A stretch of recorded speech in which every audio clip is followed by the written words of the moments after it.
The social media that you reviewed, well, let me jump back before. You had testified on direct that, and I know this was a couple of months ago, but you had no evidence of judicial action as it related to the 2020 election. Do you remember saying that or something like that? Something like that. What did you mean by that? So specifically at that time period, so meaning December 14th,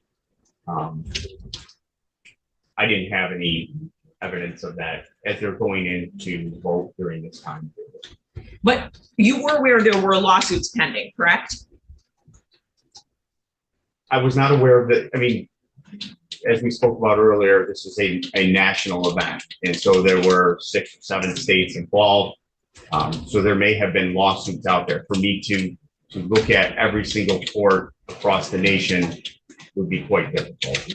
So I'm just speaking about the information that I was aware of at the time, and I didn't have that. And even courts in Michigan, right? You didn't check every court in Michigan to see any pending lawsuit, correct? Correct. So as you sit here, you might not have been aware of it, but you don't know if any existed, correct? Right. So that I'm speaking about what I was aware of. Right. And then when it came to social media that you reviewed the social media of the Republican electors, and I don't want to put words in your mouth, so tell me if I'm wrong, to make sure essentially to see what people were thinking, what they were posting about their actions, to try and get at some idea of what people's intent was. Is that accurate?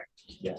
And you presented a significant portion of that when we were here the last time in court. I think there were tens of thousands of pages of people's social media, even if it's not all. Even read some of it out into the court about what people were thinking or at least saying about what happened, correct? Yeah. And that's because you think that that may be valuable information for the court to know in order to make a determination on this case, right? Yeah. Now, the Attorney General in this case is Dana Nessel, correct? Yeah. Were you aware that she made comments on September 18th, 2022, that the electors in this case were brainwashed? Objection, Your Honor. The court has previously made a ruling that that was inadmissible in this exam. Not with me. I mean, no, I wasn't involved with that. Your Honor, I didn't even hear what she said. She's making a question about statements made by Dana Nessel. I recall there being a motion to dismiss based on that. I don't recall a motion in limine. I believe the court in the ruling denying the dismissal said that those statements were not admissible or relevant to They weren't these proceedings. relevant. So if your objection is relevant, that's different. Relevance and hearsay. May I, Your Honor? I believe the motion to dismiss was filed by Mr. Brown as it relates to Ms. Henry. We did not join in that. They're not offered for the truth of the matter asserted. I don't think that Attorney General Nessel can, which I believe is relevant, and I can make an offer of proof if the court would like. So if you can explain how this is relevant. Yes. So Mr. Renner, who testified at our last time that we were in court, was interviewed on September 12th, 2023. And Mr. Renner made a number of comments, but including essentially that in his opinion, individuals, this is what he actually testified to, the electors were conscientious individuals attempting to do the right thing.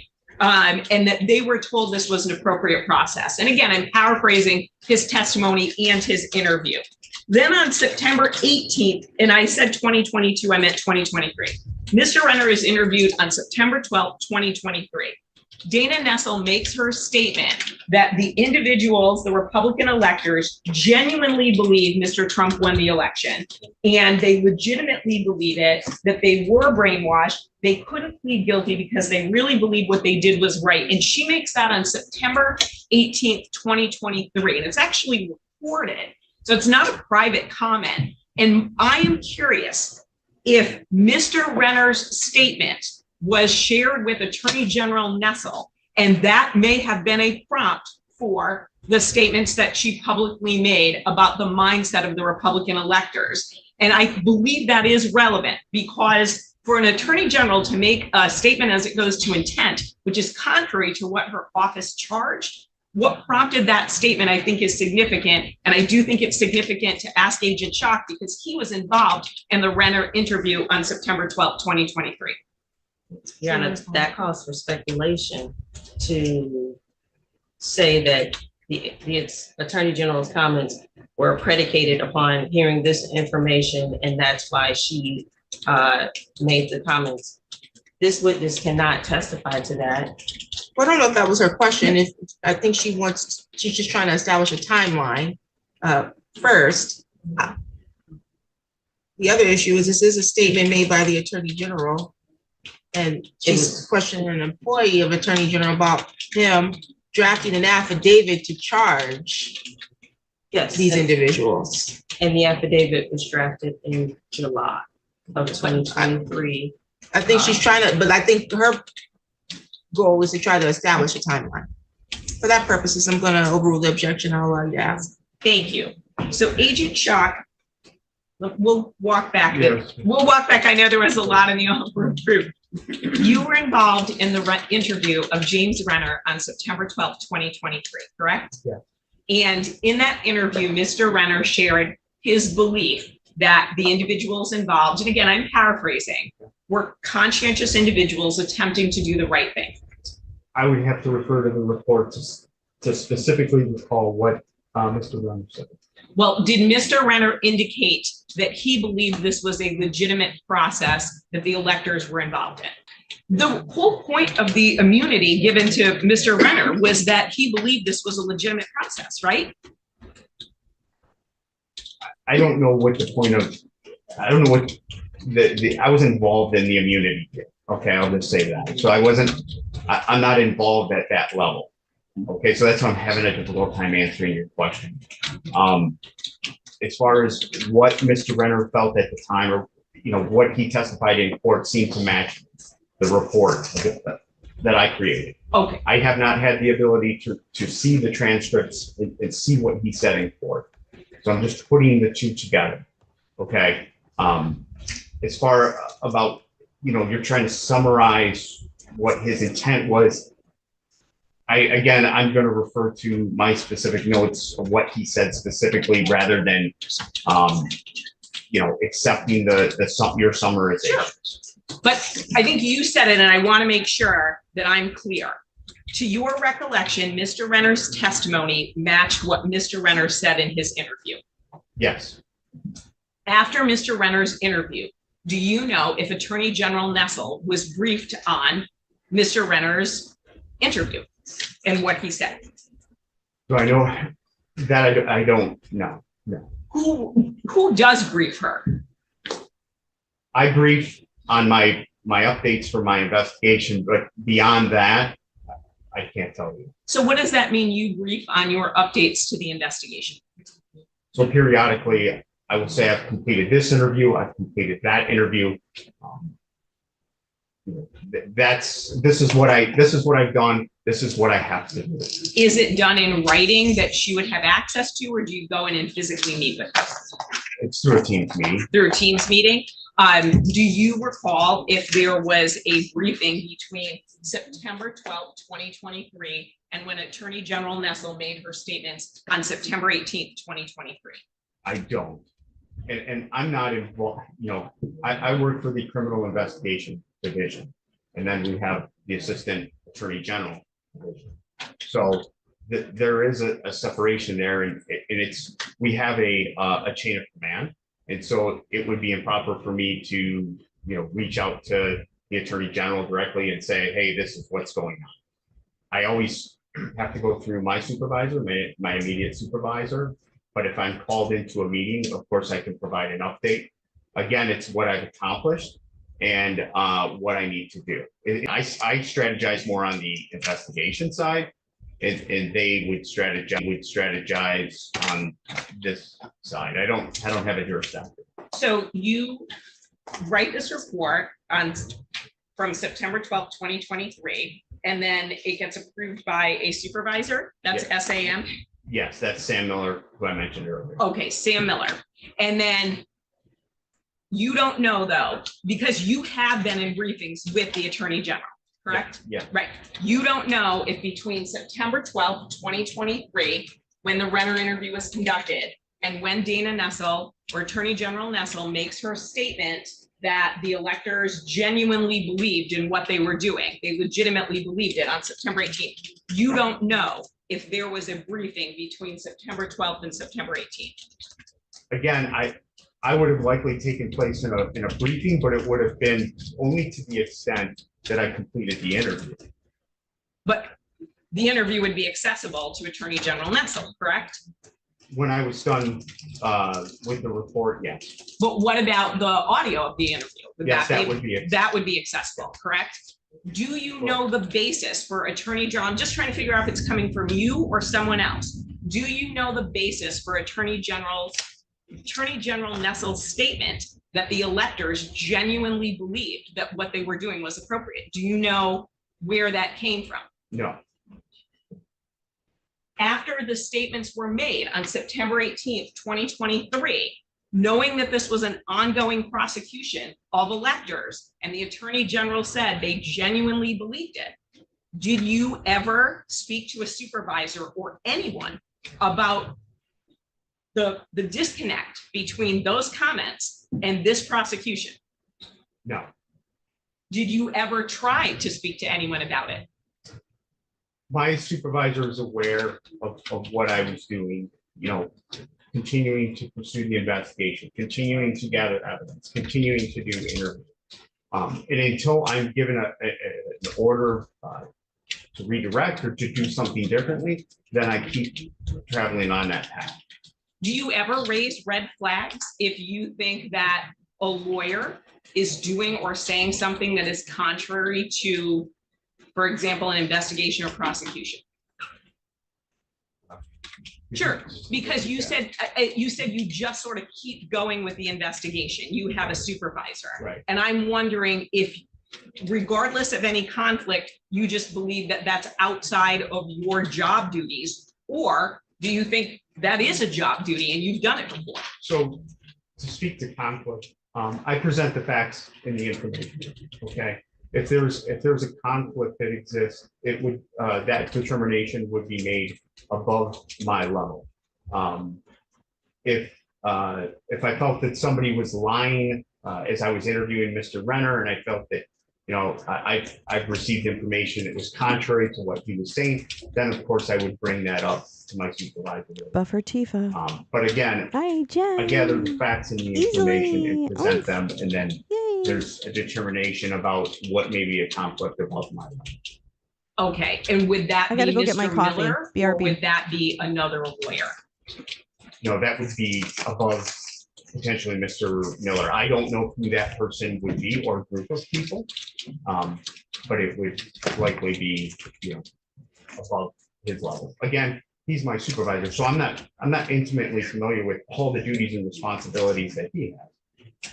To your knowledge, has anyone discussed in a Teams meeting or anything else the conflict between Attorney General Nessel saying that the electors genuinely believed in the process, in what they were doing, and a prosecution based on intent to defraud? And again, I'm paraphrasing because obviously the complaint is significantly longer, but has that, you understand the conflict I'm raising? Has anyone addressed that to your knowledge? Not to my knowledge, no. It hasn't been with me in a specific meeting. And not in any email communication, anything that you're aware of? No additional questions, thank you. You're welcome. We need to take a brief recess because IT needs to remote into her computer to clear some data. So I don't know how long it's gonna take to tell anything. I don't know how long it's gonna take, so it's about 9:48. Come back at 10 o'clock.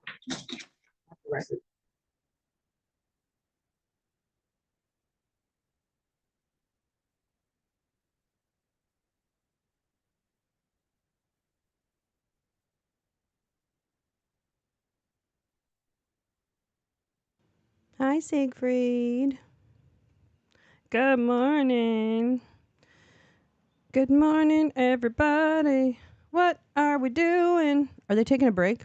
I kind of missed it because I went and got my coffee, which I clearly need because I look like an old lady this morning. No amount of makeup is helping. No, actually, I didn't.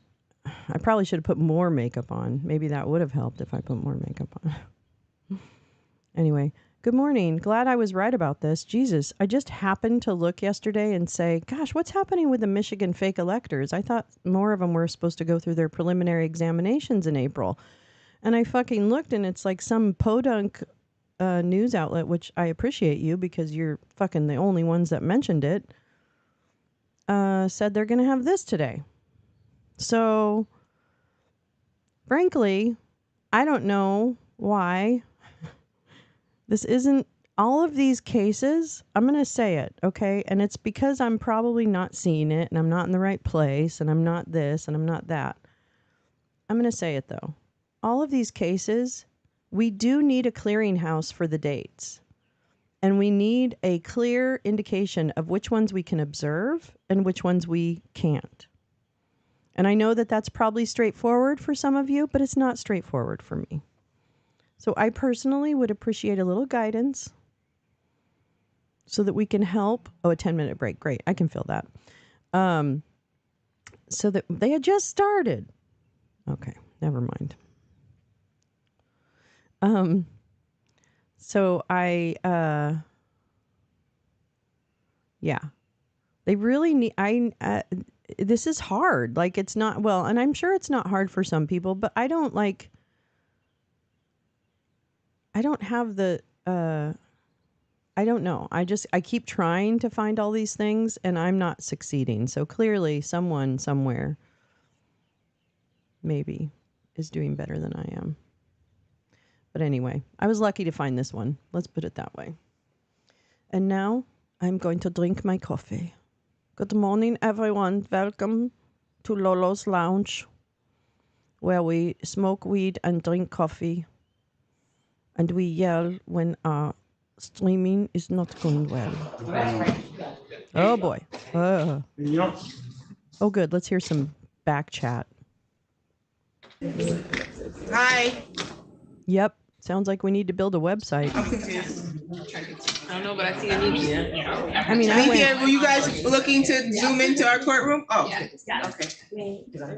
Yes, Judge, we are going to try to make this an overflow because we have people out in the hallway.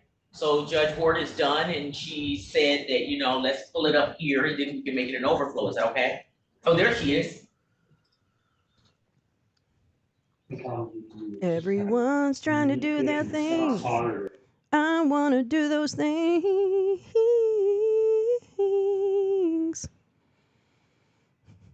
Good morning, good morning. It's great to stay up Thumbs late. up if Good you can see us. morning, good In courtroom one. morning to you. Gotcha. Good morning, good morning. It's great to stay up. I think I did stay up late last night. Why? I don't even know what I was doing. I don't know. Are they done for the day?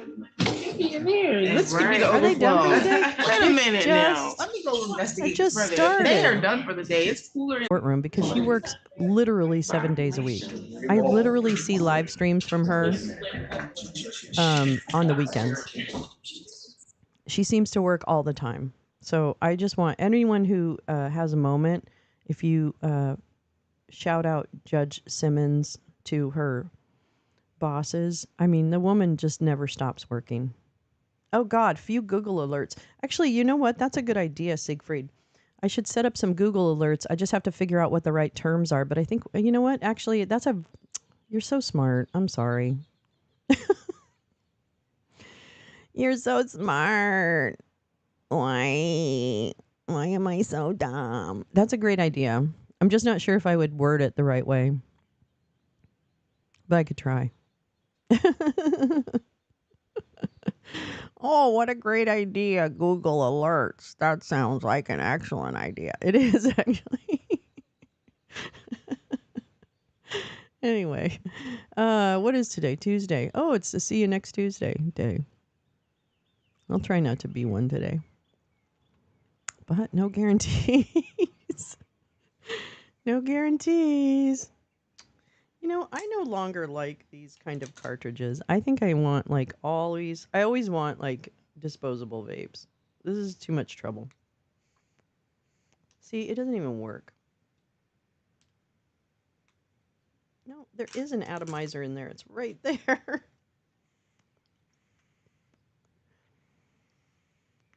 Okay, hold on. Hold, please.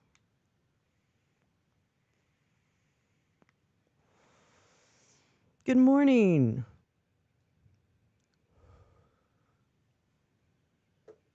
Good morning, stars shine. The earth says hello. I can't sing this morning. I feel like I feel like a 60-year-old woman this morning. I've got bags under my eyes. My voice is all gravelly, as if I smoke Marlboros, but I don't. Yo, Jimmy, get my marbles off the Camaro, okay? We used to make that joke all the time when we lived in Maine. Yo, Jimmy, get my marbles out of the Camaro, would you?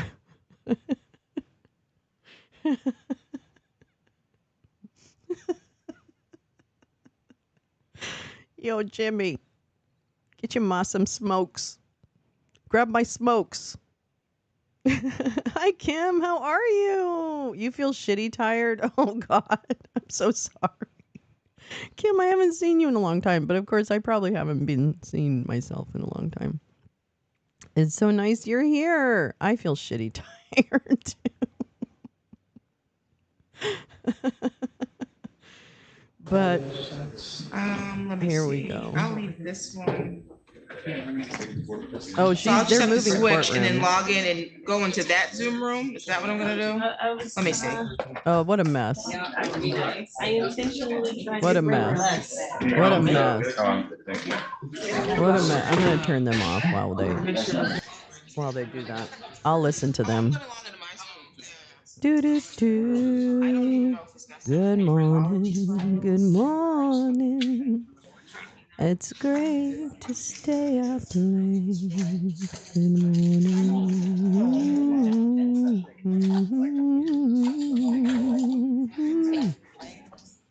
Good morning. Good morning. It's great to stay up late in the morning.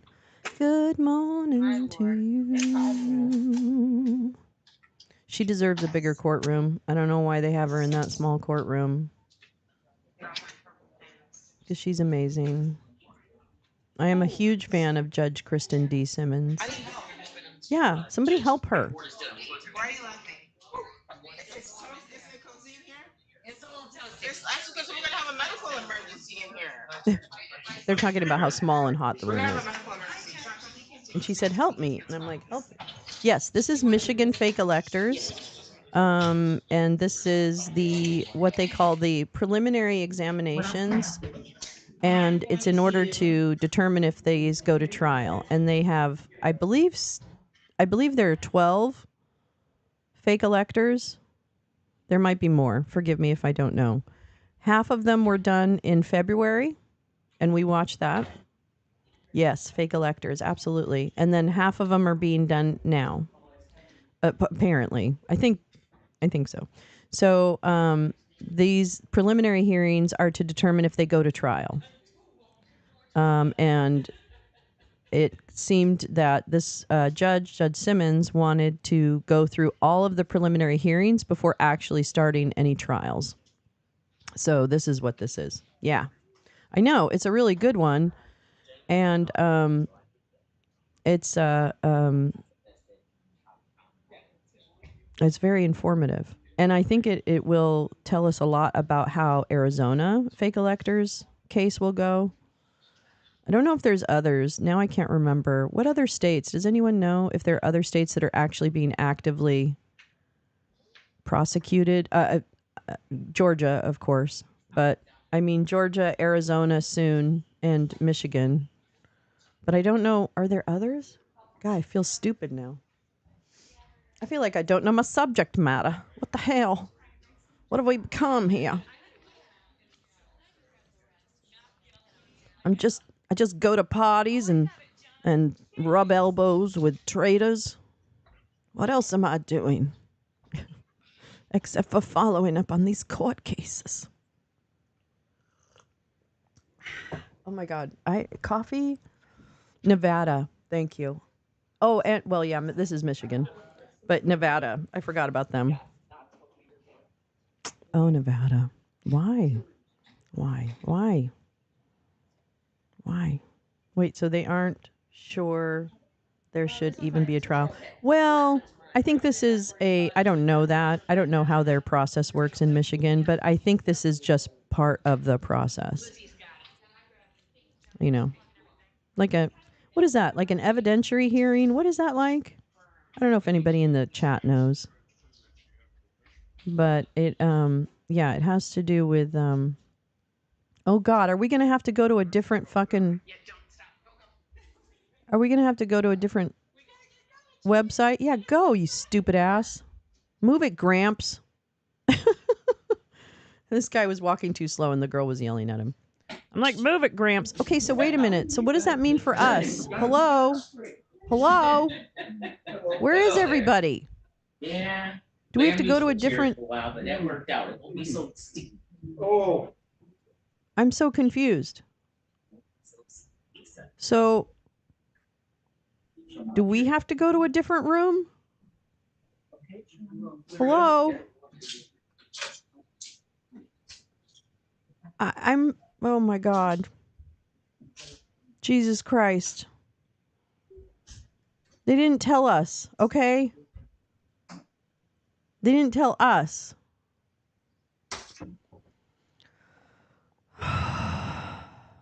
Lord, if you're real, just... They're moving... Okay. Now they're... Okay. That's fine. I thought they were going to make us switch YouTube channels. But they're not. It's just massive Zoom screens. That's fine. Sorry we won't be able to see anybody's facial expressions. I don't know. This is a mess and a half, but whatever. Who's the girl with the pearl earring eating a sandwich? Does she know she's on? Maybe not. Maybe not. Let me see if I can make this bigger. Hold on. Oops. Might be able to. Wow, why doesn't it get like big? Ah.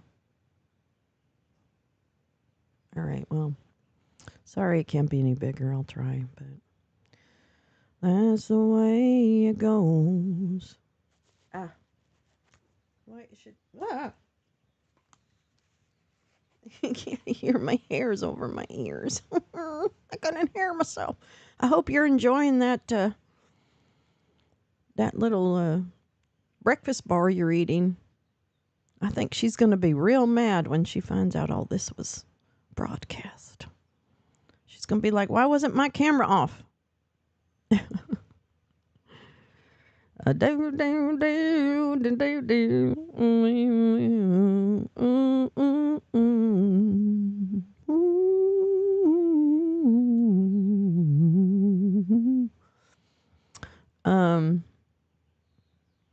Yeah. Thursday. Big SCOTUS case we're going to hear on Thursday. Woo, woo, woo. Yay. I don't know what that is. Badger, what's the little sign before the hand? What is that? I can't even tell. That's too tiny. I can't even tell. The woman's now figuring out that she's been eating her yogurt on camera in front of all of us.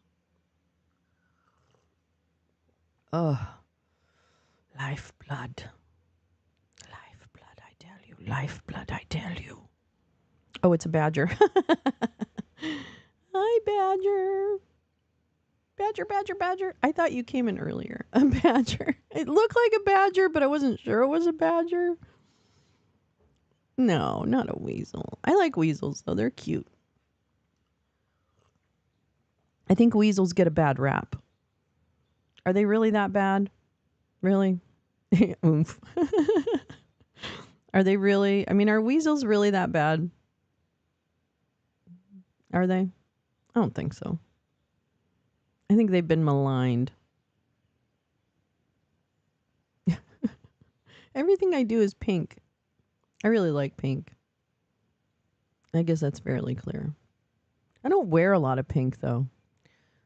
This is fascinating. I know this is why I get a lot of people viewing my shows. They really are. Yeah, they're cute. She just poked the camera area with her fork. Are you kidding me right now? I didn't even see that, Kim. Hey, you know what I like about her though? She's like, fuck it. Go ahead. Watch me eat, bitches. Go ahead. Watch me eat. Hungry? Actually, she's making me kind of hungry. I will be honest, but it's going to be a while before I get any breakfast.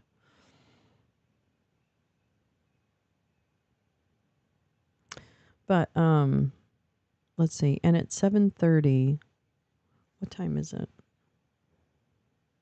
Oh, 7:05. I woke my daughter up screaming about the wire internet. Because she has a late start today. She starts at 7:30, so I'm like, oh, sorry I woke you up.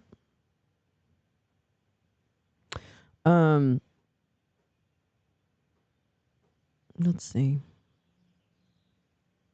I have to see if there's any more super bloom, because I still want to take a drive and see if there's wildflowers.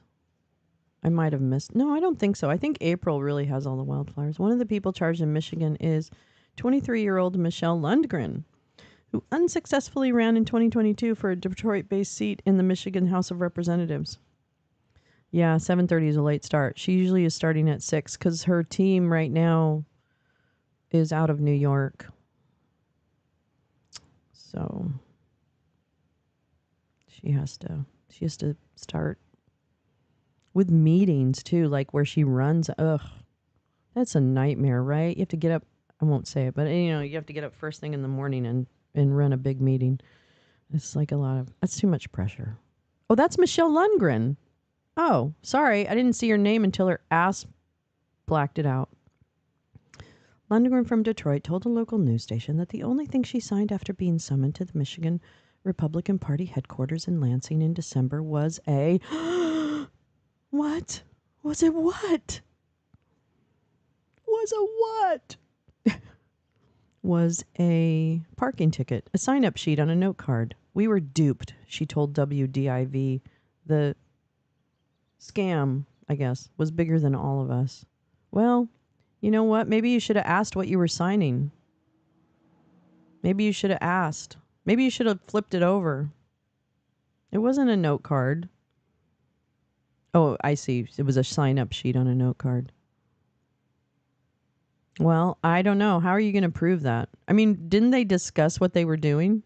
Did they not discuss what they were doing? Does anybody know? I can't even recall all the testimony from February because, frankly, it was kind of boring. But now I'm wishing that I had listened a lot better.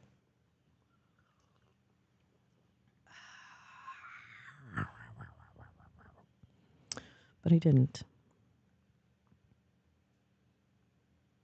Okay, can we get started? You guys are now settled. All right, let's turn up the volume. Let's make it happen. See, that's the thing, though. Didn't they discuss anything? Was it at all mentioned? Or did they just have cake for Carol and then call it a day? I don't know. I don't get it. Why would you sign in sheet for an informal event? Why would you sign in?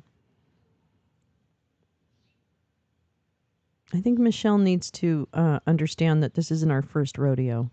It might be her first rodeo, but it's not ours. And I'm tired of people getting away with shit. She turned state's evidence. Well, as well she should. I sure hope Judge Merchan finds Trump in contempt. Yeah, the thing about it is that hearing's right now, right? They're having a hearing in New York right now about the contempt charges. So they're not starting in You want to get up here? Go ahead. Come on. They're starting at 11 with the trial in New York because they're having a gag order hearing right now. Come on, you want to get up here? Go, do it. You're a cat, for crying out loud. You don't think you can jump that high? I think you can. Anyway, yeah. That's how Cheesebro got the signatures to put on the forged elector. But the thing, I know the old sign here, but the thing is it was the actual, I mean, I understand how the pages were different. Like there was a signatory page and then there was the actual like attestation page, or whatever. But for crying out loud, I can't recall if they said that there was more than one. No, there wasn't. I think they only signed one sheet, right? I think there was testimony that they only signed one sheet. I don't know if that's true or not. But yeah. Yeah, don't cheat. It's not very nice when you cheat. Don't cheat. You shouldn't cheat. Why are you cheating?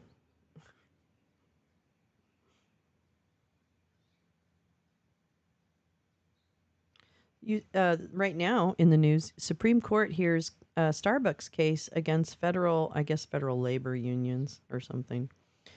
They don't want employees to have a voice. I have stopped drinking Starbucks, actually. I've stopped patronizing them.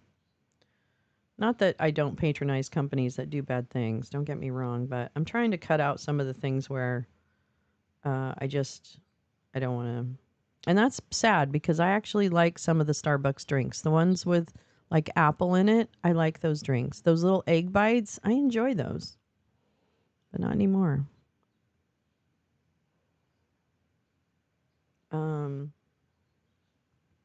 Yeah. Corporate news. Senate vote expected soon on TikTok. TikTok ban and foreign aid. I guess those are two different things. Don't go to Starbucks, too expensive. Yeah, it's true. Not only that, but it's also expensive. Overpriced coffee. It's almost time for the first show. Well, it's not really because June. It should happen in June, but don't stray too far from the channel because it will be the annual showing of Jaws in June. You won't want to miss it because I watch that movie multiple times every summer. So I thought I should share that experience with the rest of my friends. So you too will be. I should turn my light on. You too can be obsessed with Jaws and say every line. We could have that. We could have a watch party on Zoom. What was I doing? Oh yeah. Oops. Nope. Whoops. Nope. Nope. There. We'll pink up the room. Let's get pink. Let's get pink. Let's get pink. Let's get pink. Pink.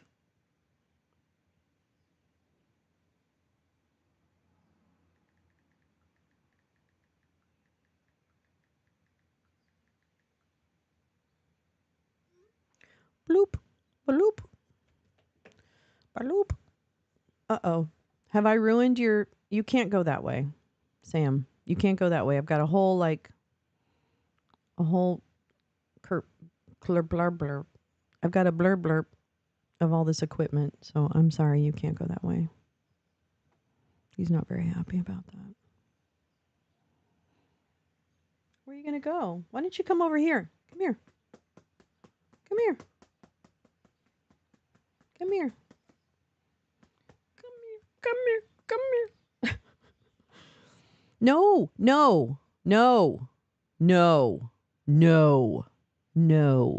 Over here. Come here. Come on. There's like a million ways to get off of this desk. Not one of which needs to go through all the equipment I have in one section of it. Hi. Come here. Oh, come here. Okay, never mind. Anyway, yeah. Where am I missing something? Are they? What? Let me see what's going on here. We got it.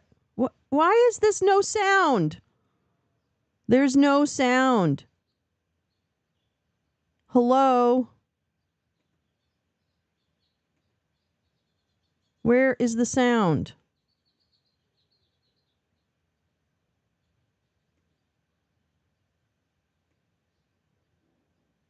Where's the fucking sound?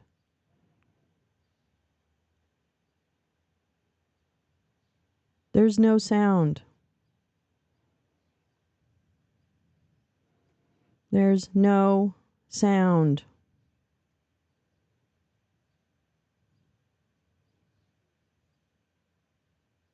Oh my God.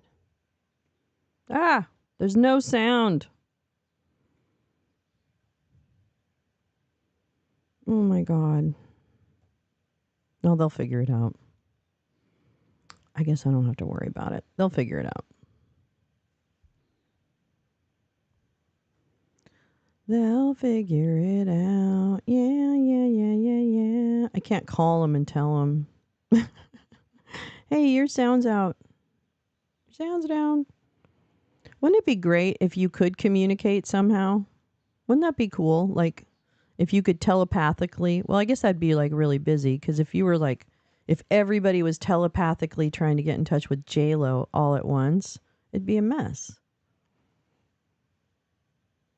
So I guess you'd have to like, well, but then you just open yourself to more like, that has a little synopsis of the case. Oh, thank you. Thank you so very much. Beep. New window. Let's see what you sent me. Let's link that thing over there. That link's over there. The link's over there. Wah. Okay, great. Thank you. Thanks. What? Reload. Come on now. Oh, this is the one. Well, no, it's not the one. But it's a similar story to what I found. So thank you. That's really great. Thank you. Here we go. This is from YT about this case. Thank you so much. Thank you, YT. This is the link from YT on the case. I am really, please, lady, please fucking realize that you don't have sound going to your fucking Zoom.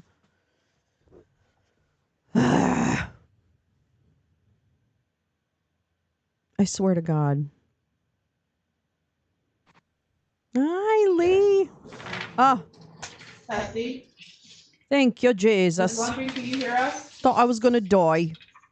I thought I was going to get real mad. No, I don't have to. Good morning, my darling Lee. Okay, I don't know what's going on with the possibility. I asked for this one thing, she could hear us, and someone came to the. Okay, you can hear me now, okay, thank you. Okay, this one thing is here and everyone can hear us. We can proceed, thank you. I'm not sure if you had the answer. Who can provide you with the necessary guidance on election law and procedure? So I've reviewed the information that was already introduced and presented to me. Looked at any statutes that may be applicable. And then, as within the investigation, you're looking to determine if the facts or the elements of the statute at the time.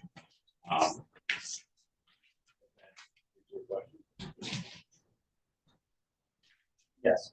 How did you know what statutes to look at?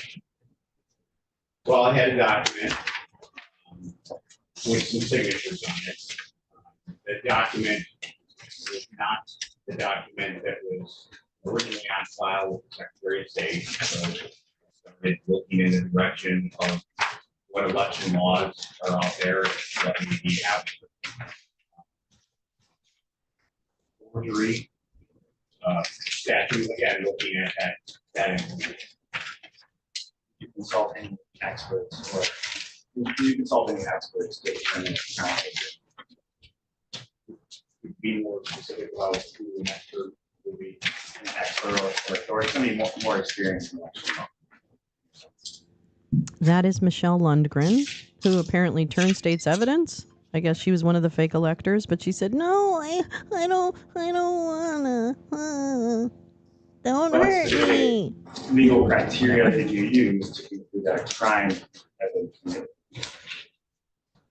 I don't authorize the charges. Okay, I gathered the facts, the information, I put that together, supporting whatever time.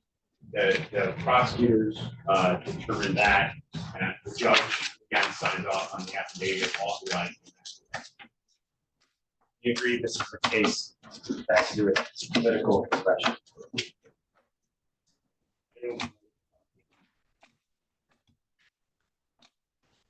Case by an election. It's a case that involves election law, forgery, evidence publishing. It involved the 2020 presidential election. So how do you determine what was political expression until, how did you distinguish between political expression and an actual criminal offense? Based on the information that I gave.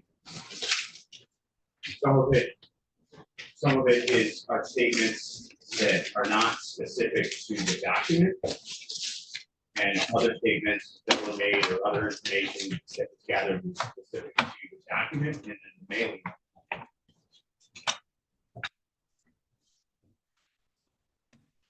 In your experience as an investigator, have you ever encountered a situation where individuals acting on legal advice, openly following what they believe were lawful instructions, were prosecuted?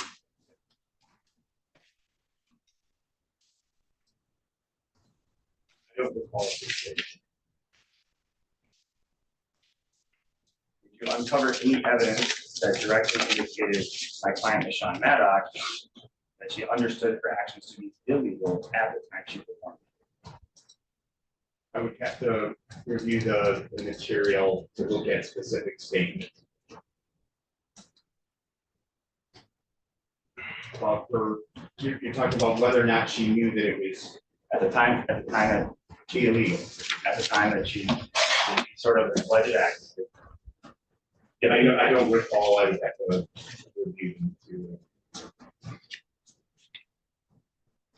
Isn't it true that my client, as well as the other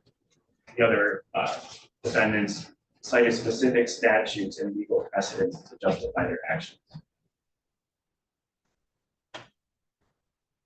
Can you repeat that? Yes. Repeat it. Can you speak up just a little bit? Absolutely.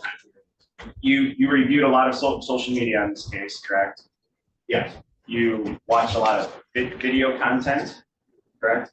Yes. And those were things, video contents, including broadcast by the media. Yes. And it shows online and traditional TV. Yes. And in your investigation, isn't it true that my client and other defendants cited specific statutes and legal precedents to justify their actions? I believe that they made citations of specific statutes. I would have to review the material.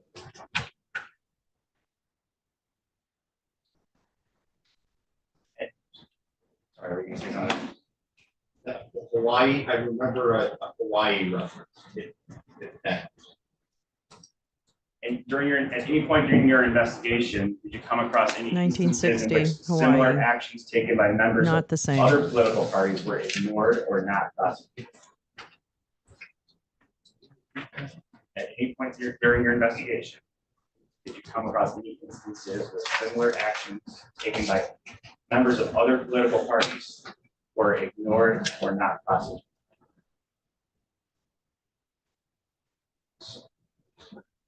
Can you be more specific? Sure. I don't In understand. your investigation, did you find maybe Democrats or Green Party or Libertarians taking similar actions?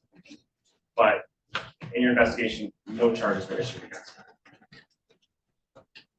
So I'm aware that. That's a terrible the question. Democratic electors, they signed, submitted their electoral votes. I'm not aware of.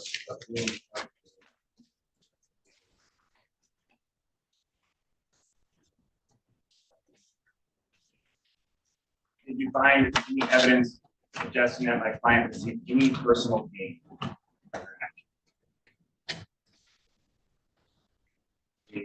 Any money out of this?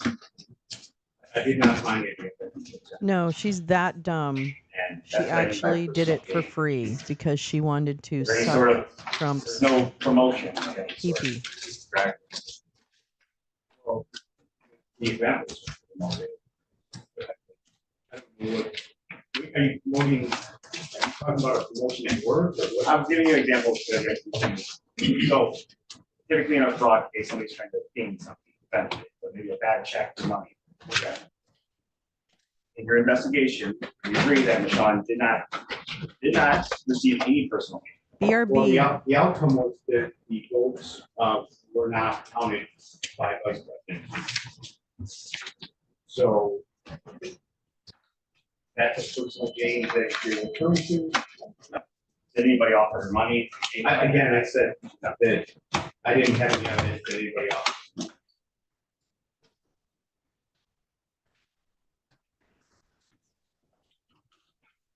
Mr. Chai, I want to ask about it. As part of your investigation, you obtained a search warrant for Give Send Go LLC. Yes.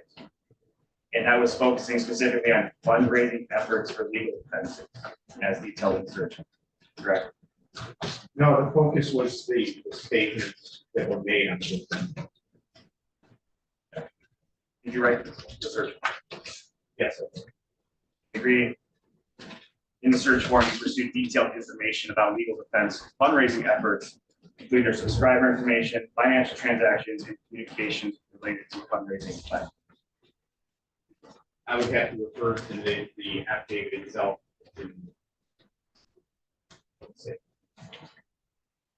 The focus was statements that were made. But you did request the financial information in the search warrant.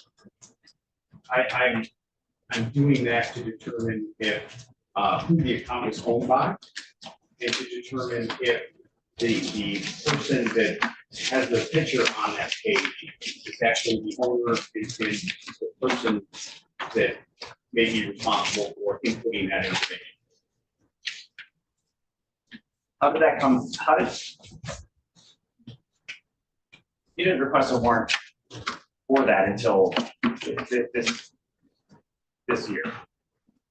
So it was last- Or was it the end of last year? Okay. Why did you decide to do that? Again, like I said, it was about statements that were made saying that, you know, if one of the defendants had posted on their Gibson website or the other site that they were an elector and that they committed this act. Again, that's like. In your experience as an investigator, how often are fundraising platforms subpoenaed for information outside of cases involving direct financial fraud or investment? I can only speak to what I. Is it the first time you subpoenaed somebody's fundraising efforts for legal defense? Yes. first time that, again, I was looking for statements that support the action on that.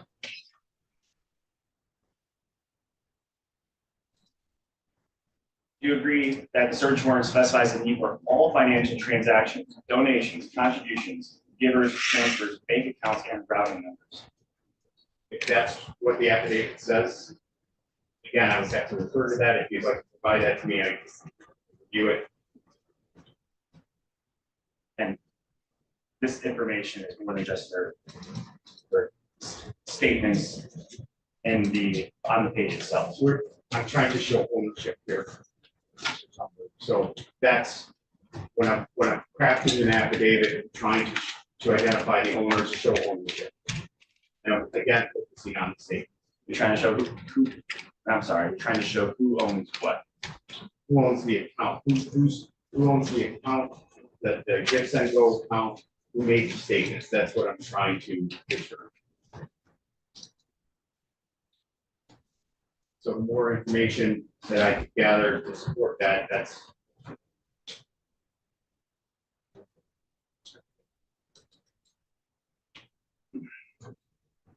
You specifically looked at Michelle Maddox's Twitter account, correct? Yes. And you looked at her Facebook account. Yes.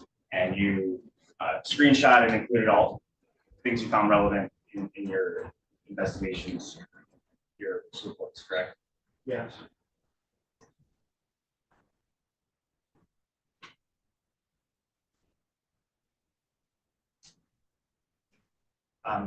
Before going into Twitter, just back to the give, send, and go, just briefly, who came up with the idea to subpoena give, send, go?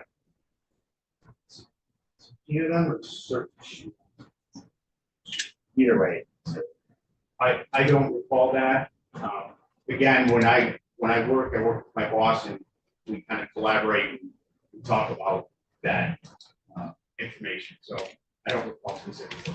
And so was it something that you were investigating and you came upon this page and decided to issue the search warrant, or was it something presented to you? The cat's knocked So- over like this huge. Again, I don't after know. the We had like this huge bag of I continue to recycling for Diet monitor Coke cans, social media and the cat's media made like the is biggest noise. Anyway, almost daily. it's been investigated. reviewing It's that good. information. And so how I came about it, I don't recall unless it's documented in a report. So you don't recall somebody gave this information? I don't. There's such a large amount of information about this event, this case out there, so I don't recall how it came from.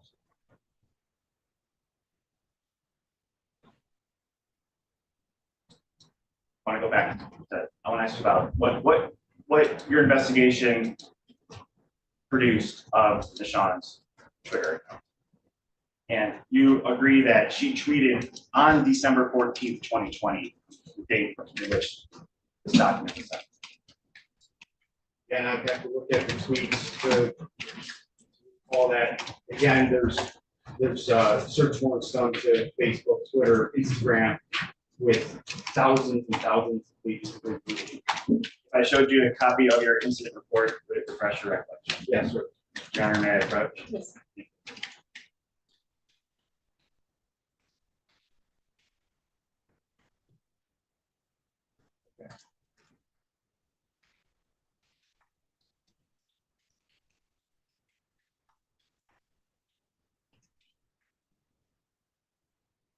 Do do do do do do do do do do do do do do do. Do do do do do do do do do do do do.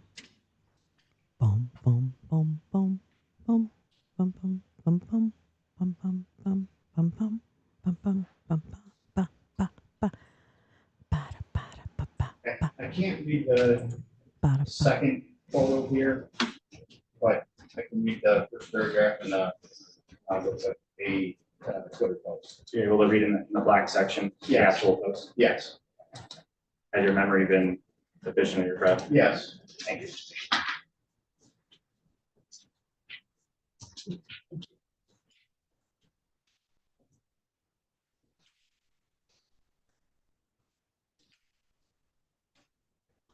You agree that Michonne herself stated that they did not replace any Democratic electors. That's what she said. And you agree this is just an intent to operate within the law. Don't follow that portion, the intent to operate.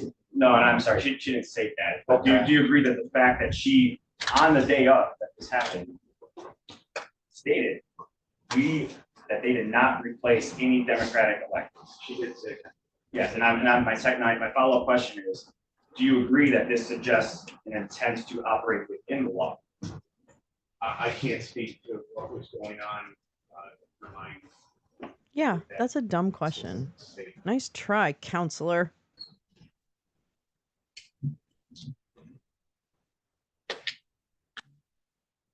Do you agree that in this tweet, Michonne explicitly clarified that their actions were intended to send their pledges to Washington? The word pledges is in there, you know, I don't, again, give me a second, look at it, I don't remember pledges in there, but I remember saying votes, sending our votes. And this,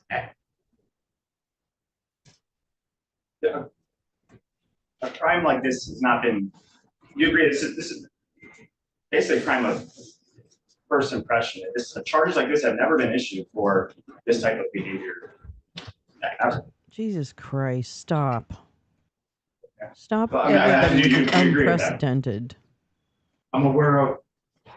the fact Maybe that your we client shouldn't have done it.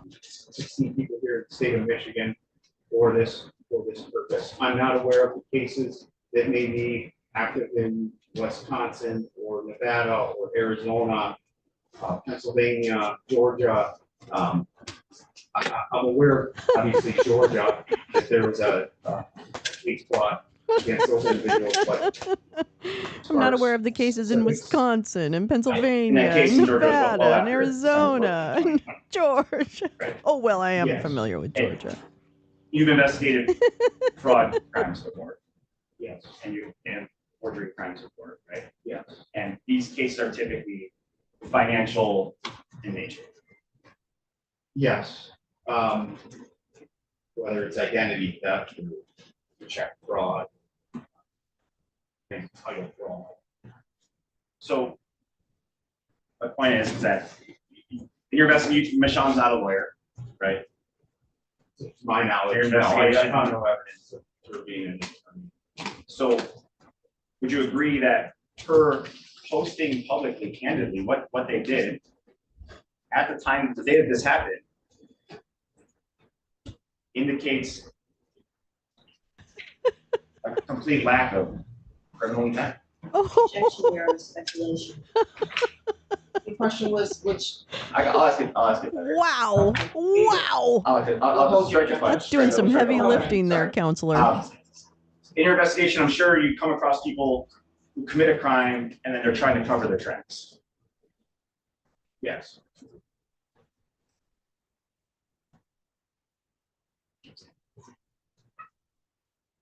Michonne's tweet that day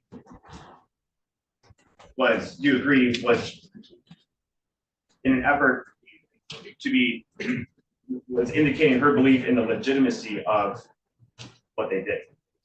Yeah. Right to jail. Right to jail. That's right, Dwight T. How was he supposed to answer that? So it's a specific intent crime. So it's what you can ask, you can say that whether or not what she posted on Twitter at the time. Which caused him to believe that she had specific intent. Yes, or the lack of. I'll allow him to answer. Objections are ruled. So there was many posts that Sustained. she had on that day, Twitter, Facebook. Would I agree with you that specific word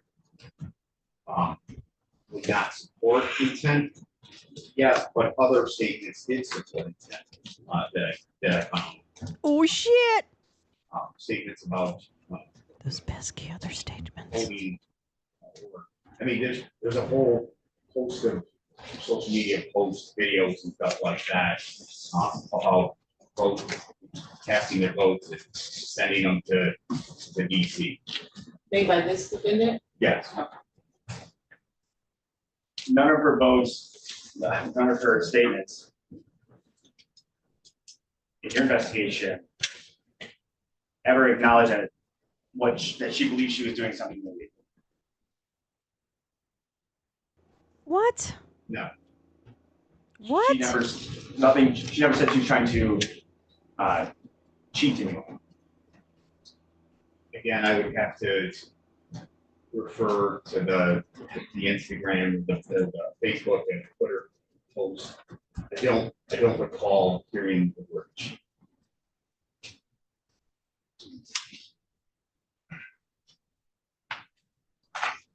Do you recall watching a interview on the show Crossroads? Yes. And what did you learn from that interview? What did you learn in that interview about? How did it further your investigation? So provide just a quick summary based on my recollection without pointing to the notes on my report. I believe it was with Ms. Maddox and Mrs. Sheridan and with a television host, and they said that they cast their votes, they cast their votes, and they were sending them to yes. And is it true that Mrs. Maddox articulated her belief that they were following both U.S. constitutional law and Michigan statutes by attempting to submit their ballots? Yes. I don't think ignorance is a legal defense. Right? Ignorance of the law, that's not And in illegal. that same interview, Mrs. Maddox called for investigations into the election irregularities and expressed concern overall for the integrity of elections in Michigan. That part I don't.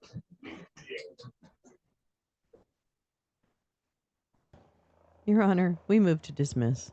Michonne did not confess on Twitter or Facebook. False charges or Instagram, by the way.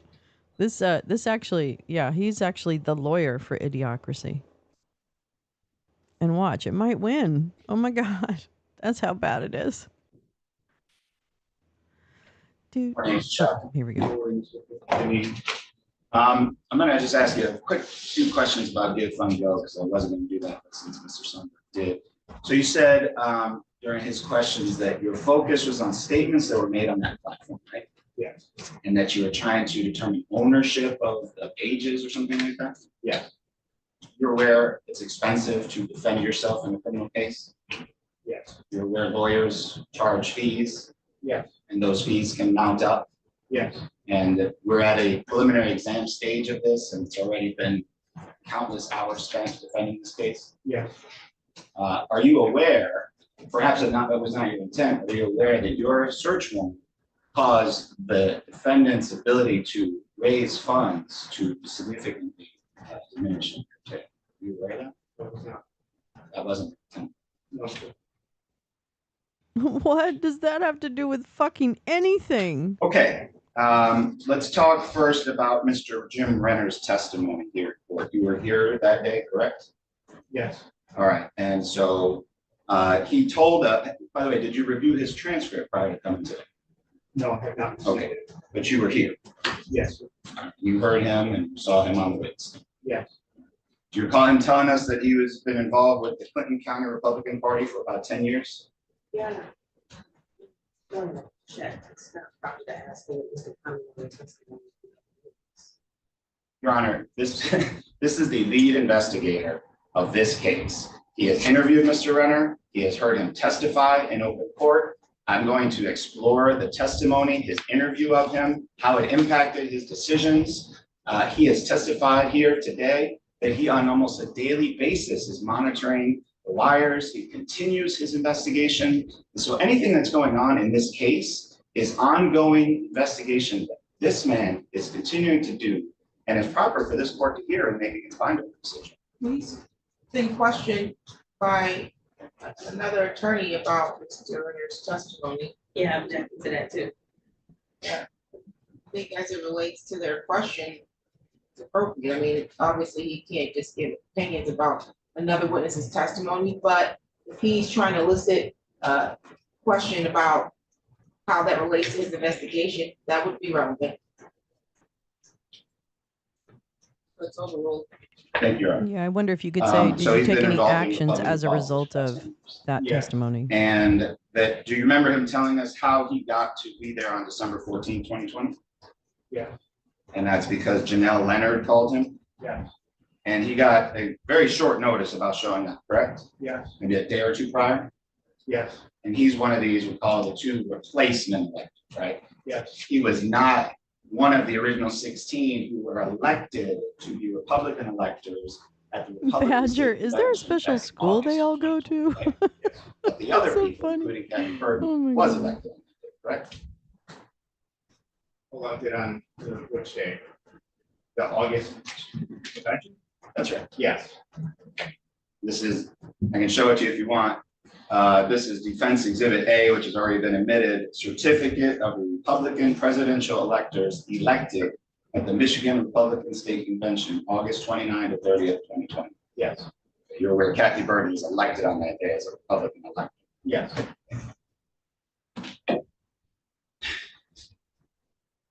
And do you know who Janelle Leonard is? The wife of Tom Leonard, And do you know who Tom Leonard is? who's the name? Former Speaker of the Michigan House. Yes, So if Miss Leonard called and asked Mr. Renner to be there, you're aware from your investigation that Kathy These Burton has people threw no away their involvement in dignity Mr. Renner for a being con man. December 14, 2020. Is that right? I have not. All these people just throwing away their dignity Um, in one Are moment. you aware, both For in a his con testimony man. and when you interviewed him, that Mr. Renner said he had no For a reservations about agreeing to attend the meeting on low-level December 14, carny. 2020? And we have to look at the- That's what he is. He's a carny, and not even a good one. And these people all just threw it all away. Take their dignity, whatever legacy, Okay, that's and just piss it and all he away. had no knowledge, real knowledge about the presidential electoral process and how it worked before showing up on that day, right? Do you have any evidence to suggest that Kathy Burton knew anything about the presidential electoral process before December 14, 2020?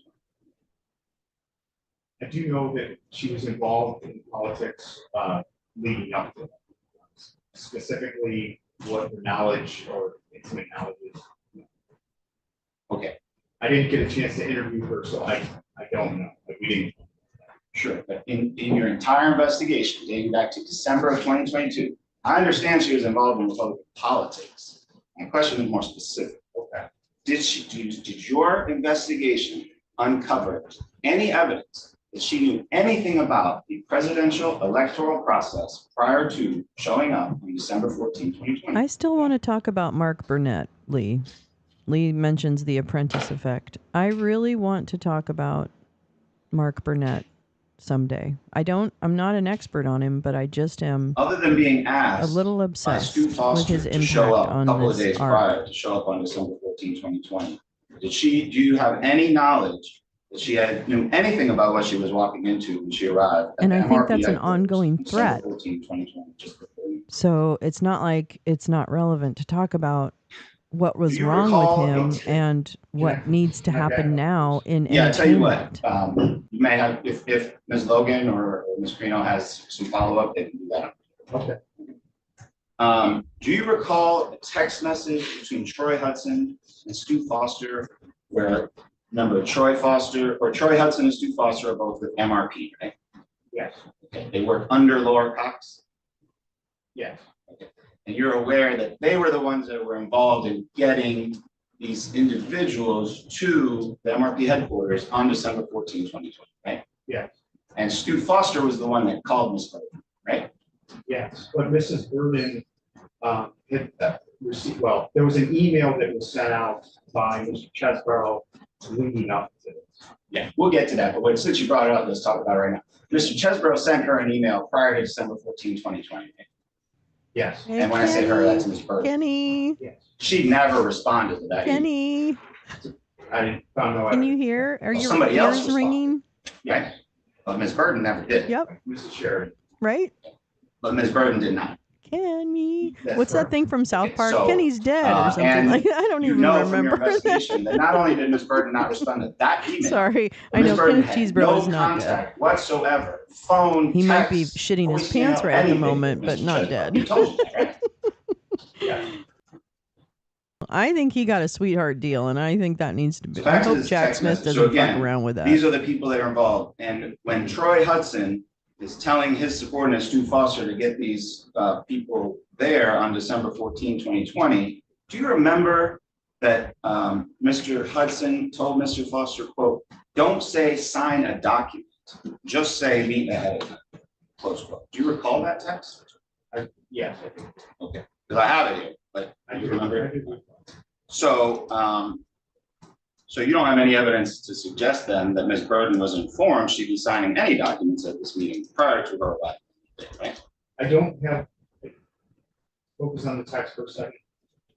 I recall the text. I don't remember who that exchange. It's funny how stupidity is Sure, the I new can show it to you, black but it's between for Troy Hudson and Stu Republicans. Foster. Like ignorance I knew and it was Stu stupidity Foster, are I didn't the know who the other was. Would you like to see it? are a feature, not a bug. Okay. But you remember it. You I don't know. testified. They're just proud to embrace it.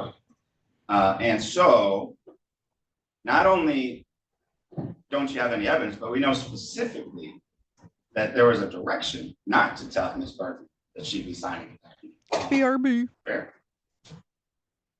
There was a text message that said, don't tell anybody about signing a document. Fair enough. Okay. Mr. Renner testified that the purpose of the December 14, 2020 meeting was to develop an alternate slate of Republican candidates / electors. Do you remember that? I don't, I have to refer to. All right. Do you remember him telling us that his understanding was that there were two purposes for the document that he signed on? Do you remember that? All right, let's see if I can tell you what he said and see if you recall. Okay. His first purpose was to present the Republican votes alongside the Democratic votes in Michigan Senate at 2 p.m. on that same day. Remember that being essentially his purpose number one? Yes. And the second purpose was to be a placeholder in the event former President Trump won a recount or some other challenge that resulted in Trump winning in Michigan. Right? Yeah. And he said, in that event, the electors wouldn't have to come back and meet again if that were to happen. Remember that? I don't remember that. Okay, but essentially you remember those two purposes I articulated. Okay. Do you remember Mr. Renner explaining as to his first purpose number one, that essentially just went away and disappeared when the people that walked over to the state capitol at 2 p.m. were denied entry by Lieutenant Green? Yes. Okay, so his purpose number one gone when they weren't allowed into the capitol. Okay. That's what it said. Okay. And just as an aside, you're aware that Kathy was not at the Capitol at 2 p.m. on December 14th, right? Hi, butterflies. Welcome. She went No home worries. with her sick and dying husband. Oh, you're so directly welcome. from the Michigan. Thanks for Republican coming last Party night capital. too. That was really nice You're of you. aware. Appreciate of the that. investigation, correct?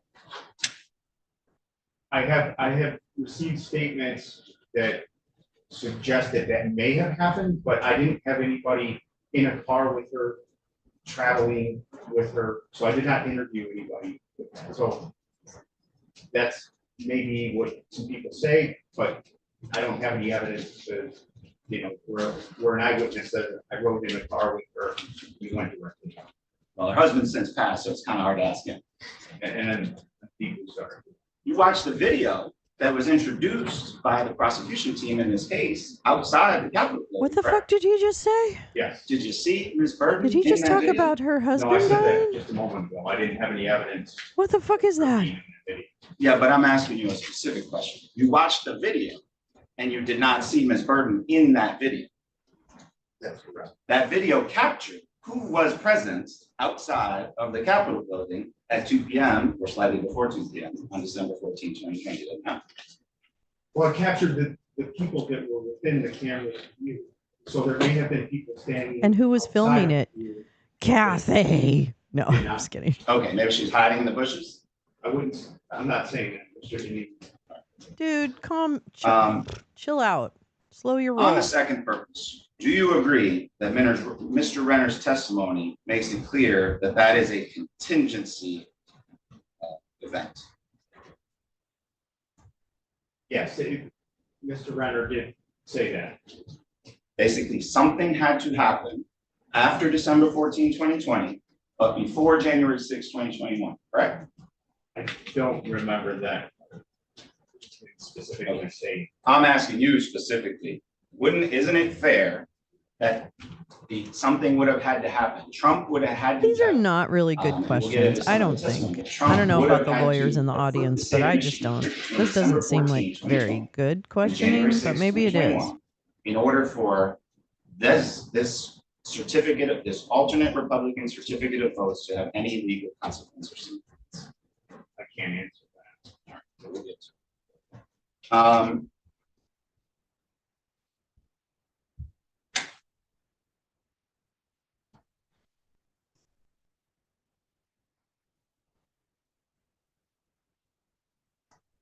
All right, and Mr. Renner said he got there just a little before noon, is that right? Do you remember that? Sounds right. And when I say there, December 14, 2020 at the MRP headquarters. Yes. And you're aware that's around the same time Kathy Burton arrived? No, Okay.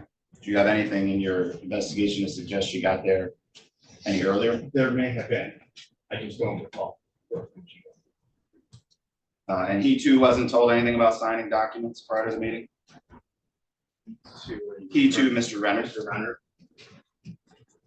I would have to look at the report to know what Isn't he's it like- told, by Mrs. Jennifer, or by Mr. Blunt. Isn't that like hearsay or something? It doesn't seem And do you sound. recall him testifying he had no knowledge of how Ms. Burton became the chairperson? Or whether that was something that was selected at random? Do you remember that? I do not. I do remember that one of the witnesses indicated it was a voice vote. So basically, at the meeting on December 14, 2020, sometime afternoon is when she was named or voice voted as the chairperson. Yeah. Does your investigation suggest she had any advanced knowledge that she would be named by voice vote as the chairperson?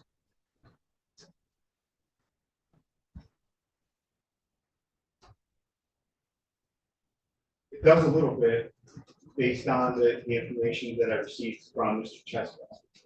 And Mr. Chesbrough had a Excel spreadsheet with the elected names and contact information.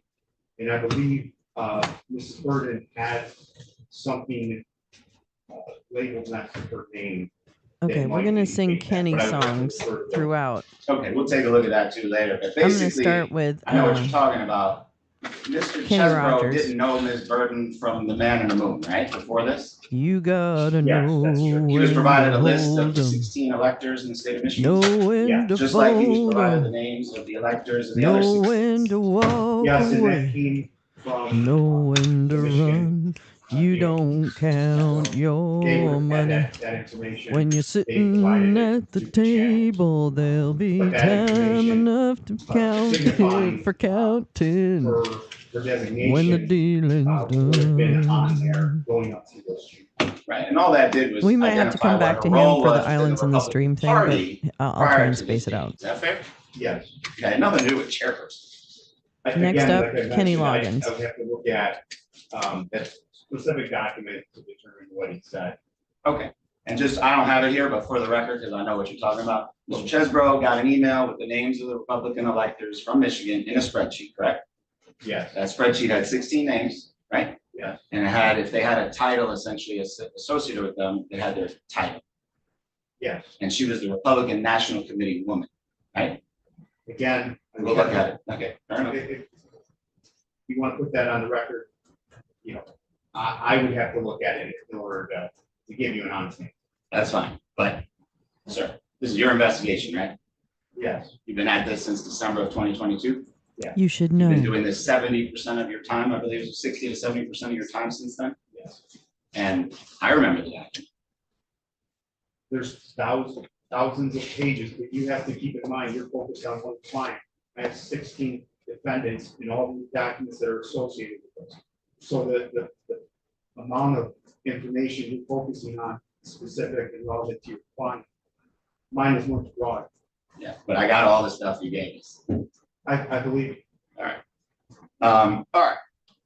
So I just want to be clear, as you sit here today, you have no memory that that document that you're talking about, that Mr. Chesbro had, that identified her as one of the citizen electors, to identify her as a chairperson.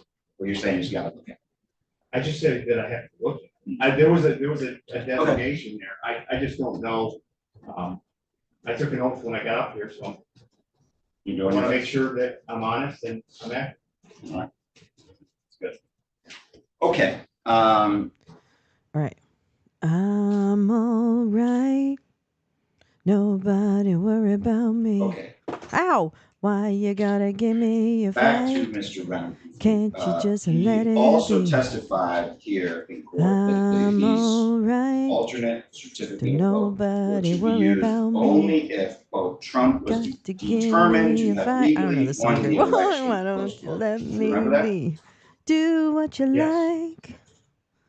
And Doing it naturally. if But former if it's President too Trump has somehow easy, legally won the election they're between gonna December 14, disagree. 2020 and It's January your 6, life. 2021, I'm not sure I know this. in your opinion, Isn't it a would the alternate mystery? Republican certificate of Nobody's votes have been a business. properly signed It's document on December everybody's 14th? game. I'm not able to make that. I got to Well, sir, catch you I'm gonna ask that later. No, I'm asking no, you cannonball it right away. that there is plenty of evidence in your investigation that this was a contingent document. My question Get up was, and if get the you a job. contingency came through, I understand it didn't. Right.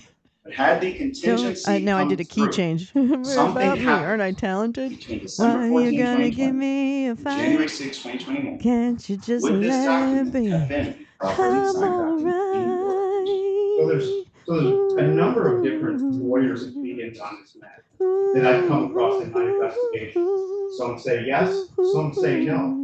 In fact, All right, that's for you, Badger. Miss Land, when I had interviewed Miss Land about whether or not, why didn't she appear there?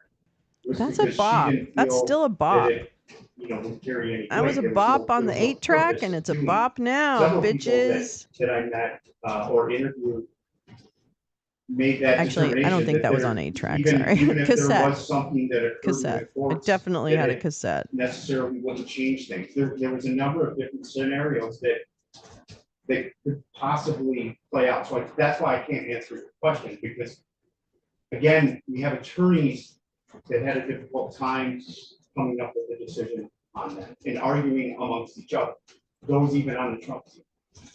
And that's all fair. So Trying to just think of other restate that, Kenny so songs. people were debating this very question I asked you, right? Oh, what's the Yeah. frequency, Legal Ken? scholars Yeah, came we're out gonna on do that one either next. side of that question. Fair. Yes. Some said yes, it mattered, and some said no, it wouldn't have mattered. Right. Fair. Yes. And you investigated those differing opinions. And that's just what they were, opinion. Right. Because there wasn't any event that took place to change all that. So what we're proposing is, well. Also known as, there's no evidence. I can't speak on it.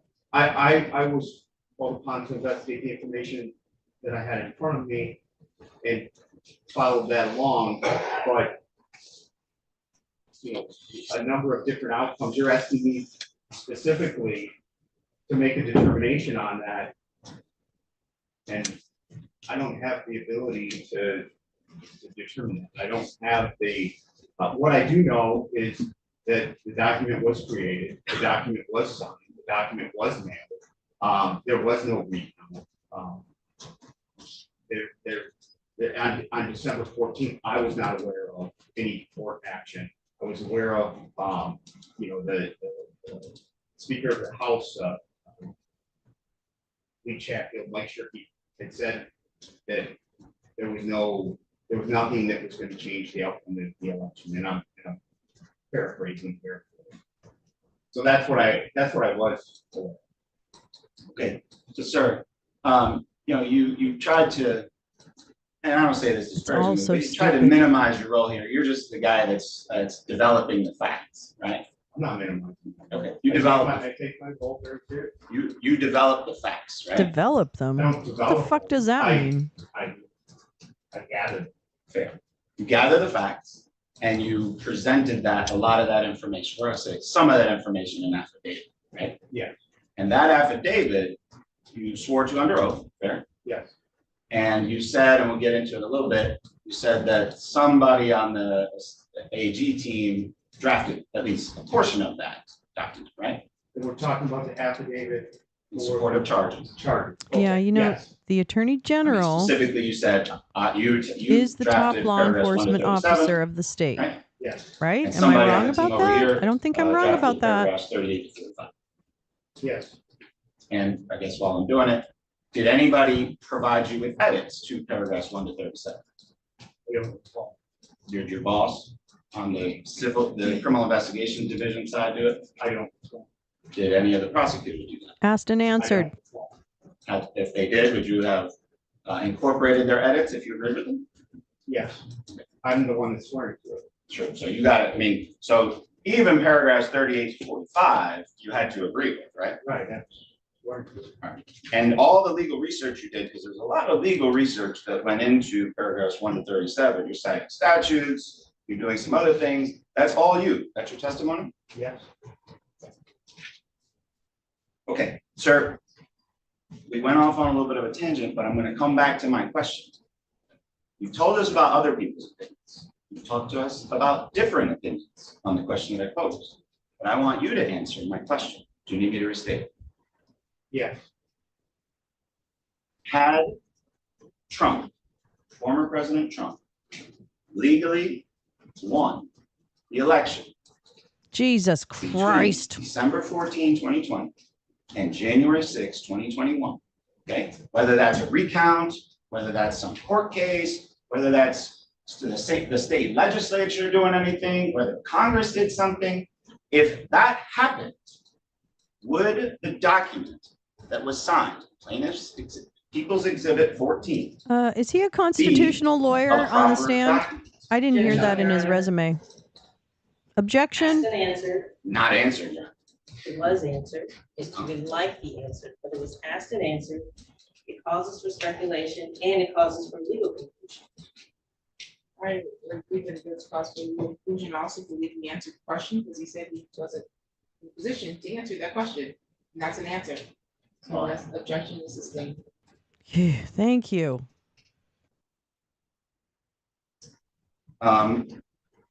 Now, when you swore out your affidavit, you write in there that the alternate electors, quote, knew prior to their meeting on December 14, 2020, there was no legal reason to create an alternate slate of electors, close quote. Do you recall writing that in your affidavit? Yeah. It's true. It's true, though. You just true. testified It's true. that certain legal scholars and lawyers. Oh, no. believe there No. was No. a legal No. reason to do Nope. that. Correct. Snopes. Yes. Snope. I know they're twisting in pretzels to try and make fetch happen, but it is not going Now, to when happen. Ms. Chartier asked you to rattle off any Wow, other you really think lawyers you're that pretty, you don't recall you? as being part of this case, the very first person you talked about was Sean Flynn. Remember that? Yes. Do you remember that Mr. Renner Yeah, he testified? had to correct that Sean himself pretty Flynn fast. Trump was and present like, on December 14, former President 2020, Trump. and appeared to be the one that was kind of running the show? Yes, Have you charged Sean Flynn? no, Have you interviewed Sean Flynn? no,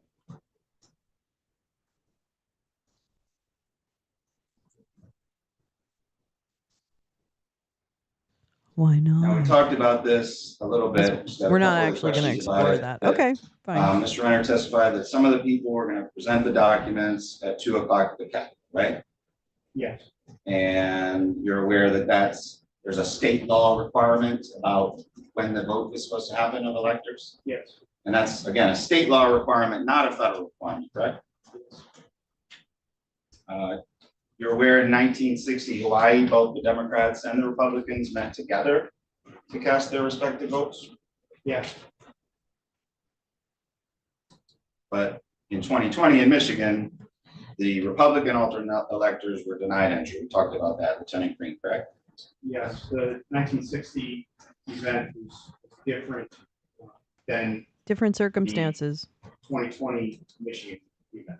Okay, we're going to talk about 1960 Hawaii since you just brought that up. Oh, baby, I bet you are. Now, clearly the 16 Democrat electors who were in the Senate chamber at 2 p.m., they knew that they had just voted, right? Yes, What evidence do you have that Kathy Burton intended to lead anyone to believe that the document at issue somehow negated the Democrats' certificate of votes? none,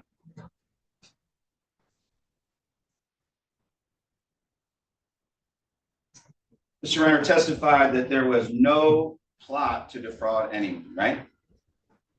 I have to again refer to his report. And That specific statement. in this courtroom, when he testified, it was crystal clear that if there was any such plot, he would have never participated. Fair? You remember that, yes.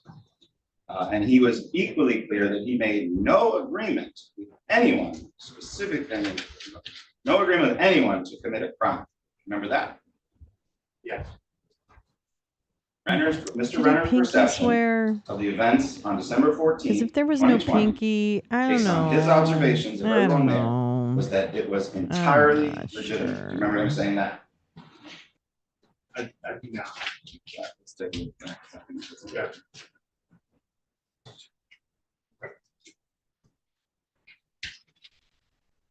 I think he needs a longer suit jacket arm. I don't know. I'm a little bothered by that cuff length. You know what I'm saying? Can I get an amen? And like the neck, it looks like it's pulled back. I think he's wearing like one size down jacket. And it's making me uncomfortable. I'm gonna go ahead and I'm just gonna read it. See if you like that. And if you don't, then I'll hand it up to you. This is Mr. Renner, testimony on page mumbling. 52, lines 6 through 12. My background is enforcing the law, not breaking them. I brought my family up that way, and we respect the law. So to the extent that I knowingly had been told, first of all, that this was a questionable process, I would have raised my hand and said, let's discuss that a little bit more. But the actual opposite occurred. You like to see this? No, I remember that, yes.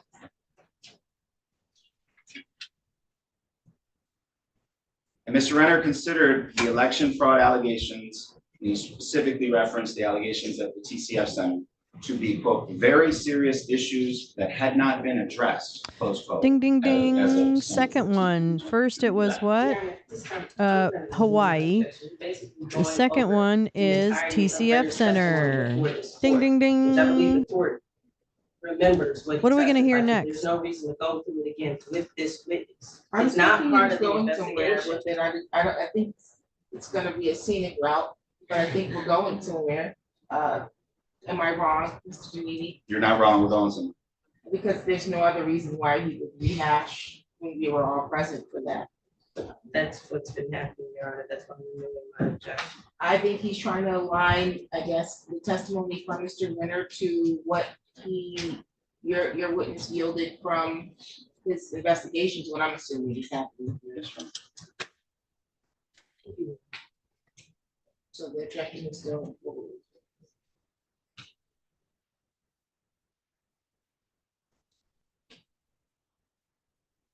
All right, so let's just summarize it. Justice is a There's thorny two main path. takeaways from the December 14, 2020 meeting. Thorny were that the path. process was legitimate and this was not a questionable process. Do you recall that? Yes, that was it. Yes, apparently he lied under oath. And Mr. Renner testified that while Ms. Burden and Ms. Rodriguez appeared to be running the meeting because of their titles, that people behind them seemed to be telling them what to do and say, and that's Sean Flynn specifically, right? Yes.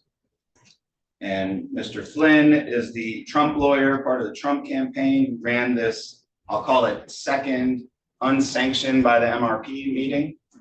You know, is that fair? Where is Sean Flynn in all You of tell me this? what Can Mr. anyone? Flynn I need is to do doing. some research on him. I need to write some stuff down. Yeah, okay, and so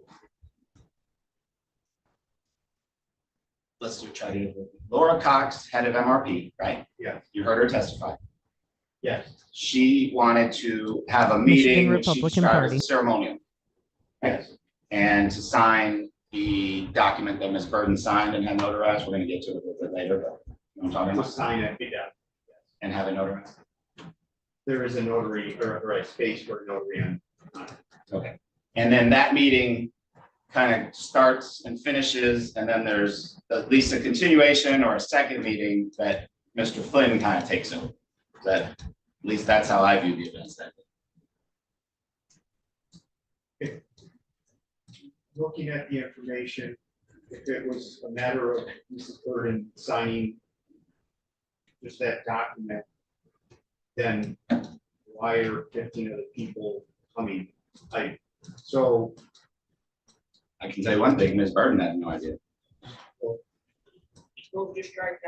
Yeah, move to strike. You're not testifying, counselor. Oh, okay. Sorry.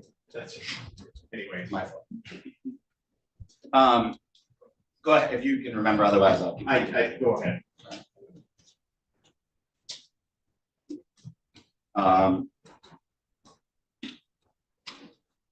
He's got his Nalgene. Yeah, I filled up my Nalgene and put some extra hydrochloroflexicins in it. Well, on that day, okay, December 14, 2020, starting at noon and ending whatever it was, I think we had multiple people testify. Maybe it's 45 minutes, maybe it's an hour, maybe it's an hour and 15. Is that about the range? Yes. Okay. Do you agree that there was a meeting that the MRP had envisioned for that day? Through Laura Cox. Yes. And that's, at least part of that was the signing of Defense Exhibit B, which is the, and I'll give it to you, the one that Kathy Burden signed and notarized. Yes. Okay. And then there's almost a shift, and the Trump campaign takes over through Sean Flynn, and then People's Exhibit 14, at least the signature page gets signed. There was one person that I interviewed that stated. Who was that? Sorry. Who was that? I'm sorry. Yeah, you were going there, and I don't know. I believe it was Troy Hudson said that. All the other people that I had interviewed did not say that. How about Tony Zan? Tony Zammit was aware that there was a document, but he did not get into the specifics that Troy Hudson did. You're talking about the fact that Sean Flynn took over. Troy Hudson was the only person that I interviewed. Hello, Teresa. He was there, right? He was one of That cat underscore TC on the Twitters. That And his cat testimony that underscore he suggested TC. was that he Teresa up and left Carter. because the MRP meeting She's was my over. breaking Yeah. news And queen that's when Sean Flynn took it. and my Yeah. troll buddy. We do really good together.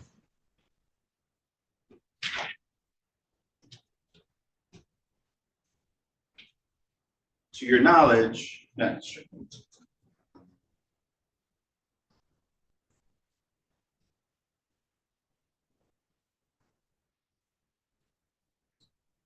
And we know from your investigation, through emails and whatever else, that Sean Flynn took possession of the plaintiff's exhibit or People's Exhibit 14, and he was the one that mailed it out the next day, correct? When you say People's Exhibit 14, refresh my memory. Sorry, the offensive document in this case, the public and alternate certificate of votes. The interviews that I did, Tony Samet had indicated that he saw They Sean think Flynn with those documents. fancy That was words the last person that he saw. hide their crime. We'll get to it a little later. Oh, but let's thank do you it so now. much, On December Teresa. 15, 2020, you have evidence that Sean Flynn was the individual who mailed those documents from the East Lansing Post Office. Isn't that correct? I have evidence. I don't have evidence to say that for certain. Okay, I have evidence to suggest, and what I mean by that is he corresponds or in some manner to Mrs. Burden, asking her for permission to use her address, mail at the time. And there's an email Yeah, exchange. welcome. Yeah, I between know. him Kind of and, came up yesterday when I was just looking at whether or not Michigan was moving forward, and lo and behold, they were. It just happened to be there's a first thing in the few people on morning. email exchange, basically. Not a lot of indicating warning. That he had a conversation with her, he has permission to use her address on the account. We talked about, postal inspector was up here, what information that we had available to us during that as well. So do I have a witness or physical evidence that says that Sean Flynn was in a specific post office at a specific time, paying in a specific manner? I do not. All right, we'll get to it. I think you do. And your testimony is almost right. But let me clarify real quick. Sean Flynn connected through Stu Foster to get to Ms. Burton. Do not Is that fair? testify, counselor. We'll look.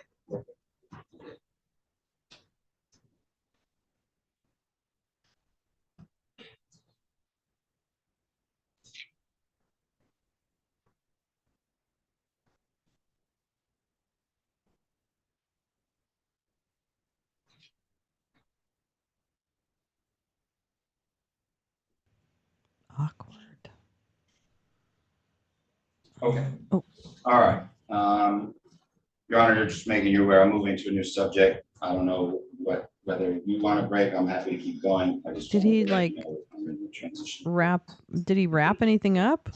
Okay, I want to focus a little bit on some of the litigation that's ongoing. Okay. Okay. And I remember you saying on cross-examination in response to Chartier that you said, she asked you about cases that were going on at the time. I wrote down that you said, quote, for me to look at every single court case across the nation would be quite difficult. Do you remember saying that? Yeah. So you testified that this is That 60 sounds to accurate. 70% of your daily job. Okay. Are you kidding me right now? If it's difficult for you. Are you think it's kidding me right difficult now? For a former farmer retiree who doesn't have a law degree to know what's going on in court cases across the country. Couldn't answer that. I don't know what resources that she has available to her, being connected with the Sorry. Michigan GOP as a candidate for elector, in what sort of relationships she has with them, because now you're talking about a number of different resources that I don't have.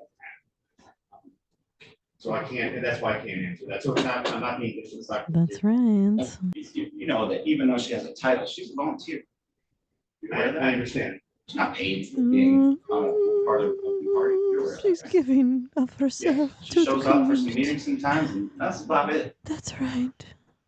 I don't Just know, a simple I can't lady. answer that, what she does, I'm You just didn't a, investigate. I'm a fragile flower.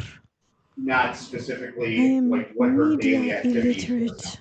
They seem to be focused on the But fact that she's the I'm chairperson. a She's the chairperson. national committee person. Yes, well, should look just into those ignore all things. that. Don't I look look into over there. matters that are directly I'm just a lady. going to support I'm evidence just a little that would lady. support I'm a little tiny the lady. elements in front. Oh, getting tinier by the I minute. suggest to you that you should also look at things that don't support. Oh, great. Anyway, so you were generally aware of litigation surrounding the 2020 presidential election, correct? Yeah, you were aware that there was. On your last sarcastic remarks. Yeah, and it was, and you should. Strike, Your Honor. What was the question? Never mind, it's withdrawn. Never mind. You're aware Don't of look over litigation there. involving the 2020 presidential Junior election, right? counselor. Yes. Were you keeping tabs on it? Brad Chad, junior So- counselor. You have to remember, I investigated this after this litigation took place. So I looked into litigation. And Todd that was Claude, taking his place at the time, co-counselor. and court records and things like that. So does that answer your question? It does. So basically what you're saying is you weren't focused on it in December of 2020, but you certainly were after December of 2022. Yes. And what kind of allegations do you remember seeing in your investigation of those cases? Do you remember any of them? I remember, there was allegations of voter fraud and irregularity.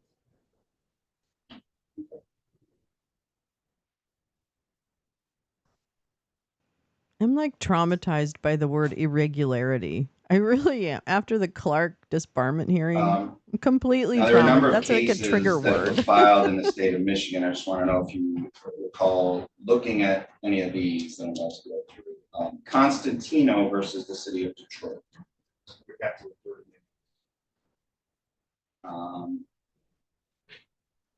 Lolly, lolly, lolly, get your lollies here.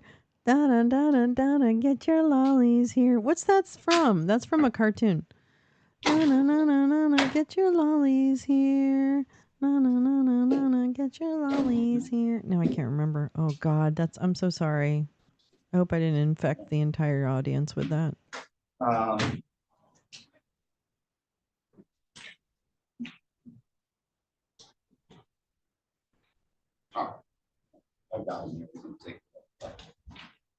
So you mentioned at least some of the things. Let me tell you and see if they resonate, the things you heard about.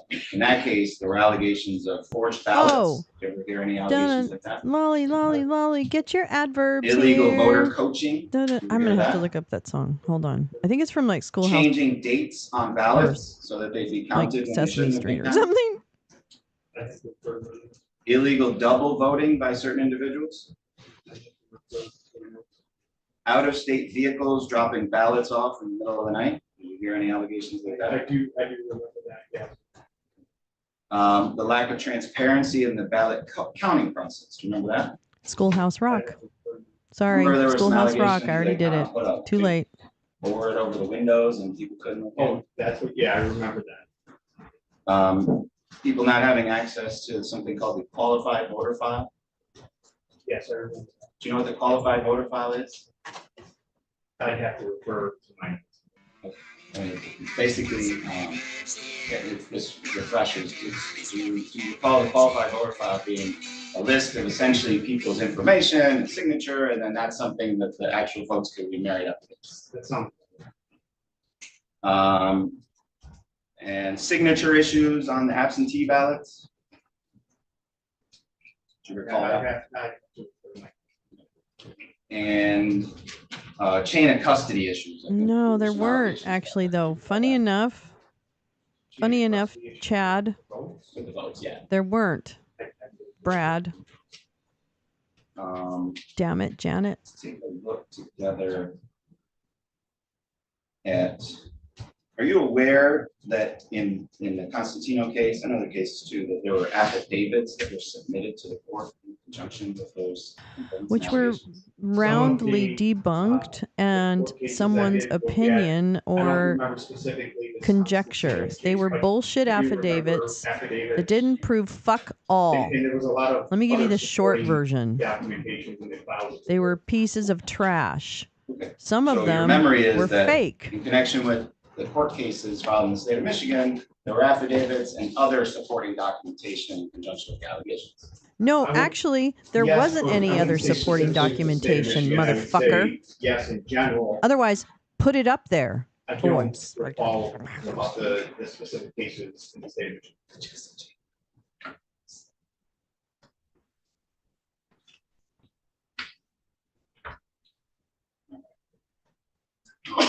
Um, Throwing it away for a con man. was a. What a and I bunch of asked you- fucking I'm gonna patsies. Read some of these, just I'm only doing a little bit, but I want to see if this. You're aware of allegations like these. This is an example. So in the Constantino case, there was a gentleman by the name of Jesse Jacob that filed an affidavit. And he states. in this- I'm going to object. This sounds like hearsay. Well, it's gonna, again. Nope, you're not going anywhere, counselor, because you went nowhere. You hit a brick wall with the other one and had to stop and switch That's right. gears. Can we establish that the witness actually read this before we talk about the fact that if he hasn't read it, there is no. I'll rule the objection, but it seems that you should have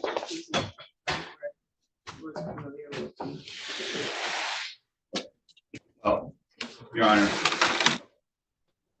Oh, you said you reviewed a number of cases, right, in your investigation? Yes, sir. A number of them in the state of Michigan.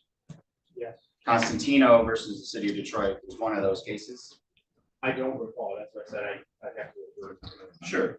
And I don't have your notes here, but there were a number of cases filed in the state of Michigan, and this was one of the significant ones that went up to the Michigan Supreme Court. You looked at a number of them, you just don't have a recollection of this one specifically. Yeah. Okay. And you said you did look at affidavits and other supporting documentation, right? Well, a number of different cases. Okay.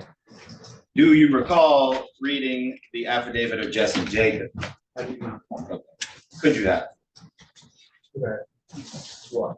Could that have been one of the affidavits and other supporting documentation in connection with these various cases that you could have reviewed? I could have, I just don't recall. Let's see if you remember what Mr. Jacob said. And I'm gonna renew my objection, that is not enough foundation laid, that this would have had an effect on this witness. Your Honor, if I may. Okay. May Just- what? Just let me do it. Just let me do In it. fairness to the witness, he's reviewed a lot of stuff and he has Oh my expressed God. over and over again his lack of recollection of specificity with respect to those things, because he's got a lot on his plate. It's You're fair. trying to refresh his recollection here, is that what you're gonna do? Yeah, Sure, if that'll get me able to Yes, ask my sure. question. You know, well, I want don't the put court to the be aware of affidavit what's in there. you too. Well, we have to decide if it's No, gonna come the in. affidavit is bullshit. Objection. May I approach the witness, Your Honor? Sorry, Yeah. everybody. All right.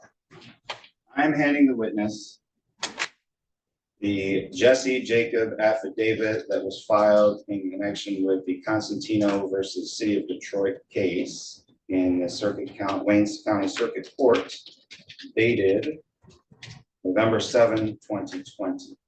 And I'd ask the witness to review this 19-paragraph affidavit, and you can pay attention to that.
downloaded that.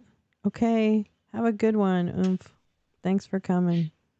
Take care. Take care. Look both ways before you cross the street.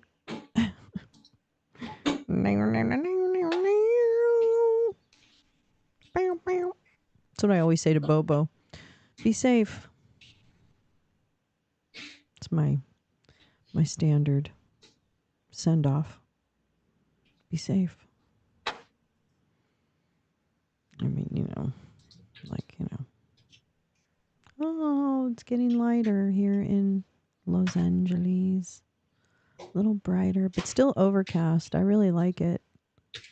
Looks like it might rain, actually. It's a little dreary, the dreary kind of gray overcast. But not like so gray that everything's gray, like the trees are still green, pretty green. But the sky's real blanketed. It's probably the marine layer, I guess. Although yesterday, I think it stayed cloudy. And the skies, they were cloudy all day. Home in LA. Where the gazelles and other shibboleth play. Can you speak a little louder? Because a large can you courtroom, so everyone please? can- I think we, remember reviewing that, in the investigation. No objections are. Let the record reflect, I'm handing a copy of that affidavit to the Assistant Attorney General. While they're doing that, would you agree with me that affidavits are evidence? I don't think that's true, is it? And they're effectively, it's like a preview of what somebody might say if called to the stand, like you're testifying today. There. Okay, Yes. read the affidavits, please. Because they're like, I saw a truck pull up behind where we were counting ballots. And then what? I saw a truck pull up. That's really what the affidavits are. They're stupid. George, when we were out smoking a butt behind the polling station where we were counting them ballots, yeah, George told me that his cousin heard about a truck driver who drove into a ditch and all the ballots fell out. Now, And they got all muddy and unreadable. And you know what? They were all for Are Trump. you aware that Sure the were. Wayne County Circuit Judge in that case And someone, it's called adjunctive I relief in think, this flashed case their on November brides like a 23rd, game 2020? of chicken with that truck to make him drive into that ditch. And that was the Or same day that the State Board of Canvassers met to that certify truck driver. the I don't election. know. Remember that being a significant day too? Okay, he's dead, And but Mr. still. Van No, Langenveld he's was on not. that State Board of Canvassers and cast a vote. Our affidavits aren't made under oath. They're notarized, right? Fuck. Eek. Now, I guess they could be. that I downloaded these affidavits. I wanted to see it. I case, haven't read them in a long, this one in a long time. while that decision There's happened so on that many of them. day, It's hard to are like you keep them aware straight that this and case debunk them. wasn't ultimately dismissed until January 8th, 2021? I don't recall. Now you said that But it your was dismissed. memory was refreshed and you believe you did look at this Jesse Jacob affidavit, is that correct? Yeah.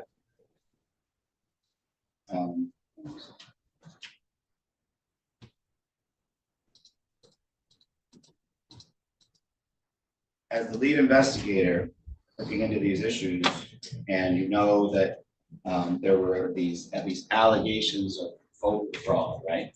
Yeah. Does it matter to you as the investigator if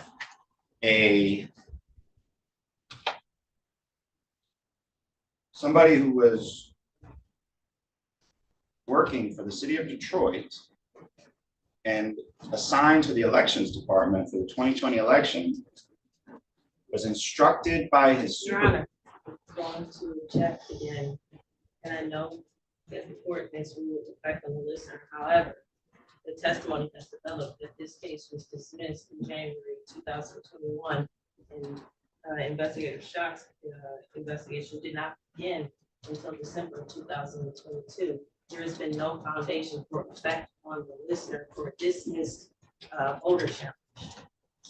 So where are we going with this line of questioning? Well, Your Honor, this witness is again, the investigator who says that there was Is he nothing asking going him? on essentially that could have changed things after December 14, 2020. And this is evidence of voter fraud, and I want to know if it matters. It is not evidence of voter fraud, The line sir. of question is whether or You are not this incorrect. case Then you don't know what still pending evidence had any is. effect on the decision that he made to offer the affidavit probable cause for the complaint. Any question? It's relevant. It's the content of the affidavit. Your Honor. You can ask the question without reading the context Right. of the record. Okay, I don't have to read it, but I have to paraphrase it. No, you don't. He's Yes, read I it. He read it to make sure he had prior knowledge of what you were gonna ask him about. You don't need to put the contents of that into the record.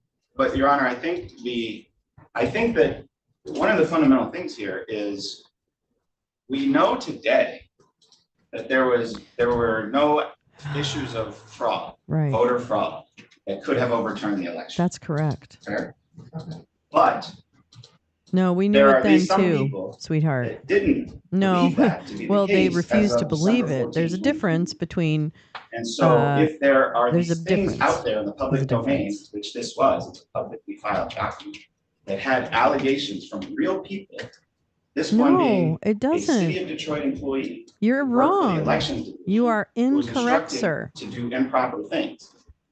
Those things, if believed to be true, No. and could have No, impacted no, the no, no, no, election no, between no, no, December no, no, 14, 2020 no. and January 6, 2021. are That's very much not- relevant to these proceedings. Ignorance and stupidity are not a December 2022, excuse for a when this fucking crime. Then you investigation shouldn't be an elector. is How about taken that? over If you're by not smart enough to understand what the fuck it is you're No. doing, you shouldn't even be an elector. Why is the Republicans And to appointing so many ask goddamn stupid investigator people? Shaw, well, How about this was that? pending until 2021. God Could damn. this have affected somebody who may have heard about it? That's speculation all on his face. We know what happened with that legislation, and ultimately, nothing happened with it. It was dismissed, it was unfounded, and to go Thank you, back Judge. a year and 11 months and say, well, somebody might have thought this was Hi, legitimate. Paul. can't How do are that. That's you? not Good how to that see you. works.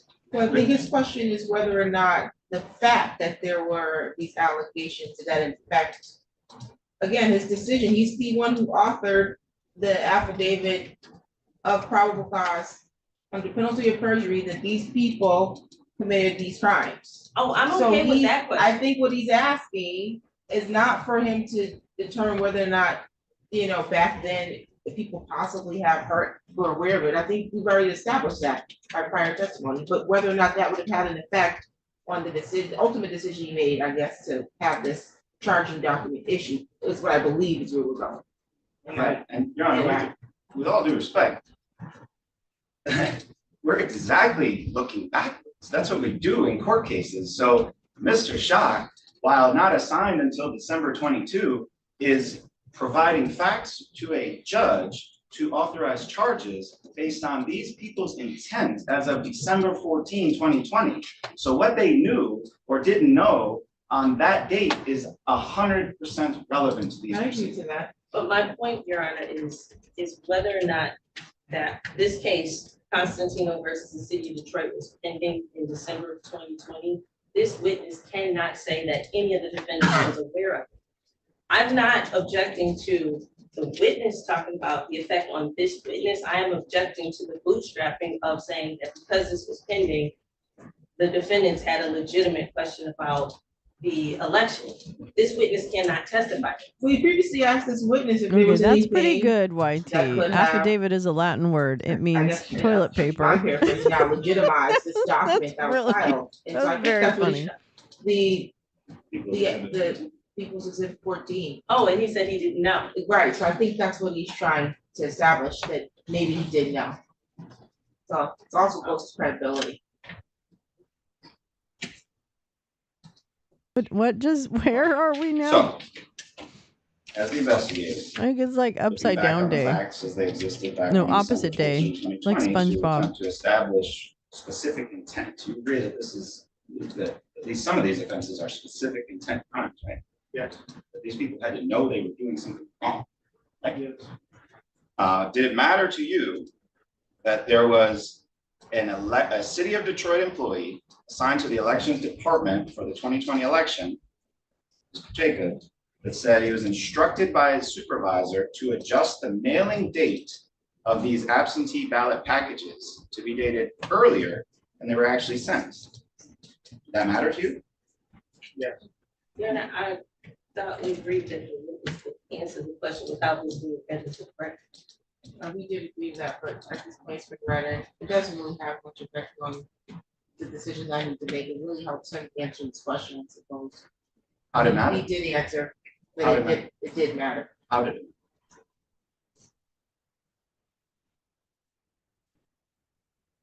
It's information that led me to an interview with Mike Shirky and asking him, you know, what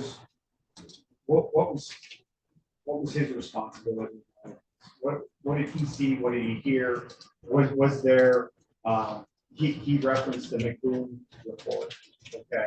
So again, he told me that we didn't have it on December 14th. Is Sean Flynn There cooperating? wasn't anything. Or is that a federal charge? Has he been maybe referred to the DOJ? That was gonna. Since he's part of the assist us in the Trump courts campaign or and not somehow change necessarily part of the direction Michigan. of the election. I don't know. I need to look up more about that's- Sean Flynn. That's what led to that interview. And so, does that answer your question? Well, but it inspires a few more. So Senator Mike Shirky, you interviewed him, right? Yes. And he said that he came to the conclusion that there were not sufficient allegations of voter fraud to overturn the election, right? Yes. And he came to that conclusion shortly before December 14, 2020, right? Yes. I mean, that's just one man's opinion there.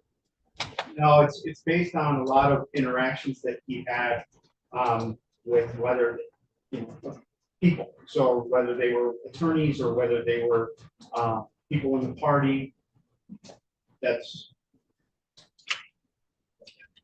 You think Senator Mike Shirky was more informed about the 2020 presidential election than Ms. Burton? That causes me to speculate. I don't know. Again, I didn't get a chance. I interviewed Mike Shirky, right? And I didn't get a chance to interview your client. So I can't answer. They say he talked to lawyers and others and he's very much following things, and his role as the Senate Majority Leader certainly caused him to be paying attention. Yes. Did you see in here where there were allegations of coaching voters to vote for Joe Biden? Yes, I did see that. Did that cause you to do anything in your investigation? Just if, you know, continuing to interview people and gather as much information as I could. And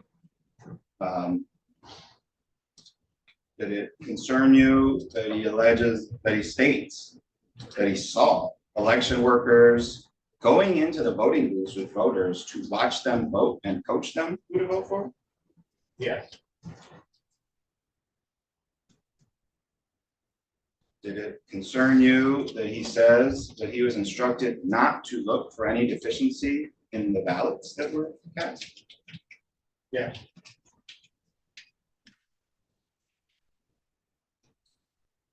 Did it concern you that he stated that he was instructed not to compare the signature on the absentee ballot with the signature that's on file in that qualified voter file system?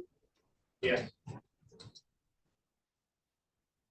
Did it concern you that he said that he was instructed to improperly predate absentee ballots, their receive date, that were not in the QBF, as Okay, if they this had been needs to stop. received This before fucking November 3rd, shit right 2020? here needs to Thanks. fucking stop.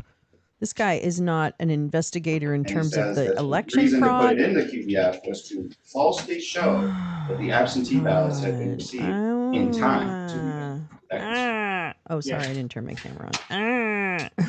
Oh, look, I look blue. Sir, because the lighting. is it fair Figure it out. that if those allegations, and those are some of the Let me see if I can allegations fix of that because I feel like I look. if some of like those a vampire. allegations were true and corroborated, and a court said that that could have impacted the election after December 14, 2020. Isn't it possible that the state of Michigan could have flipped in favor of former President Trump? No. No, it's not true. Mm-mm. That causes for speculation. I mean, Absolutely not anything's true. possible. I don't know. And I suppose that answers your question. Anything's possible. Mm-mm. That's good. Mm-mm. All right. I'm not going to do a lot on these, but do you recall the case of King versus Whitmer Yes, Mm. and other allegations of voter fraud? Fair. yes. One of the allegations said that if there was a favorable resolution of the allegations of voter fraud, that the election could change from Biden to Trump. Do you remember that that was an allegation in the complaint? I Fair. That. How about God, this that's had ridiculous. allegations of computer systems being hacked? Do you remember Oh anything my about that? God. do just vaguely, I don't remember. Make it specifics. stop. Again, I should put a content warning on this. Oh my God. And this case, there was a cert petition filed to the Supreme Court of the United States on December 11, 2020, ultimately dismissed about a year later on December 21st, 2021. Were you aware of that? I don't recall that. I would have to look at it. Just to state the obvious, if I'm correct, and it was still pending as of December of 2021, then it was certainly pending on December 14, 2020. Yeah, that's. How about Bailey versus Antrim County? Remember that? Vaguely. That was that whole software. Who can forget contributed- Antrim County? Yeah, remember that? Yeah, I I do. remember that. And basically the allegations were there were a bunch of votes that came in for Trump that were in Biden's column. Remember that allegation? Yes, And that the software that was used in Antrim County was used in about half of the counties in the state of Michigan. that part I don't. Okay.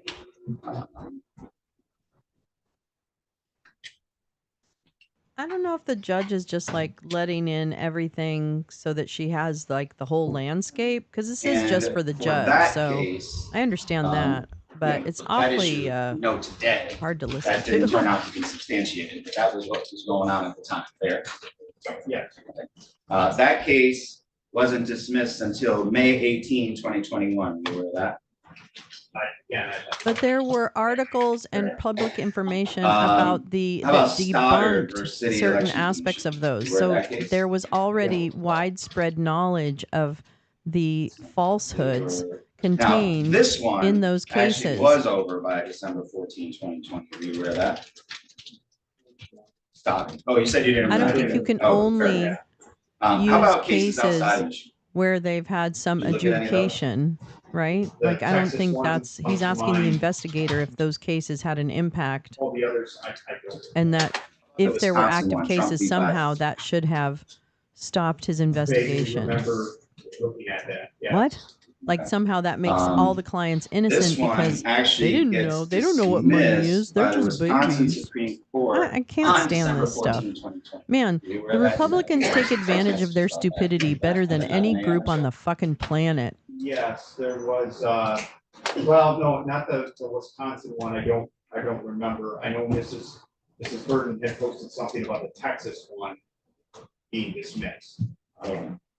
Okay, I- yeah. I- And I can't, and it was before December 14th, she posted that, but I don't remember what you're on the Wisconsin. So Wisconsin, one thing, Texas case, Texas versus Pennsylvania, right?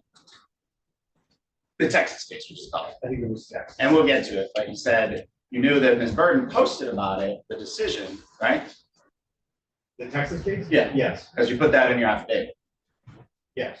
All right, we're gonna look at that later. Are you aware that Michigan was kind of involved in play, so to speak, in that Texas versus Pennsylvania case? Yes. If we're talking about the same Texas case, I think we are. I mean, some of our defendants were listed on their plaintiff. Is that the case you're referring to? Yeah. Not Ms. Burton. No, When I say not Ms. Burton was not a plaintiff in that case. Right. Yes.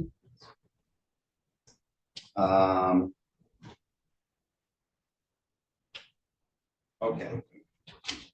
Let us take a look. Well, let me ask you if you need to see it. You say you use that in your affidavit in support of the charges against Ms. Burton, right? When you say you're using that, what are you referring? That is one of the facts that you included in your affidavit in support of the 8 felony charges being filed against Ms. Burton in this case. When you say that, what are you referring to? That is the fact that Ms. Burton was at least tangentially aware that the Supreme Court. I'm going to tell you dismissed right the now, Texas versus how would he Pennsylvania know case what on another December 11th, person knew or didn't know at any given point in time unless he And actually has it specifically in in an- paragraph 34 of your affidavit.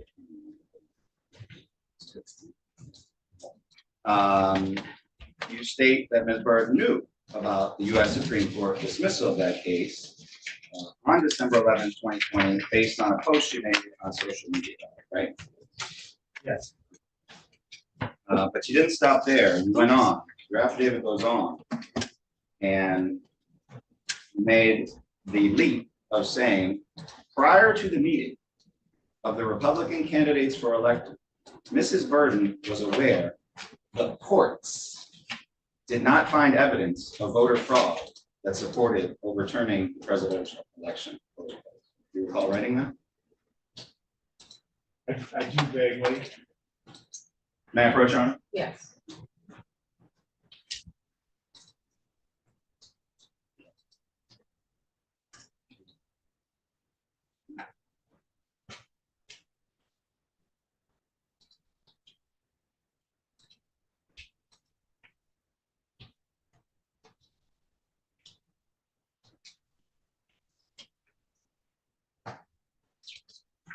Oh, Is it after you? Yeah.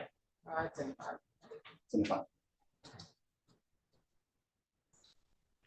What's So directing your Chihuahua? attention to paragraph 34, There's that's what I a read from. brisk Please tell me if wind I coming read in the wind. I the In- sentence correct. Oh, I'm sorry. Oh, no, sorry. Yeah. I'm wrong. I gave the wrong.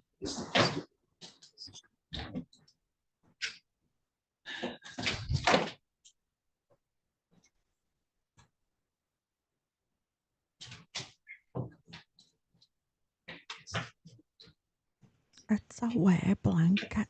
Any cool updates from the Trump thing?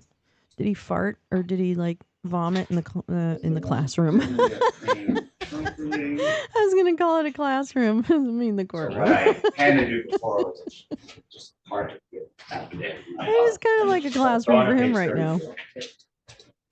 Or paragraph. He's learning how much everybody hates him because I think Pecker's on the stand this morning, right? Again, please. Anyway, I'll look at my phone and see. Hold on.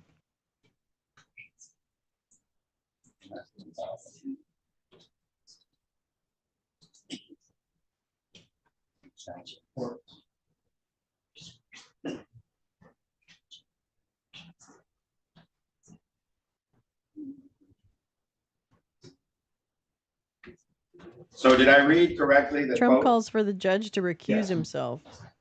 Now, we just went through a bunch of cases, and at least my representation to you that a number of them were still pending after December 14, 2020. Yeah. Okay. Don't you think it's a Oh leap my to God, say that's that pretty one good. I don't case blame is you guys if you're dismissed trying to. and that Oh my God, he's Ms. already Burton was making him aware puke. that the courts, that all courts? Pecker, Not find evidence from of voter fraud? CNN, Pecker breaks his silence No, on it's- catch and it's kill specific. as lead One. witness in Trump trial. That's what I wrote. You're No, losing all courts. credibility No, with the no. court, judge This tells specific. Trump attorney. So you're saying that even though courts is plural, you meant CNN to correspondent says say Trump's gag this order one hearing was a court. disaster. Possibly. Oh my God, so much has happened this Ah, that's what morning. it is? Oh my God. So it meant you were, you Courts means Yikes. possibly specific to the grammatic order. Mrs. Burton was aware that the courts, apostrophe S, did not find evidence of voter fraud. Okay, do you think that the judge that reviewed, assume the judge read every word very dutifully, which I'm sure he or she did. Do you think that the judge knew that you meant apostrophe S? Objection, speculation. Well, Your Honor, this really goes to credibility. This is the person who is providing the facts to the magistrate judge who authorized charges in this case that you are deciding whether to bind over. And that magistrate judge, I suggest, was at least slightly misled by this use of. Well, I don't think he can testify as to what the magistrate believed. She read these affidavits. Blanche. Question I just think of it. whether he But you believed are Blanche. that I just ate a clerical candy. error You are changed Blanche. You the are. meaning of his affidavit. Do you believe that the clerical error that you just pointed out changes the meaning of your affidavit? Wait. No, like I said, my Strap in, kids. My, It's gonna be a bumpy ride. writing here is specific to the court. I think he that, knows he's gonna she lose posted. the Supreme Court case on Thursday. So it doesn't change, does it change the meaning for me? No, it doesn't change the meaning. I'm not trying to make things up here. I'm not trying to suggest that there was multiple courts. I've laid out the court.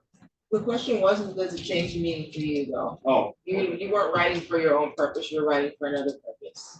And do you think that leaving that apostrophe, there's a reason why there's supposed to be apostrophe? yes. Does that change the meaning of the language that you put in your affidavit? I suppose somebody can interpret it as that. Do you think it changes it? No, I don't. So if you read a document that states a plural, courts to me means more than one court. Do you agree with that? Yes. But the magistrate also has the ability to give me a call or send me an email to seek clarification on it as well. Did she, or is it a he or she? It was a she. Did she? I don't recall, but if she would have, it would have been pointed out and addressed, just as we're talking about it right now. But you have no memory that she did. I do not. I do not recall. And if just from my perspective, if you read that sentence, and I want you to do it real quick. Read that sentence with an apostrophe. I just did. Does it work? Mrs. Burden was aware that the courts, apostrophe S, did not find evidence of voter fraud. It's not possessive to the court. It just doesn't, what your testimony is doesn't make sense grammatically. You agree with that? I would not. So you think, in context, reading the word, that sentence with an apostrophe S makes grammatical sense to you. That's my understanding. That's your testimony. Here we go. Teresa that's coming in with fine. breaking news. Breaking news. Breaking news. Hey guys. According to Teresa, that cat _TC on the shitter, the Twitter, Twitter shitter. All right, Hecker I'll reaffirmed retrieve that Trump signed the invoices and the checks. Oh, baby. Your Honor, I'm again moving to Man, he's going to another regret area, all the so dumb I know shit it's moves he noon, thought he I'm was going to get going. away with. Just want to know the court's question. And the women are bringing him down. Okay. Nailed him. That's not possessive. Okay, you testified previous, oh, you know what? Just real quick, because I forgot to mention, I wrote it down, McBroom report, you mentioned that in conjunction with testimony about Mike Schiff. Yes. That McBroom report You know came out what? in like, I lost my I'm gonna guess place. June of 2021, that's a, yeah, certainly well after December 14, 2020. Yes. When was it, do you know? I don't. Does June 2021 sound about right? It sounds about right. Yeah. And that's the document that really analyzed the allegations of voter fraud that were going on, right? Yes. And came to the conclusion that they were insufficient to overturn the election. Fair. Yes. But that again was, let's call it 6 months after People's Exhibit 14. Yes, but Mr. Shirkey must have had some additional information prior to that document coming out, because like we just talked about, so he didn't feel that there was any evidence of voter fraud that would overturn the election before December 14th. Do you have any evidence that Mike Shirkey spoke with Kathy Burton prior to 14th? I do not know.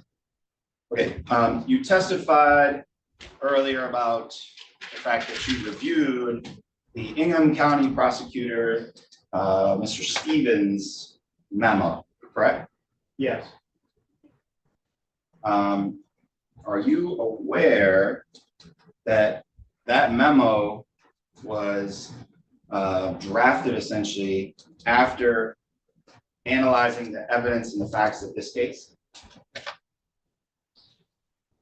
clarify that. Sure. So, because, the timing of all of this, by the time I took on the case in 22, late 22. So that's fair. But you weren't, let's be fair, you were not involved in this case until December of 2022, okay? Yes, sir. All right, so I'm asking about things that happened in March of 2021. Okay. And I'll see if you're aware. Are you aware that the Attorney General's office basically tried to shop this case to the Ingham County Prosecutor's office? No, I was aware of the fact that it was reviewed by the county prosecutor's office. Are you aware that they reviewed it per a request from the Attorney General's office? Isn't that what I the have to Attorney go back General in is my supposed to notes do as the if there top was any cop sort of in the request state? in the, Isn't that what records they're management. supposed to do? Let's Why are get a we little acting more like this is specific. Are you naughty? aware that Assistant Attorney General Richard Cunningham asked Ingham County Chief Assistant Prosecutor Mike Cheltenham to review this case back in March of 2021? I don't recall that.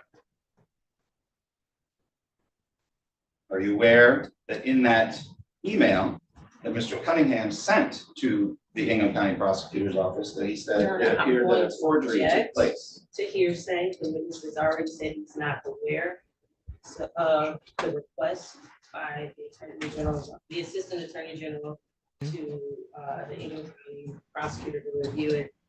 And there's no foundation that it would have been privy to this email, and even if he was hearsay. That's fine, Your Honor. Did I'm you gonna guys hear the ask sound that effect? I, Hi, allow Janice. this How you witness to doing? Good to see you. refresh his recollection Mhm. on discovery that was provided in this case that he may have reviewed. What are you refreshing his recollection about? I am refreshing his recollection whether he is aware that the Attorney General's office asked the Ingham County Prosecutor's office to investigate the facts of this case. What is that naughty? I thought the Attorney General of the state was the top cop. What the fuck? I just don't even know why this is an issue. I'm sorry. Well, I'm asking him based on his investigation, documents in his investigative file that are produced in discovery in this case, whether he's reviewed the document. And perhaps, again, amongst the thousands and thousands of documents that are in existence, you may have forgotten this particular one, and so I'm asking him to review it. And if it doesn't refresh his recollection, then I'll. Was that just published to the board? That wasn't even on the exhibit. It's supposed to be an exhibit. Well, not yet. I'm gonna refresh it. So does that, let me ask, did you have an opportunity to review that document? Oh.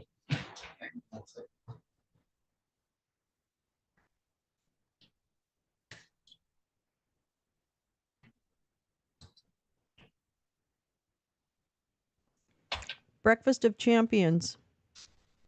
Right there.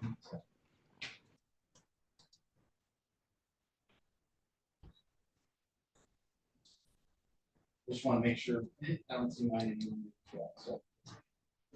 Dated. So reviewing that document, refresh your memory at all about the topic of the Attorney General's office asking the Ingham County Prosecutor's office to investigate this case. Again, I was aware that the Ingham County prosecutor took a look at the case and reviewed it. Does that answer your question? So I guess you just don't know how they came to review it. No. And that email doesn't refresh your memory that it was the AG's office that asked. I don't recall seeing. And that never came up in any of your discussions and team meetings or anything about this APA Stevens memo. No, that memo, no. No, hot tamales, weed, and coffee. That's it. Do you Breakfast have and any knowledge pancakes. about the Attorney General's office trying to get the Just U.S. as I say, Attorney's not as Office I for the do. Western District of Michigan to investigate this case? Never heard that? No, I'm aware of it, but it's specifics, no, I don't have any knowledge of specific. You are aware of what? The fact that, our office, may have had some sort of communication with somebody on the federal side about this case. What the. Okay, hot communication tamales was, on I don't- oatmeal. May have Now had or you're did talking. That's very interesting. I May bet you have. that's really good. How'd you learn that? Probably from my boss. I'm gonna try that. And fair that Some there's nice- no I have criminal some nice case pending steel in the cut Western District of oatmeal, you Michigan know, that against Irish Capital. oatmeal. That I'm put you not like aware. to build your bones. That Irish oatmeal will You build mentioned your a guy bones. from the National Archives named It'll David make you- Stupar, To right? make you fluffy enough to last the winter. I didn't mention. Oh, that indeed it today. will. No, I mentioned. It kind of cuts going down, this but you is, never know. It's just it's Chartier for the that, best. No, actually, that sounds really I think they good. touched I'd the probably national try that. Was David Stupar one of the guys you were in touch with? Yeah, When he found out that the case was with, at least being looked at by the U.S. Attorney's Office for the Western District of Michigan, did you know that he sent an email stating that he wanted to quote unquote lobby Objection, for Your Honor. prosecution? Hearsay. Thank you. I want to know This if he's poor aware of it prosecutor. and whether that What is the impacted him. purpose of being awkward? Because, well, I want to know how it is that people get to lobby for prosecutions. I'm sorry, is that a legitimate purpose for this to be awkward? If, look, Your Honor, this case, these facts were investigated by Honor. the Ingham County Prosecutor's Office, declined. The Western District of Michigan, U.S. Attorney's Office, declined. There's pressure coming from Washington DC Oh, through was the it? request, which we have an email. For Somebody in who? DC is From who? lobbying The for Trump prosecution. administration? Was it And from then the Trump I administration, disputed any of sir? those things. Was it from the The Trump objection was administration, hearsay. sir? You said you're trying to figure out how people can lobby for prosecution. That's not a response to a hearsay objection. It's the effect on this witness, you know. How can he, if there be an effect if he's No, never that's right. seen He the did email? it in 2022. Sorry. I got I it. want to Not know. aware. I want to know if he's aware of anybody lobbying for prosecution in this case. So you can ask that. That's not hearsay. The objection is stay. Are you aware of people lobbying for a prosecution of this case? Did David Stupar attempt to lobby for a prosecution? no, God. not to me, he did not, and we never had any sort of conversation from that. Yeah. In your investigation, did you see the email dated? Oh my God. Dated what, Clarence? Come on. Come on, Clarence Darrow. Spit it out. Come on. Come on, my cousin Vinny. Drop the bomb. Let's do this. Let's relitigate 2020. I can't wait. Ugh. Hey, if anybody Anyway, does, did you remember reviewing Never an mind. email that David Stupar sent saying he wanted to lobby for a prosecution? I don't recall seeing.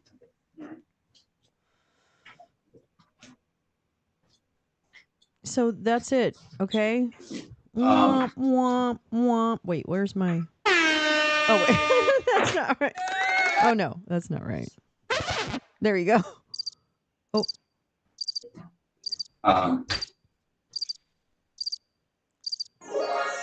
Oh, no, that's not There's also in the discovery a letter from some civil attorney named Bradford Springer.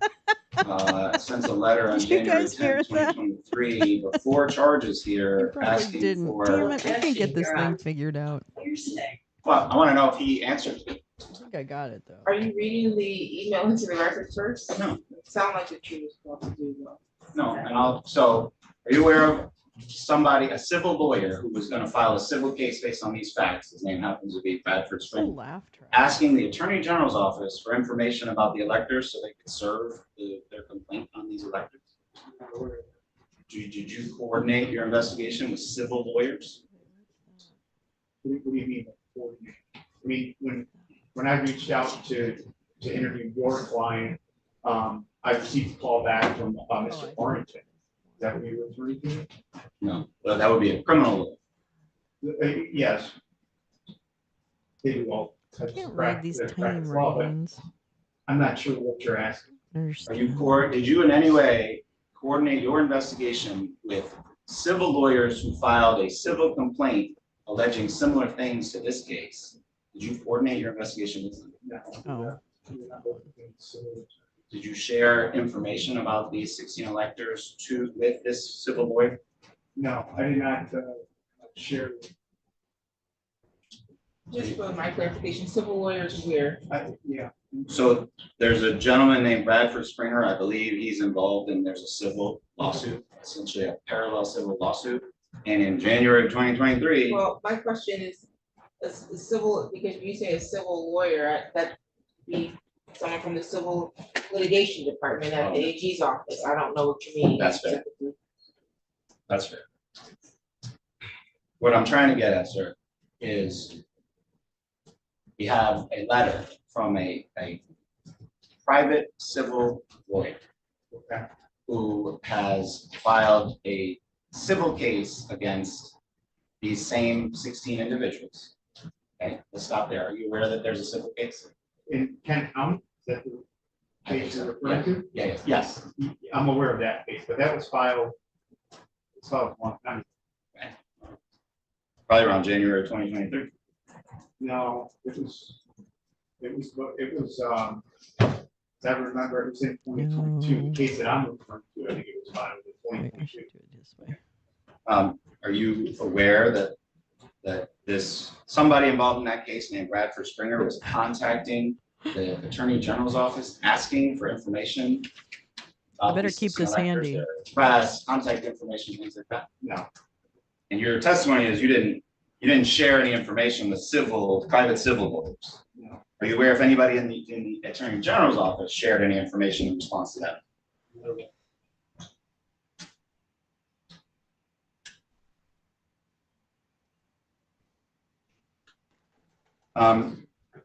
Would you agree with me that the memo that Ingham County Prosecutor APA Stevens drafted essentially determined that Objection, Your Honor.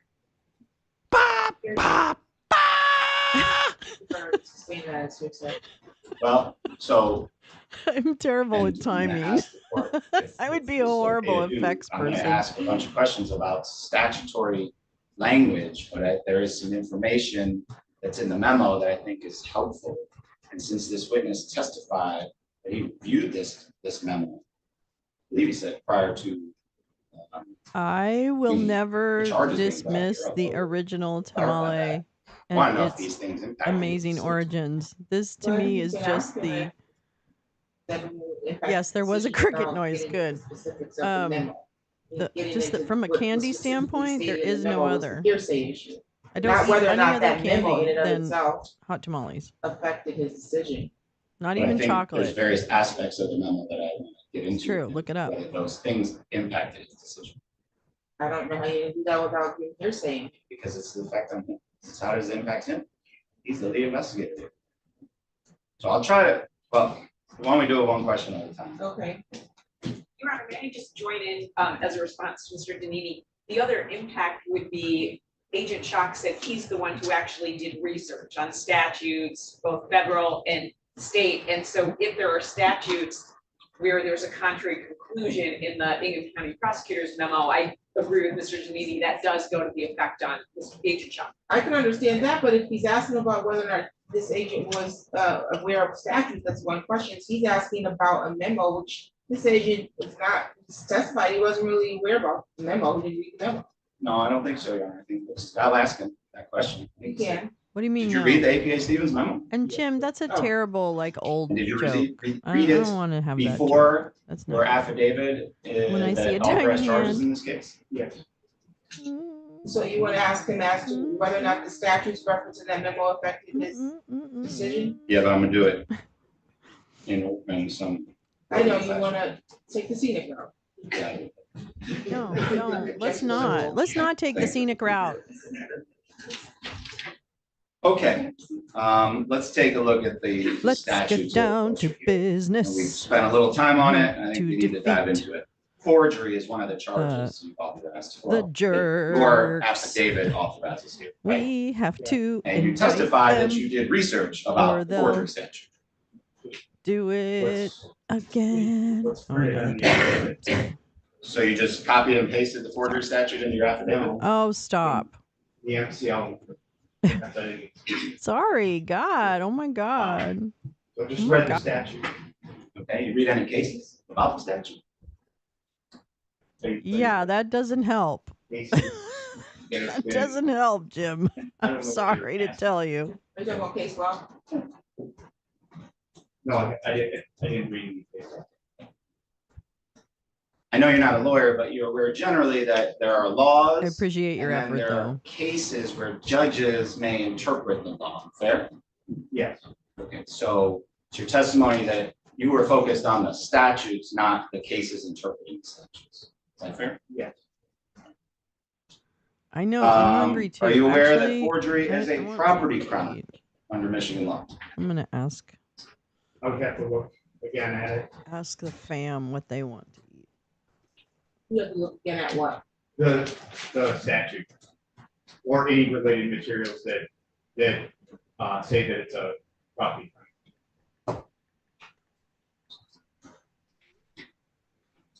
Do do do. All right, let's do hopefully a simple one. I'm handing the witness what's been marked, or excuse me, hasn't been marked, just copy of MCL 777.16N. I ask that the witness look at that.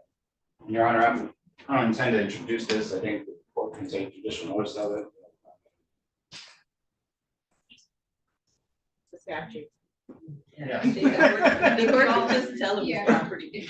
Is that the sign that has like a dog on it? Now I You can't see remember. the It's been a long second time since I've line made that that drive. says 750.248 is the forgery statute, and it's classified as a property crime, class E felony. Yeah.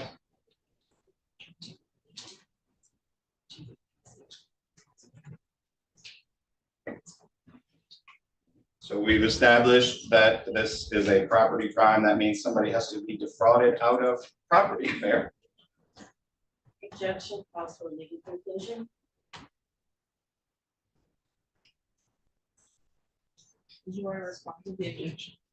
I don't think it's much of a legal conclusion to say the forgery statute being a property crime means somebody has to be defrauded out of property. Yeah, you want to make a statement? Well, I think that is an oversimplification of what the statute actually says. It doesn't just say like what we would think of as the general sense of property. Well, I think what calls for a legal conclusion is what is property. I don't Right. think him reading the actual elements of what's stated as a criminal investigator and the person who charged it said that it was probable cause that these individuals committed these acts. I think he can state whether or not he believes that the statute Oh, requires the defrauding Sausage. of I've property. never heard that Yeah, one. he just can't define what property There's is. one with an actual car. stated Oh, that I it was remember property. that. Yeah, smash hit. So then there's no objection. I know. I've never been to a You can answer Buc-ee's, the I don't question. think. Yes. All right. Or I guess is there only one? Now, when you read the Stevens memo on forgery, are you aware that he came to a different conclusion than you came to about these facts rising to the level of a crime under the Michigan forgery statute? Well, my conclusion is based on the information throughout my investigation. His conclusion was based on the review of the information he had at the time. So does that answer your question? Kind of, but it's a little, my question's a little different. So in fairness, you reviewed more facts than he did. Is that what you're saying? Yes, sir. Okay, but you're aware from your review of his memo that as to the forgery statute, his review was in conflict with your conclusion that forgery was met. There? I have to review specifically what he said in that memo. Because again, I told you that I reviewed the memo, but I don't recall specifically what he said in it.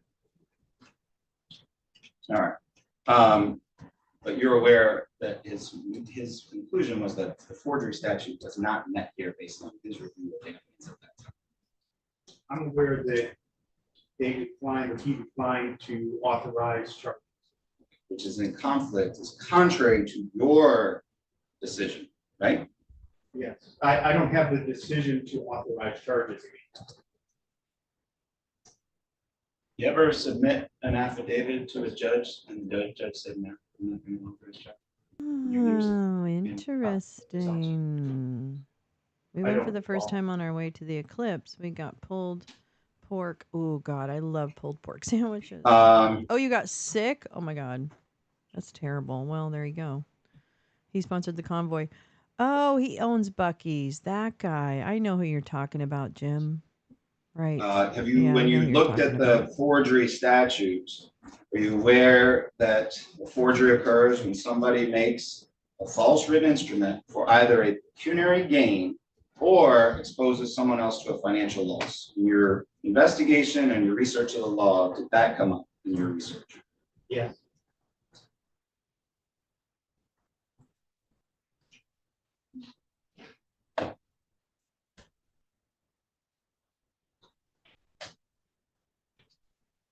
Are you aware that there is no property interest in an elected office?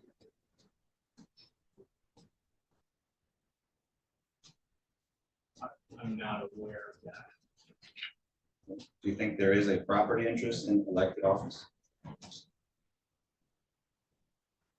I don't know. What is this? I think to answer your question. Is it fair from your investigation that no property was taken in respect to this case? You mean stolen? Yeah. Yeah. No, Yeah, there's no that's kind of property. high. Yeah. Do you agree that Ms. Burton received no financial gain? Yes, I've already said that. I didn't see that. I didn't come across any evidence to show that she received any financial. And it is a little duplicative, but you answered that question for with respect to another individual, so I want to make sure I asked it first. Okay, let's turn to election law forgery. That's MCL 168.933A. Are you aware that the Ingham County APA Stevens memo determination was that those elements were not present here? Are you aware of that from your review of that memo? I don't. Well, again, it's not. Yep. Yep. But they declined, correct? Kiddo knows. And they analyzed the I know, election. but I law didn't statute, remember correct? that. I didn't remember I that. don't know what they did. I think I tried to Understood. try to suppress any convoy talk in my Yeah. brain. I know. Where it's all effect on the listener. I've yet He's to asking, get- was he aware? I mean, I think there's a buildup. This, he said he was gonna take the scenic route. I said I will allow him, so I don't know how long this memo is.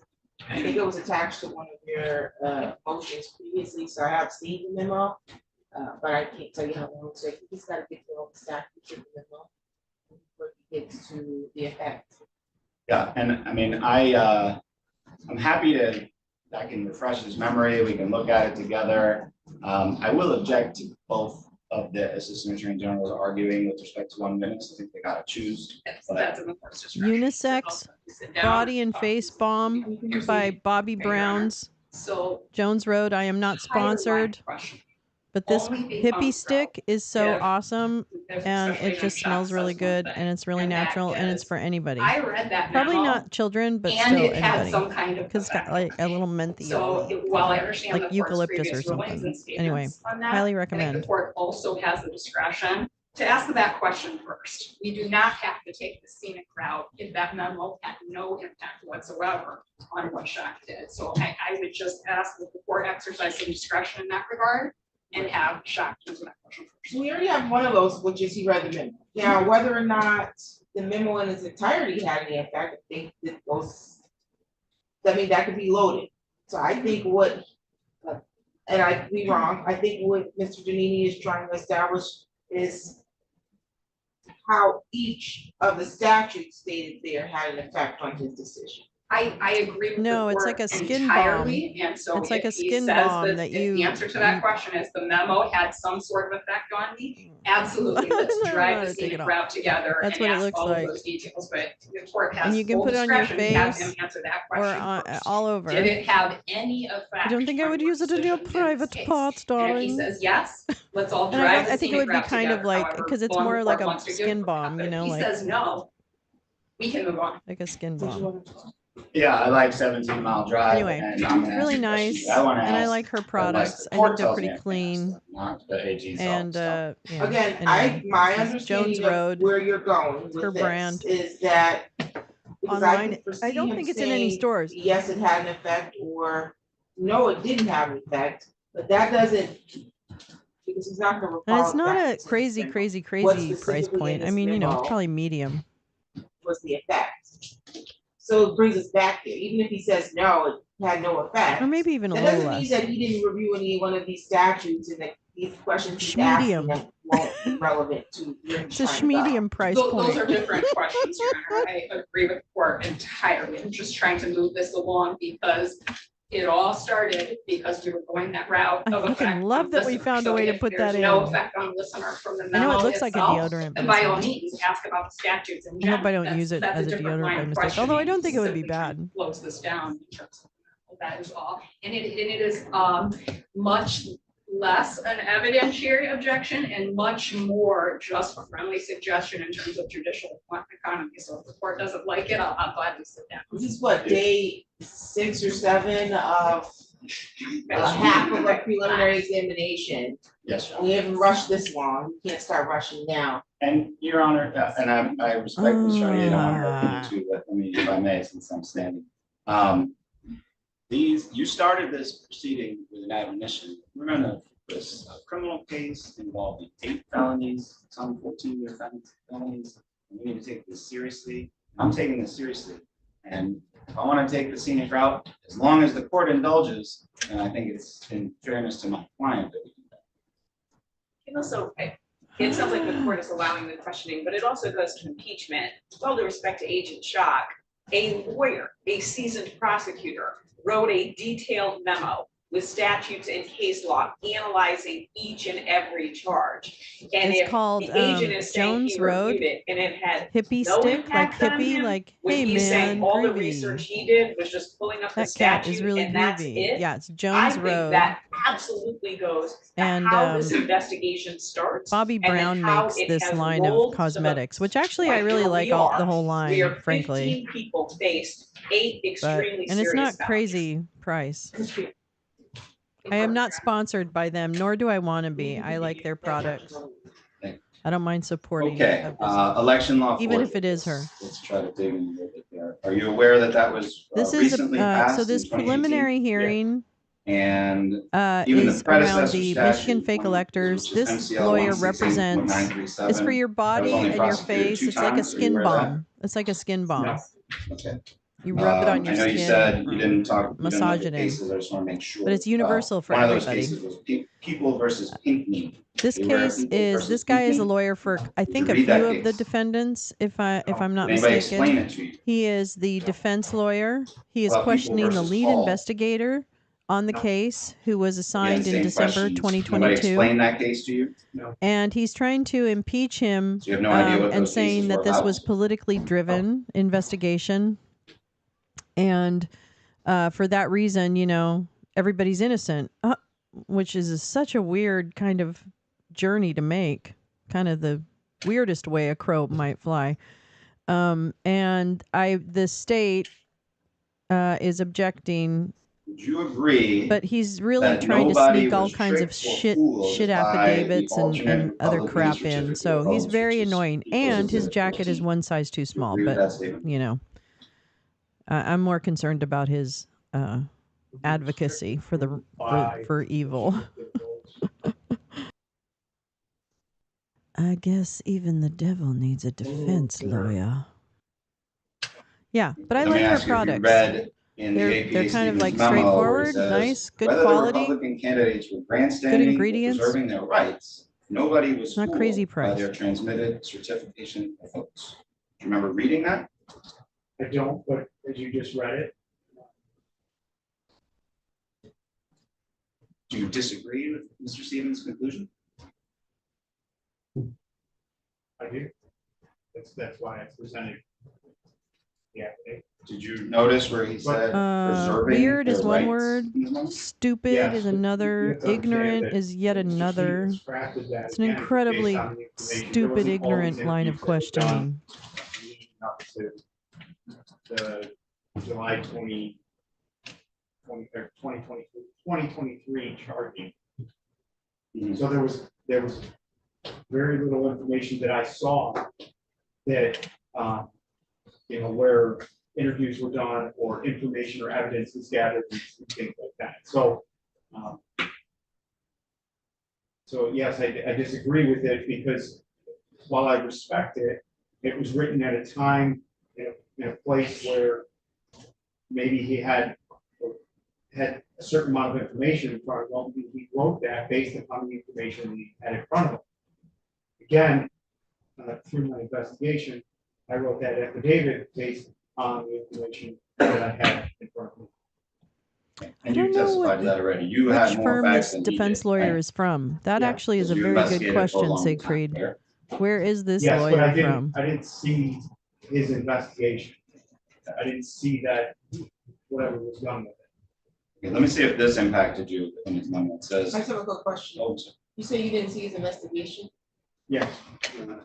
I didn't see, I saw his memo, but I didn't see, like where an investigator was assigned to it, whether it was a special investigator from the county prosecutor's office and had done a preliminary investigation. Again, as I stated, I took over the investigation from Special Agent Cronin, in which I saw his investigation, but all I saw was the charging memo by Mr. Stevens. Okay, but are you aware of whether or not there was an investigation that Mr. Stevens relied on? I'm not aware. Okay, so when you made the statement that you had more facts that you're not aware. Right, yes, Okay. so, yes, and like I said, I wasn't certainly trying to. Okay, Brad, second guess Chad, his counselor at investigations at large. all. It's I'm time just- to I'm not wrap it aware up. of the facts The or judge is any on to investigation you, that may have been sir. completed by Mr. Stevens or his staff that, brought him to that conclusion. Does that help? I want to know if this impacted your investigation at all and the conclusions you reached in deciding to submit your affidavit. Mr. Stevens states. Okay, well, Republican I'm gonna candidates guess that since he transmitted wasn't the aware of it. certification of votes to satisfy their God. obligation under federal law if they became certified electors. Do you recall reading that in the memo? I don't recall the specifics of it. Does that impact, did that impact in any way? You may not recall the specific that I read. I can hand you the memo to verify it. But did that impact the way you proceeded in your investigation, knowing that this prosecutor is talking about obligations under federal law if between December 14, 2020 and January 6, 2021, they became the certified electors? Yeah. Did that impact your investigation? Yes.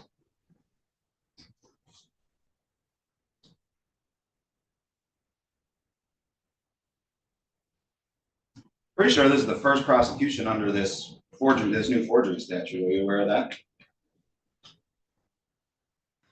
Didn't you just And mention the there's do two other? do On the old do statute. go round okay, and no, round. You're not aware that you're Mhm, not He's back to blazing this. new ground here? He's back to this. Has never been charged before. Why are we even here? He started there, so now we've come full circle. Are you aware that one of the elements that has to be proven under the Michigan election law statute is that the allegedly false document, was Exhibit 14, has to relate to some purpose under the Michigan election law? Yes. Yeah, okay. Got a little problem there too, right? What's the problem? I bet you're gonna try and. Isn't the certificate of votes something that's required under federal law?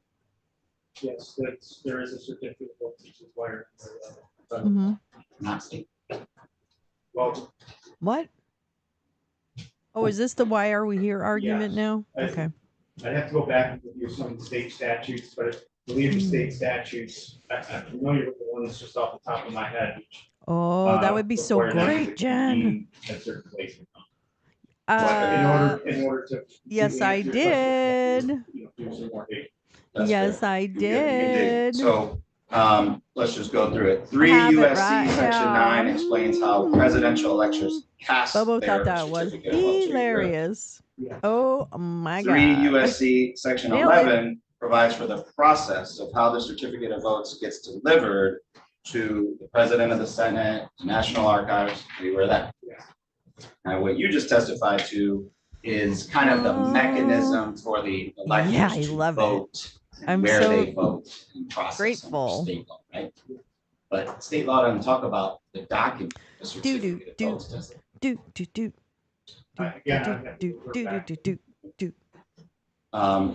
When you read the APA Stevens memo, and he Then you states, go, quote, "Oh, the this changed certification my of votes mind." is required by federal law, not Michigan law. Did that have an impact then? Like I said, No. I do the fact that the, say now the entire document. The APA Stevens memo impacted you. Yeah. It's just like any other piece of evidence or information that I'm across in the course of the. I mean, you have another prosecutorial entity Hey. saying, ain't no Anything crimes here. relevant to the Right. to the case. Yeah. That And was so you gotta like, overcome that. I think it feels Well, like that again, found you.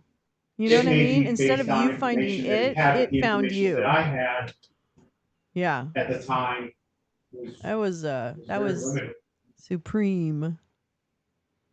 All right. Supremely Another nailed it. element that the prosecution actual must nailed prove in it. this case is that Kathy With Burton no acted real with a comparison. specific I've never had intent to something defraud, right? hit so hard Yes. as that. Are you aware that the APA Stevens memo concluded that, quote, there is not any evidence that proves this evidence? Yes. He calls it nothing more than a quote unquote political stunt, right? I don't recall what he said. Do you remember him quoting Professor Friedman, who's a University of Michigan can't law even- it's right professor there, and and I can't even constitutional look law at it. expert, who said that the quote Republican elector votes have no know. legal Nobody authority? gets to see it. Yeah, it totally. Yeah. After, And are you aware that Oh, it was Professor cute. Friedman's very statement funny. goes on and states there's nothing preventing any group of 16 people from getting together, saying we're electors, but it doesn't have any legal force. Do you recall that?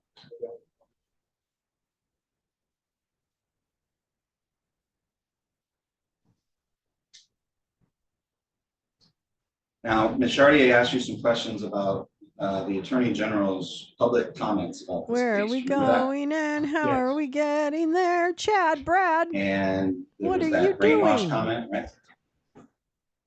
By Mrs. Chartier. Oh, well, Welcome. no, If you Mrs. joined Chartier us was late right now, recounting Ms. Nessel's Yeah. comment. defense About attorney how, Chad Brad, attorney the at people law, who are charged in this is, case have been brainwashed. wearing Right. a jacket one Yes, I size too recall. small, and it's really And bothering that me. I they, love you too, gal, so much. So really much. legitimate believe much. and genuinely believe what So they did, Chad Brad is the one speaking. Next Yes. to him is And Todd the last Claude. thing she said He was, also is at the same somebody firm. I haven't can't figured out even what the plead firm's guilty if name they is wanted yet. to, because they can't But admit anyway, what they did that's violated the law. yeah, that's who because we're they still watching think right they're now is first law. Chad or Brad. Remember I don't that? know what it is. It's either Chad Brad or Yeah. Brad Chad. I kind of keep I going between the remember two. I Talking about I that. think he gets As that a far as lot. the specifics But then the of other what was said in guy the is video, Todd Claude, so I know he's I don't Todd. remember the Todd and specifics. Brad. That's probably a better combo. And we already established that this is a specific intent to crime. Yes. How can someone genuinely believe something and yet have, at the same time, knowingly commit a crime? To do that. How? That's the question. I am. If somebody genuinely believes something, Wait. how can they Here? do something knowingly wrong? I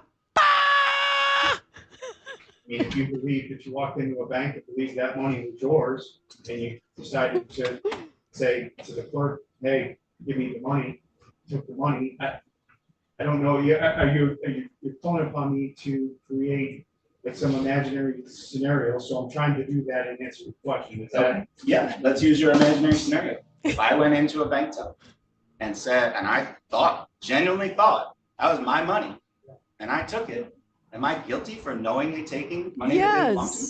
Yes. Yes. Ignorance of the laws. It's No not excuse. defense. Still negates my specific intent. What? I totally saw the pipe bomb notification, which I thought was, I love the zoom in to it. That was my favorite part of that tweet.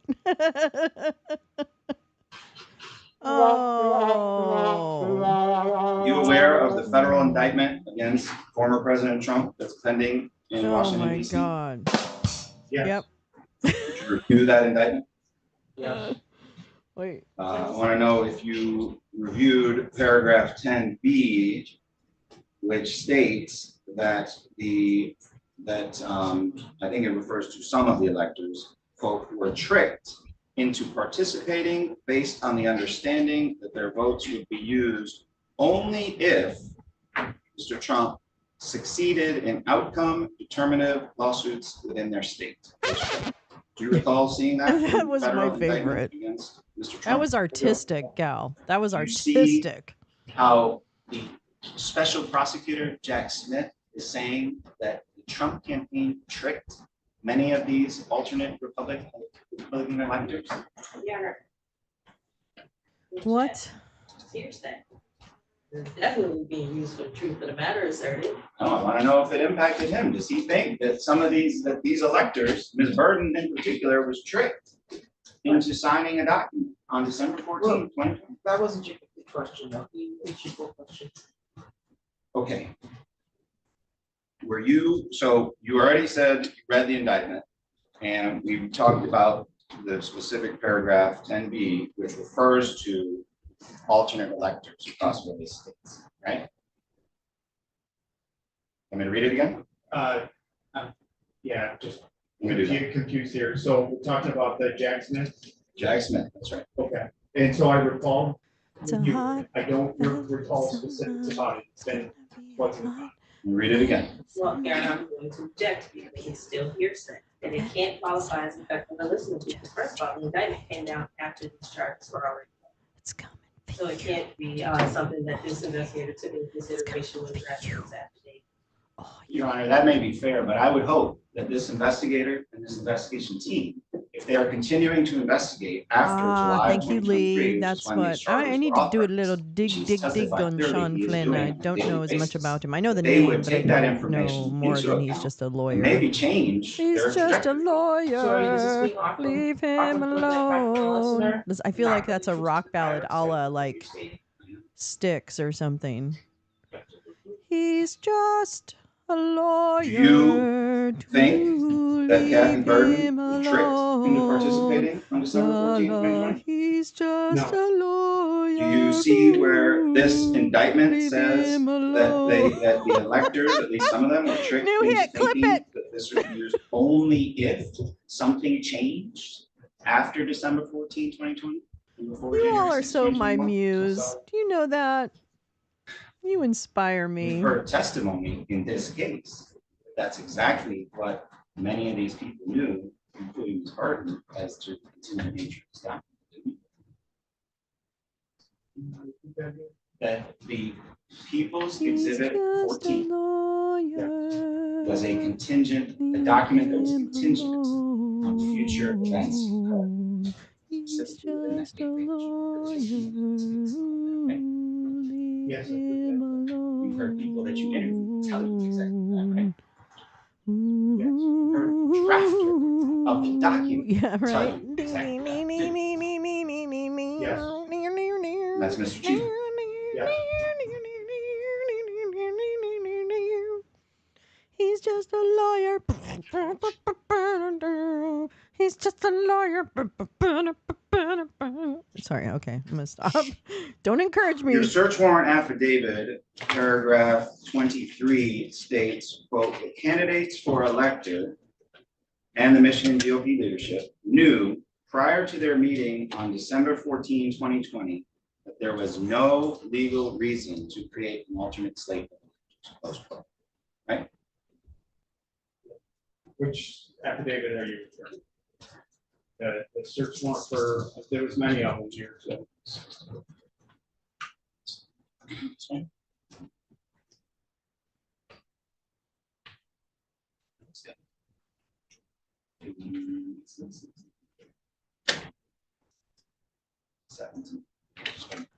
Thank you, Madame Lee, for your assistance in advance. I'll let you know. I'm sure there's a fair amount of information out I think there. it's in two places, so Wouldn't you imagine? I just wonder why he's not in any of these rooms. Well, let me. Well, he said it. 27. Do I have permission to? Yes. Why don't you identify what I handed you and make sure I get it right? Affidavit of probable cause. Okay, let's look at paragraph 27. That's what I just read from. I want to make sure that I read it correctly into the record.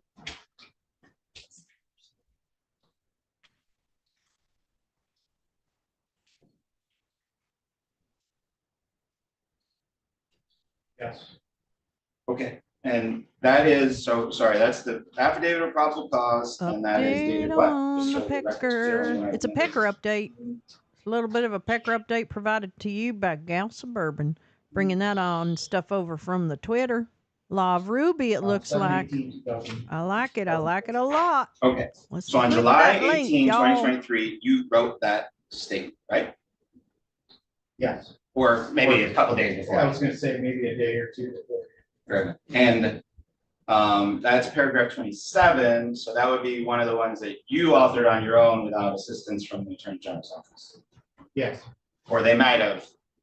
Did you say they, I forget, did you say they didn't or did maybe edit those paragraphs? I don't recall that. Fair enough. But that's essentially your section, right? Yes.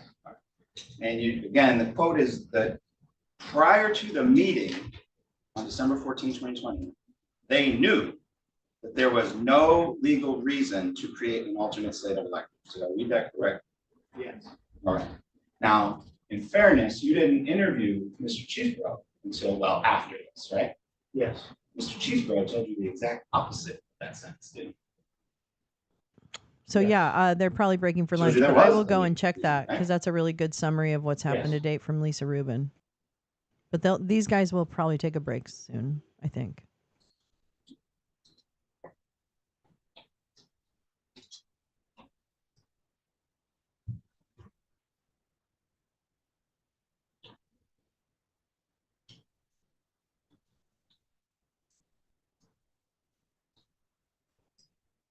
In fact, he told you that he believed there was plausible litigation that might be won between December 14, 2020 and January 6, 2021, when he drafted those documents, right? Yes. Nope. Well, he could have told you that, but he used lying. So he lied in his interview. Okay.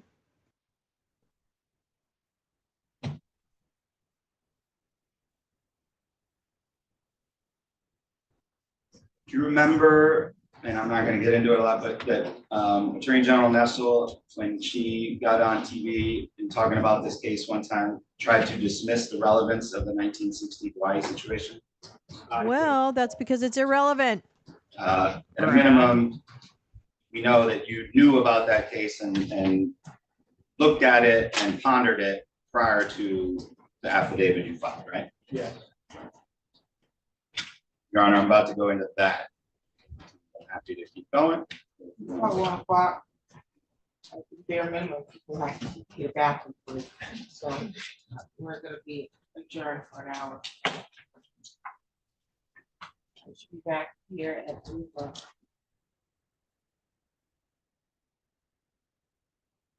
Isn't that Central Time? Am I confused? Because it's 10 o'clock here in California, unless I'm somewhere on the Pacific Ocean and I don't realize it. All right, let's go ahead and switch this up a little bitty. A bitty. Let me see.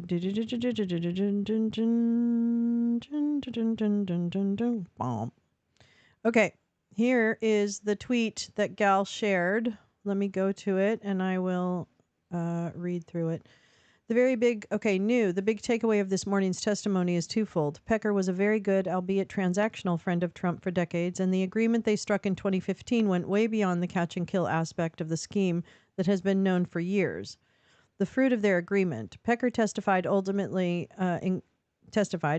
included a series of stories suggested by Cohen and embellished, in quotes, by the Inquirer about Ben Carson's bungling a patient's brain surgery, Ted Cruz's alleged sex partners, and Marco Rubio's cocaine connection. It also extended to hyping a profitable mainstay of Inquirer coverage, Bill Clinton's alleged womanizing and Hillary's enabling, in quotes again, of the same, which Pecker acknowledged bumped up his sales while helping Trump's campaign. Let me see where she went from here. That Pecker offered to augment that variant of Clinton coverage pleased, again in quotes, both Trump and Cohen. Pecker remembered in discussing their August 2015 Trump Tower meeting. I don't like Twitter at all right now. Okay, can I just tell you that? I really don't.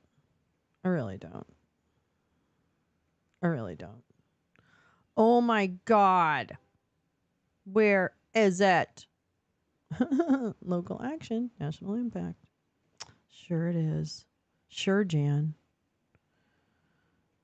Sorry, everybody. I know I'm like a boomer when it comes to the Twitter.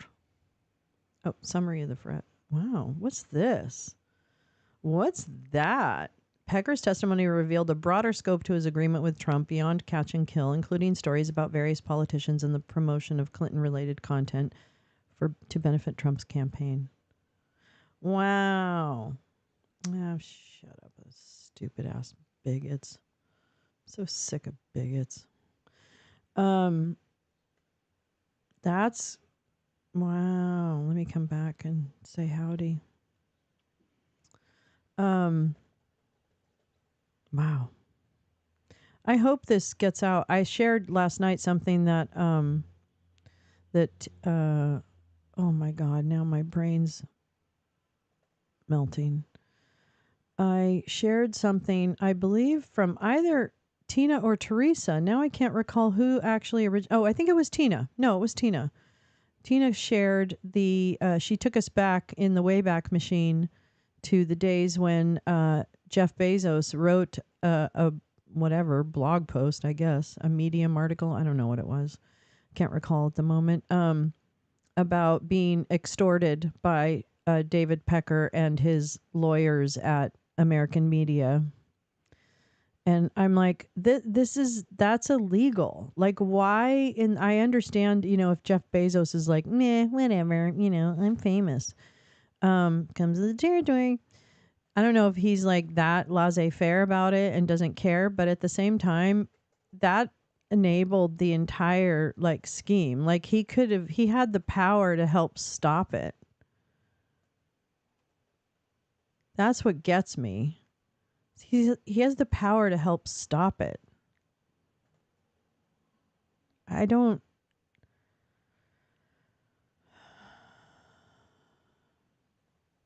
just don't know why I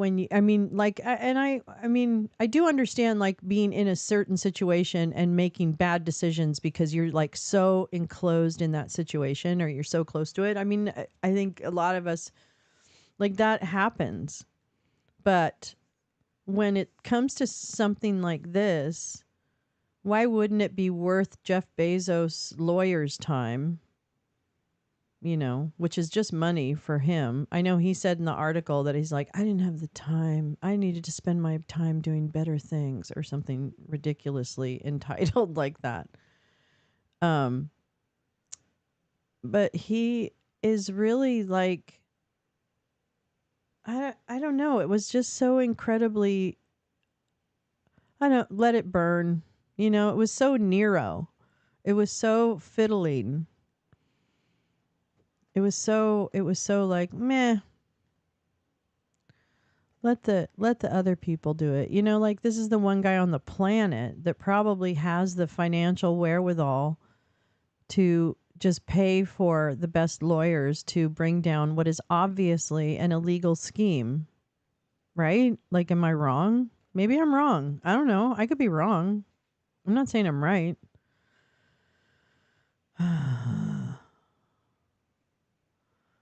Whether I'm wrong or whether I'm right. Okay, so she hasn't put up anything else, it looks like. Which is really too bad because I like it when she summarizes all this stuff.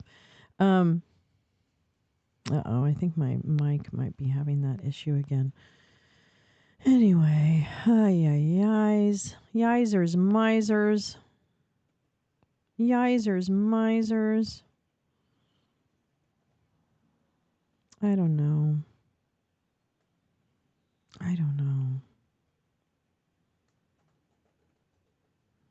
To free up some space here. Yeah. Oh boy. Well, okay. Well, this is good. I think actually, I don't know why I'm sighing so much because frankly, that is good news. It's good news that David Pecker is owning up to the broader scope, if you will, of the illegal activity. I mean, that's got to be a positive.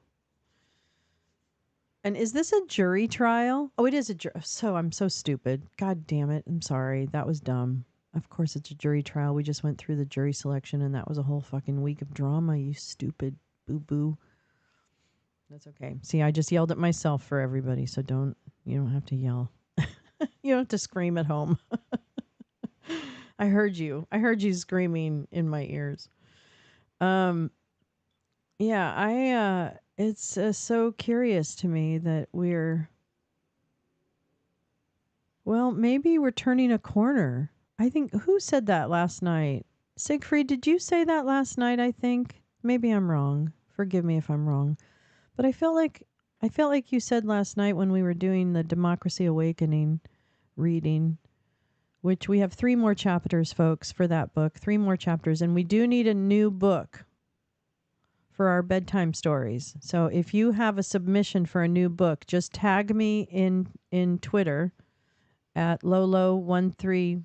What is my number? 13251797. Lolo 13251797. I love my numbers. So everybody who thinks my numbers are stupid, this is what my entire universe thinks of your opinion. That's right. That's what we think. Anyway, so oh no, I forgot where I was. Shit. But it was funny. I didn't mind that detour because that was pretty funny. Update. David. Oh, well, yeah. I mean, I think if we get to a point. Oh, wait. Because I ordered that a long time ago. Hold on. Oh, shoot. I think I put it somewhere stupid. Damn it. I had it somewhere. I have Lev's book. I don't know where it is, but I have Lev's book. Yeah, I want to do that. Oh yeah, that's what I was asking about book recommendations. I know. I was thinking yeah, I could read that. Actually, that's not a bad idea. I could definitely do that.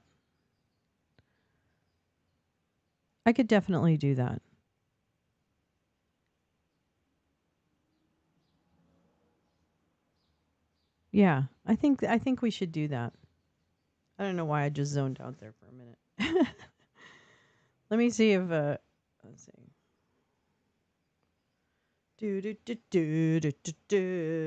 Whoa. Okay. I need to do a BRB because I need to just pick out a delivery outside and I will be right back. So hold on and enjoy some music. Wait, where is it? Hold on. Oh, there it is. Uh-oh. I can't hear it. Nope. Nope. Nope. Nope. Can you guys hear it? I guess you can hear it. Okay, I'll BRB. Hold on.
That's okay.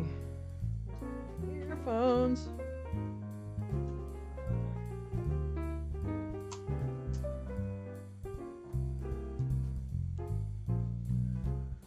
Oh. I'm sorry about that. Sorry, everybody. I don't think I even... I know, it does sound good. At least sounds interesting. Oh, whoops, sorry. Hold on. Oh, that was just the music. I didn't even know that. But yeah, sorry about all that. Count, at least try it. My mom always said, read the first 100 pages, and if you don't like it, read something else. Oh, that's good to have. Hey, Clayberg. I bet he'd come on for an interview. Really? You think so?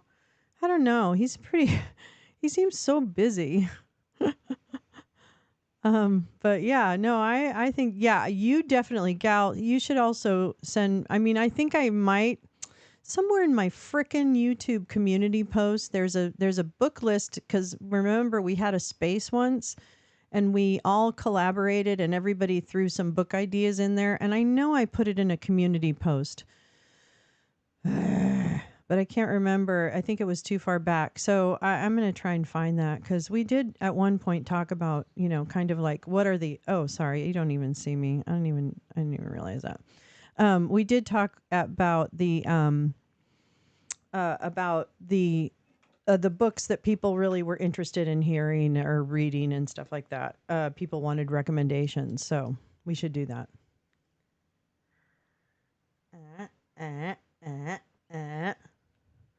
I couldn't get Twitter to let me see the link because I refuse to use the Twitter app. I just use what's on my phone, and that works good enough. Yeah, it's true.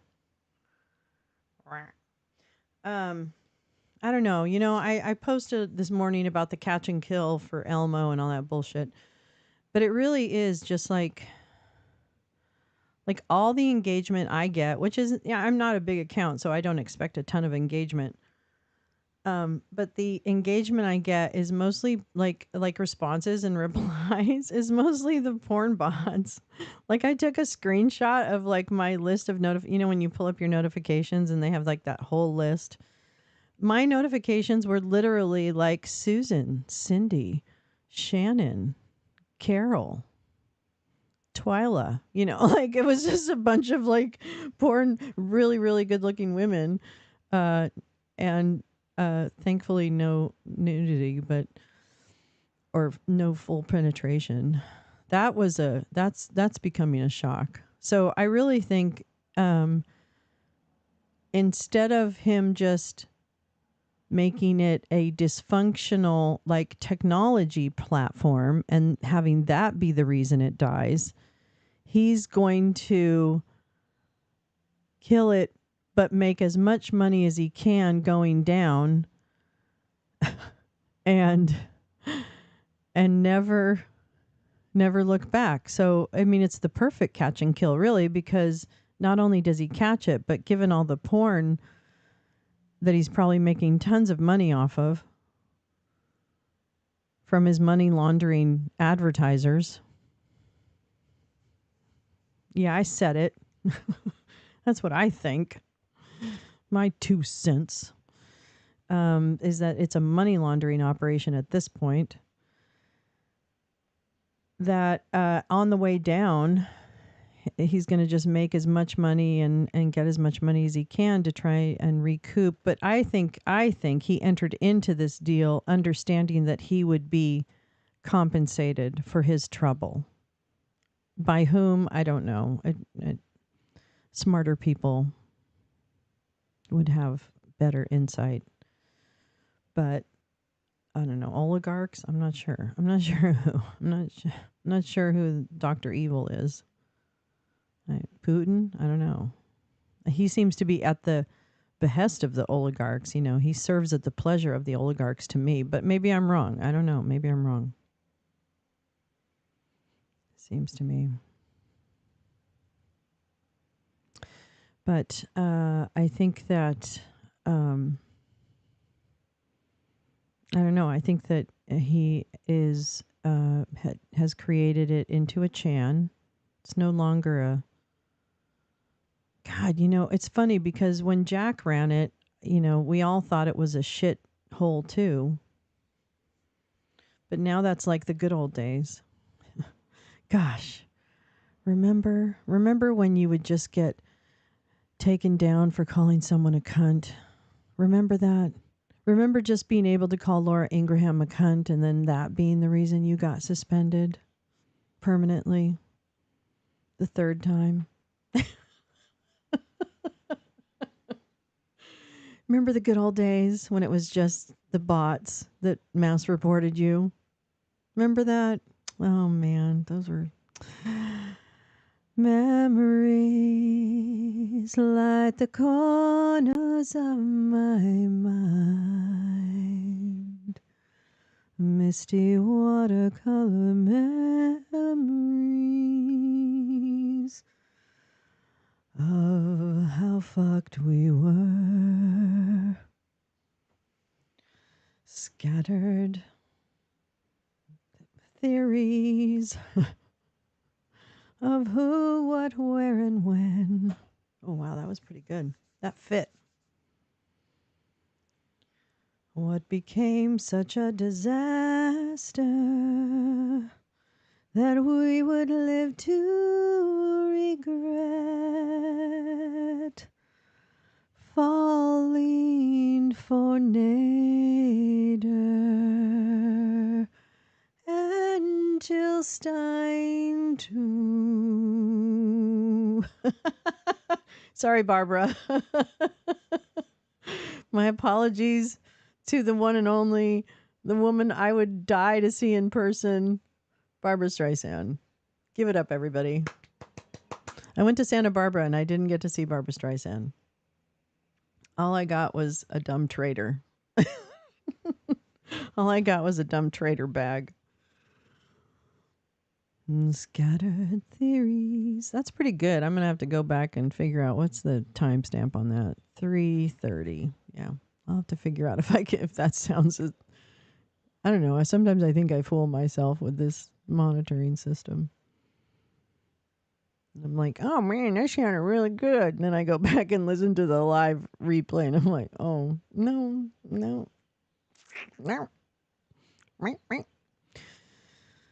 I don't know. Yeah. So, and also, gosh damn it, I didn't pin this tweet or pin this comment, but we do have a link to some background on this case as well, because it's been since February when we had the last set of fake electors in Michigan. She split them into two groups. Yeah, two groups. So it was 8 in February and 8 in I think it might have been 4 in December, 4 in February, but I can't remember. I thought it was 8 in February, but anyway, neither here nor there. But at this point, she's into the next set of 8. Because there's a total of 16 babies who didn't realize what they were doing or signing and just thought it was real fun to sign into a sign-in sheet for a party. Interesting. What a coinky-dink. That is such a coinky-dink. Oh, and in fact, they were refused entry to the Capitol. Wouldn't that be part of wouldn't an alarm bell go up? No? Okay. But you think y'all deserve to be electors, do you? Okay. Okay. Okay. Well, bless your heart. Well, bless your heart. That's just wonderful. What an amazing soul you are. Yeah, I don't know. This is like, if you don't know what you're doing, then you should not be an elector. How about that? How about we start saying the things out loud that make sense to us? And not stop saying them until it's just so annoying that people are like, okay. Or they snap out. I think we're in the blip. Remember the Avengers movie where they had the blip? Right? Everybody evaporated, but then, oh, nope, it was just a dream. 5 years later, they come back because Marvel has to make money. I mean, that's what they're there for, right? They can't just kill off all their characters. Anyway, so remember that, right? The blip. I feel like we're in the longest blip in history. Now, not that I feel like anyone's going to come back from it, but, I don't know. But I'm just saying. I think it's probably, it's probably a really long blip. And there's a pretty big chance we may not. No, that's not true. I still believe this. I really do. Like in my gut kind of thing, which means nothing, I know, to anybody else, but it doesn't matter. Get your own show. My gut is telling me that that Democrats will show up, and that they do take this seriously, and they don't have to put a flag on it and drive around and honk in order to prove to anybody, because they show up at the ballot box. And that is what I think our superpower is. Not that we should take that for granted ever for one moment. And we should hold people accountable so that there are good candidates, and that there are candidates in places. I hear so much from folks in the chat that there are not Democratic contenders in their fucking districts. I've heard that from more than one person, and that feels to me, given the numbers, that's an interesting percentage. That's a disturbing percentage of people that don't have Democratic contenders for different seats locally in their area. That's frightening. Just from a democracy standpoint. Never mind a brain standpoint. Like that's not okay. No. I smoke too much weed to run for anything. So I don't think it's a good idea for me to do anything.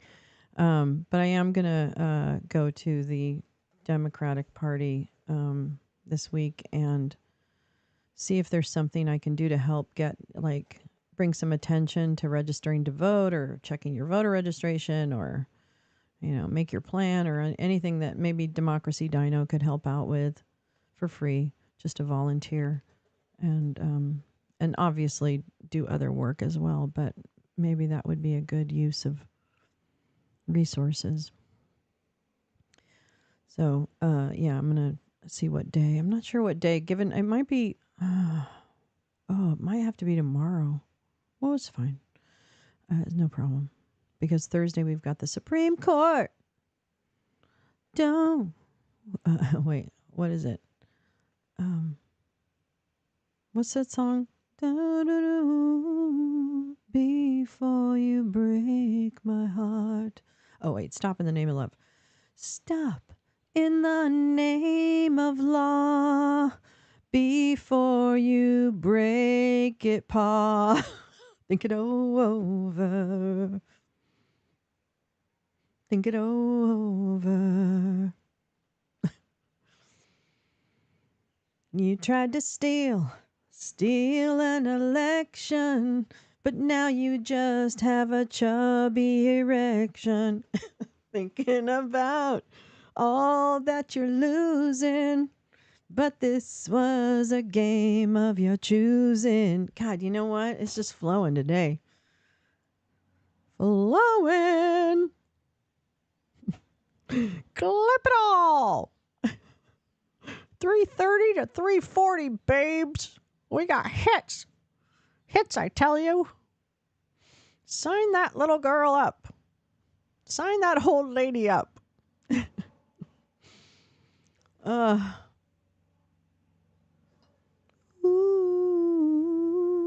Sorry, I'm a little lazy. I could be looking for stuff for us to watch other than this, but I'm just being a little lazy. Maybe I'll check on what's her name. Let's see. Let me do that. And I'll need a new window. Yeah. Okay.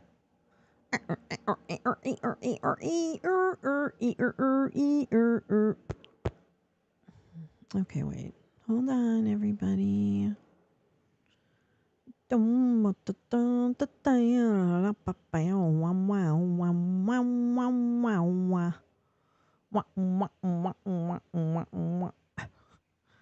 Rona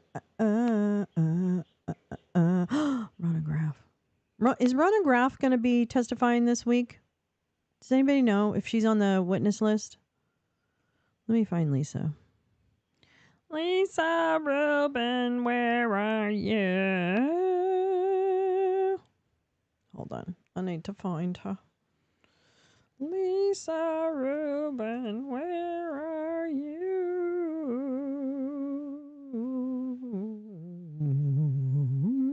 Okay, wait, hold on.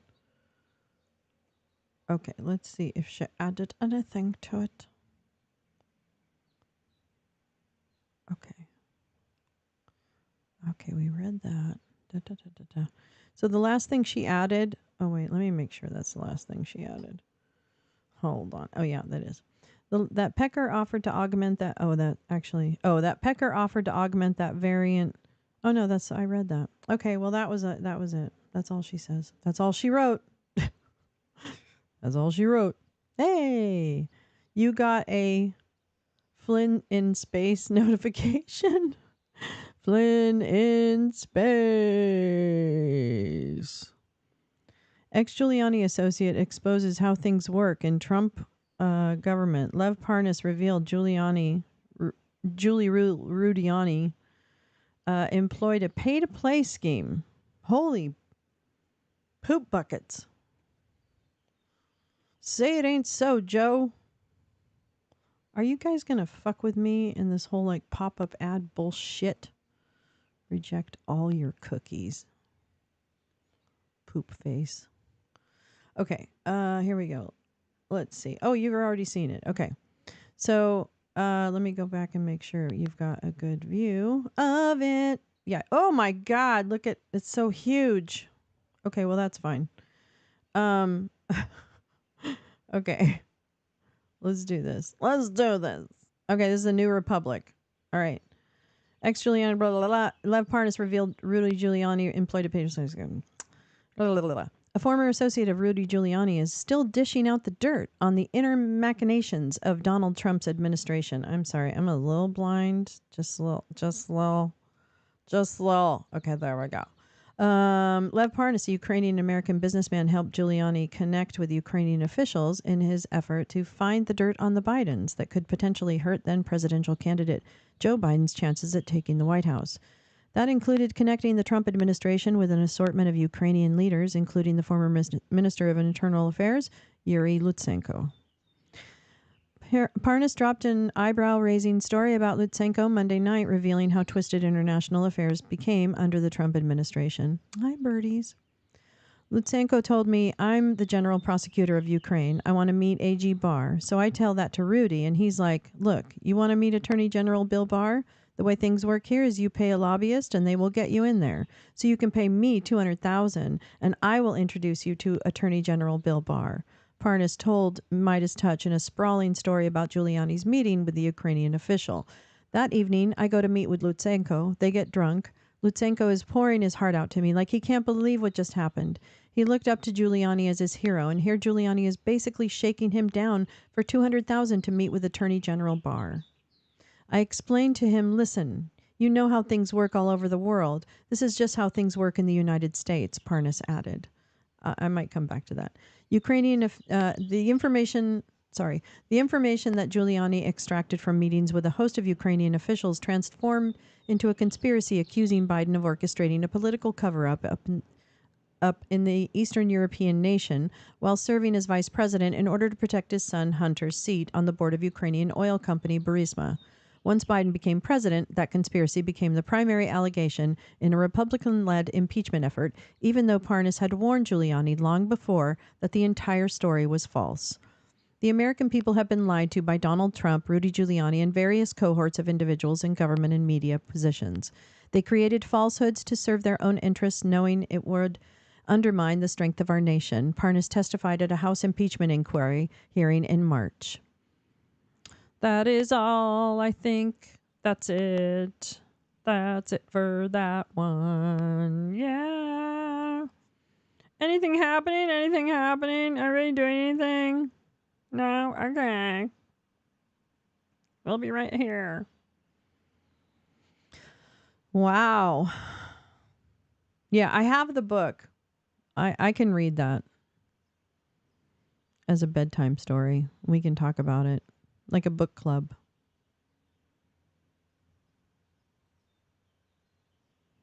Yeah, that'd be interesting.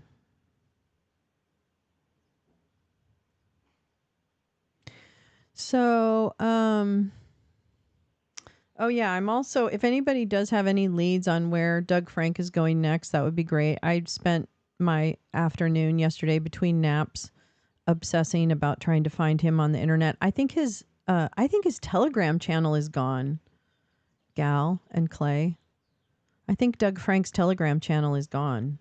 Is that true? Or maybe I'm banned, like to the point where I can't even see it. Because I know I was banned from chatting in it by Allie Rose, like very early on. I was banned from all the chats in Telegram by Allie Rose eventually. I think I'm still allowed in Ivan. No, I'm not. I'm not allowed in Ivan Rakelin's. I might be allowed in Lynn Woods. That might be it. I don't know.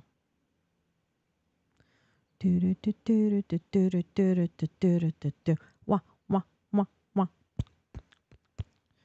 Bump, bump, bump, bump. Hey kiddo, thanks for getting out the truth out. Helping. Fuck. Really, am I helping? That's generous. Hey kiddo, thanks for helping get the truth out there. For those of you who celebrate today's anniversary, don't inject UV light or drink bleach. Well, I got work to do. Biden 2024, baby. Thank you, Biden, for coming by. I really appreciate it when Joe Biden takes a minute to stop in and thank the lounge for the work that we do, trying to improve people's media literacy. Thank you, Joe Biden. Joe Biden 2024. Biden Harris 2024. Harris 2028. Yeah, baby. Let's do this. Let's get voting rights. Let's stop gerrymandering. Let's get money out of politics. Let's reverse Citizens United.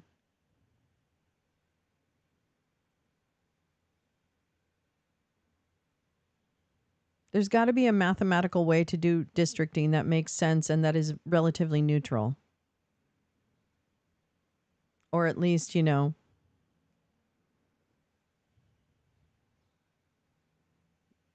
guess, whatever.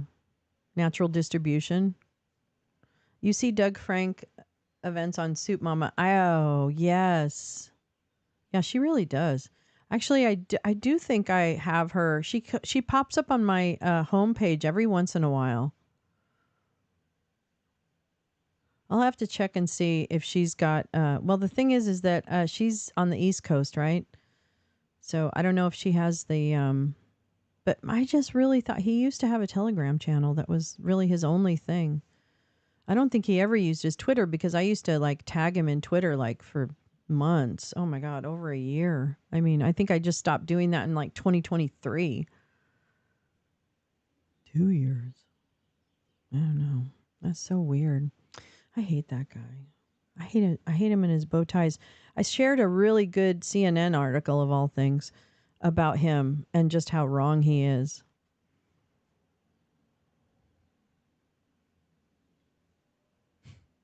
It's just so crazy. Yeah. Actually, I should get that. That article is pretty good.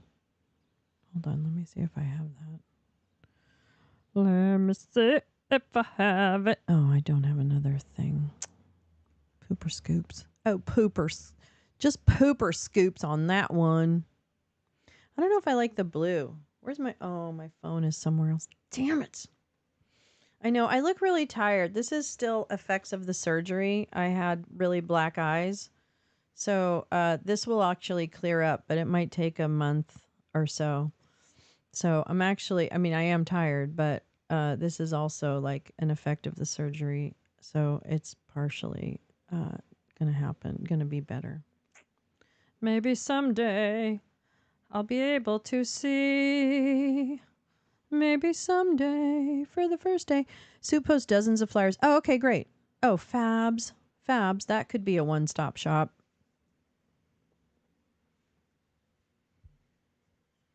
Also, I think there was a group. Well, there's a new guy I'm following on Twitter that was at the Flynn event on Friday. And he could definitely be, oh, you know what I could do? This is probably a dumb light. He could be someone that is good to follow, right? Like he could be like the, oh, actually, I think it's better to go warmer. He could be like a good contact for Southern California events, because I think his whole focus is like Southern California MAGA. You know, it's funny because when I went to the Beverly Hills thing, right, in the dinosaur suit, that was when I ran into Oreo. First of all, you know, there's a lot of like very proud boyish or otherwise affiliated people with cameras that put them in your face as you're walking around to try and just make sure they've got your face on there, or just to intimidate you. I don't know I don't know which one it was, but I figured it was both actually. And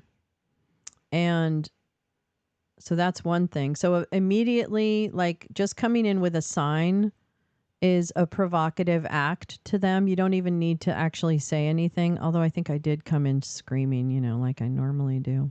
But I think next time I might just walk in with a sign and see what happens. I think maybe perhaps that might be a better experiment. I'm not sure.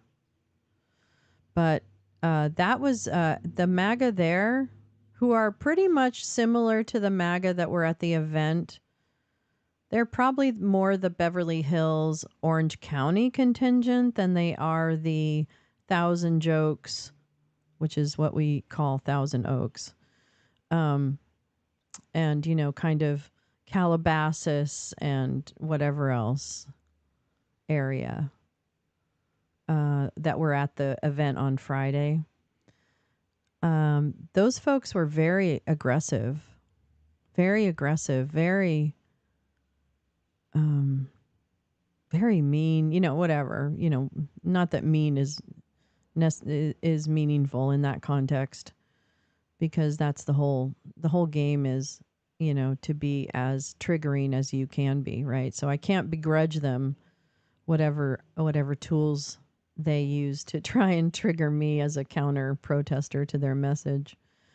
But I am curious to see what Rudy's former assistant Noelle Dunphy just followed you this morning, gal. That is fucking fantastic. I hope she's doing okay. Wow.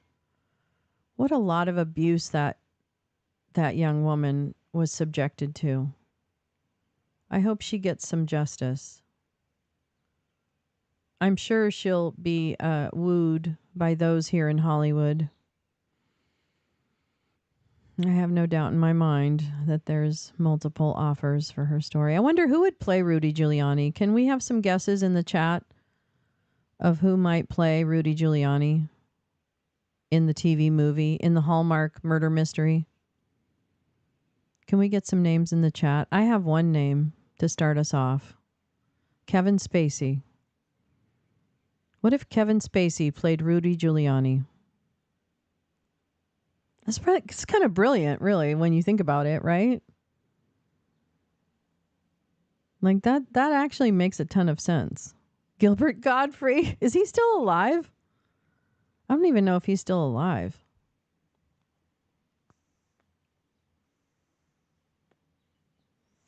I'm not even sure. Who else?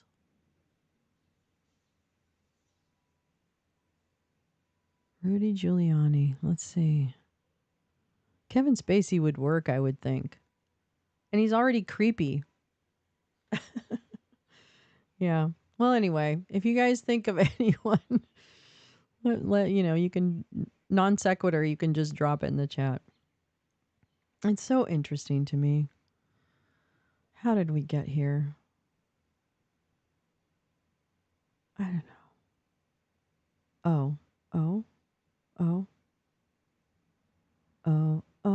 Oh, it's magic, you know. Never believe it's not so. It's magic, you know. Never believe it's not so. I have no idea his name, but he's in that show called The Patriot. His character's name is Leslie. Is that what I can't focus. I think it says Leslie. I don't know the show The Patriot. I think I've heard of it. Shoot. I'm sure someone knows who you're talking about. I don't know. I have to go find my phone. I think I dropped it on the way in from getting the delivery. Oh, oh, oh, it's magic. You know. Never believe it's not so. It's magic. Kurtwood Smith. Okay, I'll Google it. You know. You know who could be crazy casting? Crazy casting. But he's such a good actor. I would never want him to play this role, but he's such a good actor, is Ian McShane. Ian McShane could fucking nail this. I mean, he could take Rudy Giuliani to the next level. Seriously. He could out Rudy Giuliani. So Ian McShane, if you're listening, which I really hope you are, because I fucking love you. Deadwood just killed me. That was basically Hamlet. Ian McShane.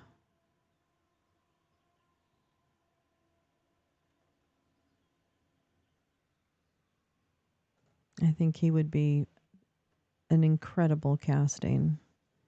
But I would never wish that upon him because it's beneath him. So if you're listening, Ian McShane, which I know you're not, but if you were, please call your agent and drop that hint, because I think that's Emmy territory, my friend. That's right. I said it. Call Netflix right now. He played a recovering drug addict in The Patriot. He's great in it. Oh. You know who else could play it? Speaking of a good recovering drug addict, although I don't think he was recovering in that, is the Breaking Bad guy. Who's the Walter? Walter in Breaking Bad. What's that guy's name?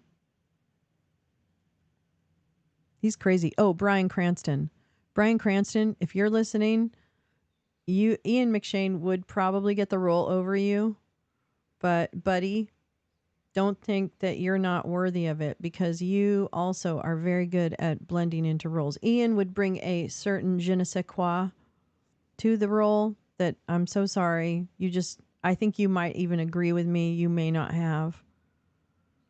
But nonetheless, I think that you would be an amazing choice. Okay, so I'm going to go look at Kurtwood Smith. Hold on. Oh, Jesus Christ on a cracker. There we go. All right. Kurtwood Smith. Hold on.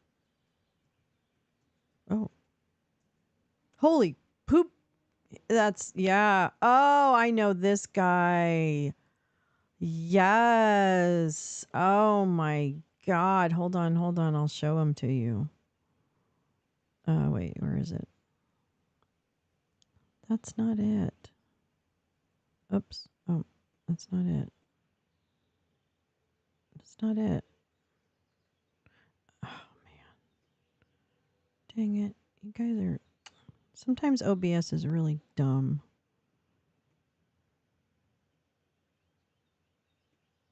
Hold on. God damn it.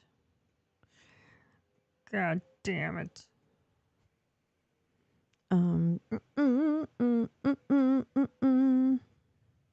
Oh, here we go. Oops, nope, that's not it. Oh, here we go. All right, that's him. That's the guy that you are suggesting, Gal, should play Rudy Giuliani. That actually would work. He's got the head shape, right? He's got that He's got that mad scientist head shape. I didn't know that was his name. He's so recognizable. I'll have to watch The Patriot. I didn't watch that. Interesting. Yes, totally. Totally. Totally.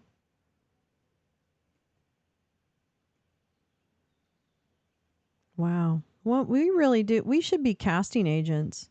I hope we get a commission for this because we just helped Hulu or Netflix or Amazon or whoever's going to make this movie. A24. A24, if you're listening, don't pay a casting agent. Call the lounge. We have all your casting needs.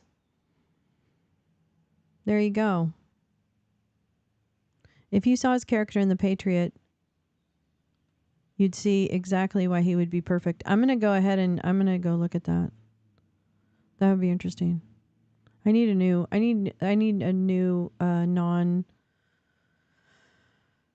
non-YouTube viewing option. I want the weather to change and for it to get this is going to be me being a baby right now. I want the weather to change and for it to get warmer outside so that I can just think about sitting outside versus actually consuming any media whatsoever. Or maybe reading, but reading outside. And not, interacting or viewing nonsense. Sorry, not sorry. Which, I'm part of the nonsense, so I can't claim any kind of superiority in that regard. But yeah, it's a great series. Oh, it's violent, but also a really incredible dark comedy. Oh, I like dark comedies. Is that what you said? It's hidden behind that little heart thing at the corner of the chat. That hides like the words in people's messages until another one pushes it up. It's so annoying. I feel like a boomer. It's so annoying to have that little heart in the corner because I can't see what people are writing, and then I just mess up, and then it's embarrassing. I don't know why people are in the YouTubes are trying to embarrass me with this kind of nonsense, but here we are. That's all right. Someday they'll get old too, and then they'll know why I'm so cranky. I think it's disturbing how good that is. Okay, if you want to know the truth, I'm totally disturbed by what I just did. Oh God. God damn. Oh my God. My nose just hit the microphone. The main character is a covert CIA agent whose dad runs the CIA. Oh, that's convenient.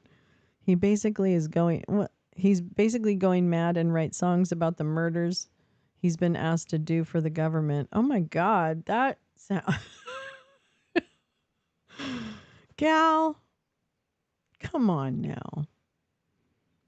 Why don't you just watch some Friends reruns once in a while? What about a little Real Housewives? I'm kidding. Don't ever change. You're like legitimately one of the fucking most badass people I know.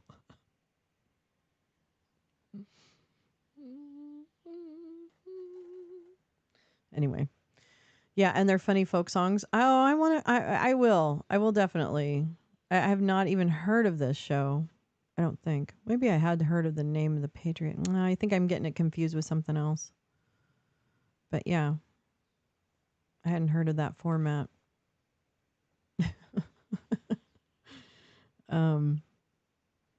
Meow, meow, meow, meow, meow, meow, meow, meow, meow. I don't even know what time it is. Oh, let me go get my phone. I'll BRB because I'm like, that's the only thing. Well, actually, I could tell what time it is here. Oh, they're almost back. I still should get my phone. And then when they come back, I want to eat this bagel because I got this bagel. So I'm going to eat this bagel. But I'm going to do it off camera. It's so interesting and entertaining. Did you ever watch the show Barry? Oh my God, I love the show Barry. Yes, I did miss the last season, so and it's fine. I've gotten all the spoilers, so it's not like I don't know. But I do need to watch that because the acting in that show is so good. It's so good. He is such a good actor. The if you've ever seen the Skeleton Twins with him and Kristen Wiig, have you ever seen that? It's a dark comedy too, very dark. Oh, good. Okay, if I like, okay, great. If you like Barry, you'll like The Patriot. Okay, well then, I'm sold. Actually, that's a whole different that's a whole different can of enchilada sauce. So good. Man, it is so cold. What was I gonna say? Did you ever watch Barry? Yeah. What was I saying after that? God damn it. It was something about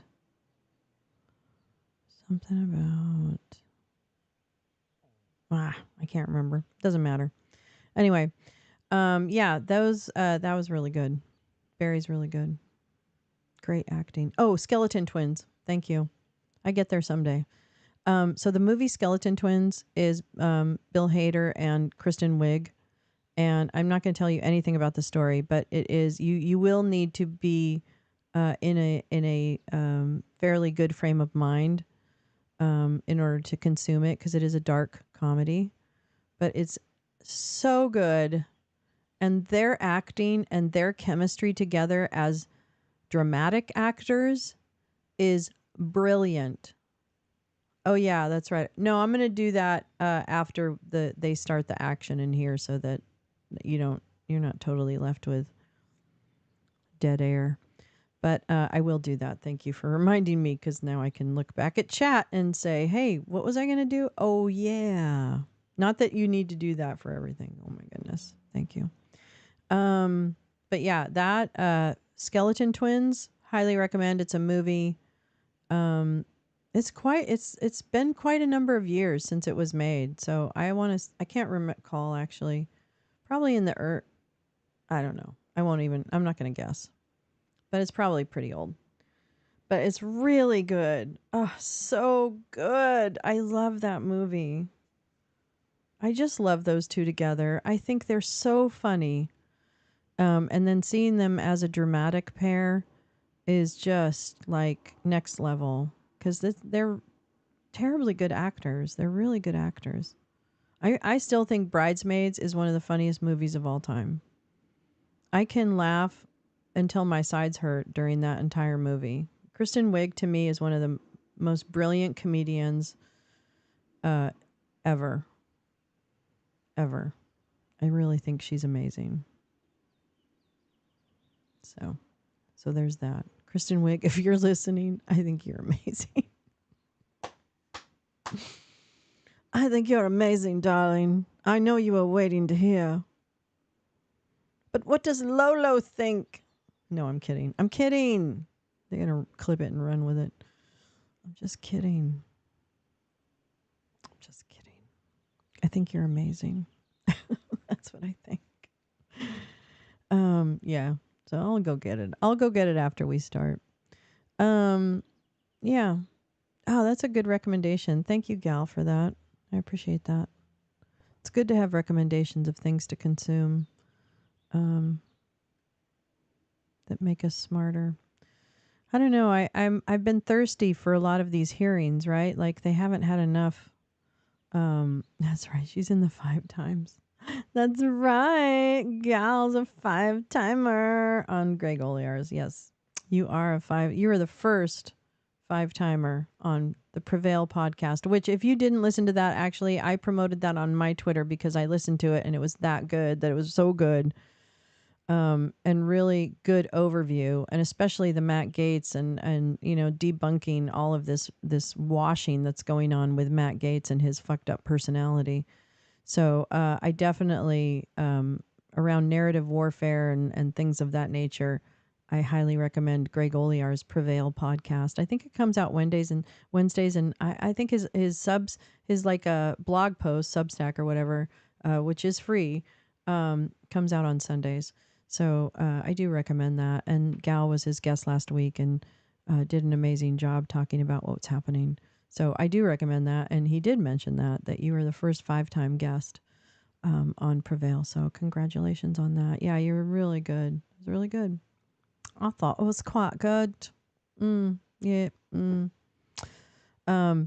I usually don't have any recommendations because I'm usually not looking for entertainment, but I recently decided I needed to take breaks. Yes. So you've been watching shows. That's great. I actually I support that. I second that emotion. I think it is. I feel like it's it can get so it seems to be a slow roll uphill.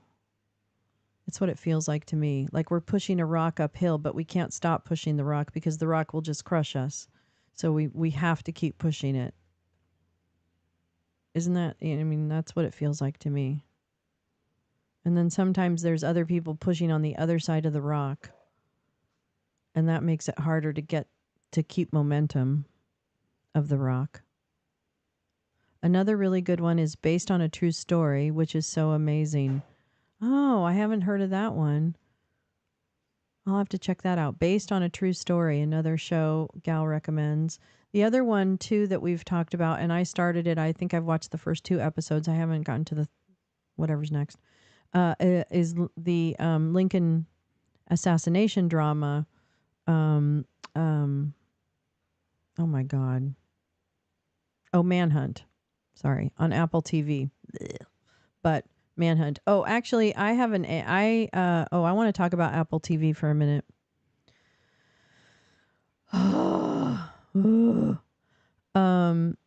They're featuring the Flynn movie.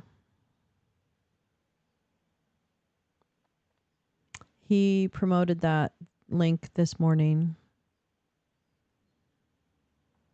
And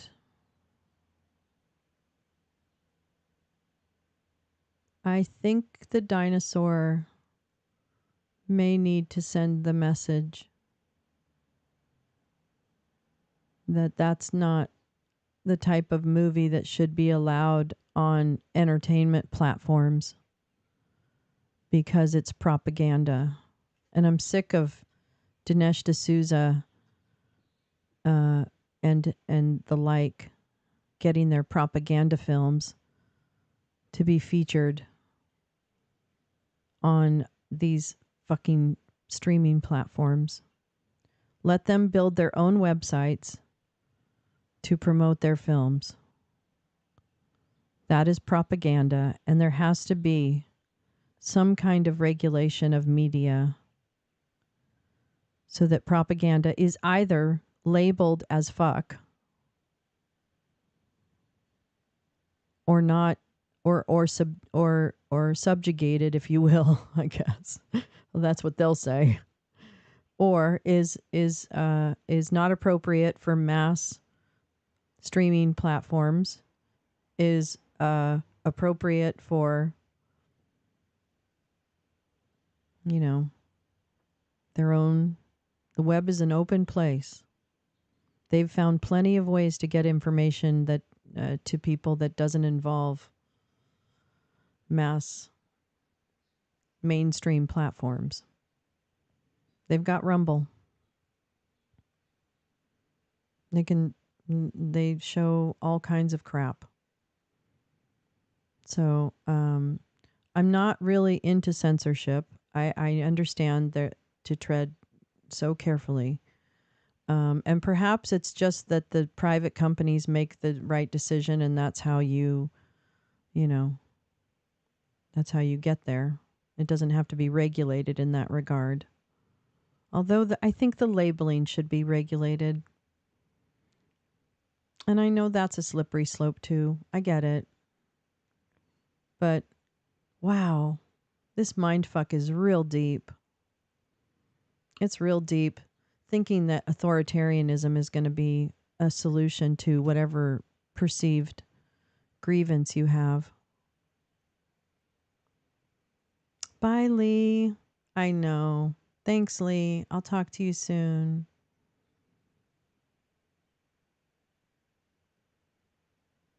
Yeah, I think that in a post-truth setting, which I understand, I'm not an expert in any of this, like sociological or whatever, linguistic or whatever the discipline is that handles this kind of thing. I'm not sure what the right terminology is, but it just feels to me that we've entered a different zone where we had a moment. Well, no, we've had several moments where we could have stopped just even the outward lies, never mind the lies that we tell ourselves, right? Like the CIA is working for the benefit of the United States. That's the lie you tell yourself, when in fact we know that the CIA is not necessarily an agency that is has enough oversight in order to be held accountable to be good humans, right? So whatever that, we put that aside and we suspend our belief in order to continue forward, right? It's kind of like continuing to go on. And I'm making kind of a blanket statement. I understand that certainly there are components of the CIA that are probably and are ethical, functional, etc., important. I'm talking about, the sins of the past that we've ignored collectively. And that many have spoken up about. I don't want to dismiss the efforts to try and hold government accountable. But it's part of how we got here. And then we took a turn somewhere where outright lying became the norm. Lying by omission became another norm and a feature, not a bug. And whatever was the GOP was lost to extremism and idolization, idolization of the Trojan horse that they needed to get to this point, so that they could carry the ball down the rest of the field. Oof, that sounded terrible. I'm sorry.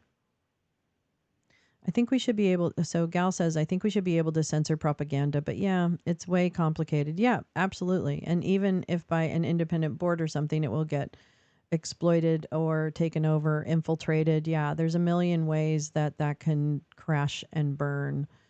And I don't know I don't know. Like, I know Germany has a pretty strict model, I think something about the speech and debate clause needs to be revisited. I just don't think you should be able to outright lie. I really don't. I think that especially in Congress, especially in hearings, they are clearly just soundbite machines for the right, for both right wings, and left have to respond in kind. So they do an amazing job of shutting down the idiots. But at the same time, it's just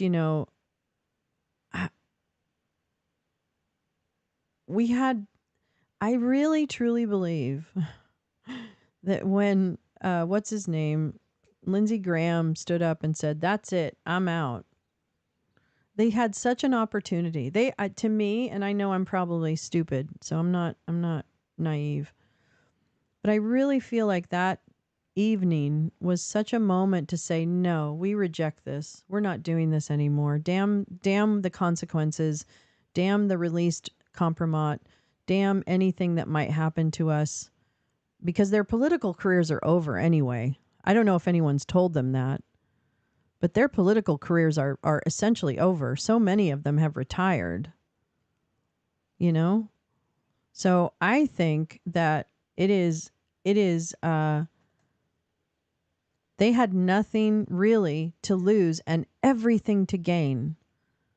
I truly believe, and I know I'm stupid again, because you've got the Council on National Policy, you've got the dark money, you've got the Koch brothers, you've got the Mercers, you've got, Teal, you've got all of the cast of characters with money. And not one single Republican is going to turn down that money. And maybe not even one single. But I think that if I really truly believe voting rights first, and money out of politics, 1.A. Reverse Citizens United, outlaw gerrymandering, figure out what is the best algorithm to create districting so that it's neutral or whatever, that it's just what it is. I don't know. I don't know how you do it. By county? I don't know. I don't know. Maybe you don't. Maybe that's too I don't know. But there's got to be a better way than what we're doing.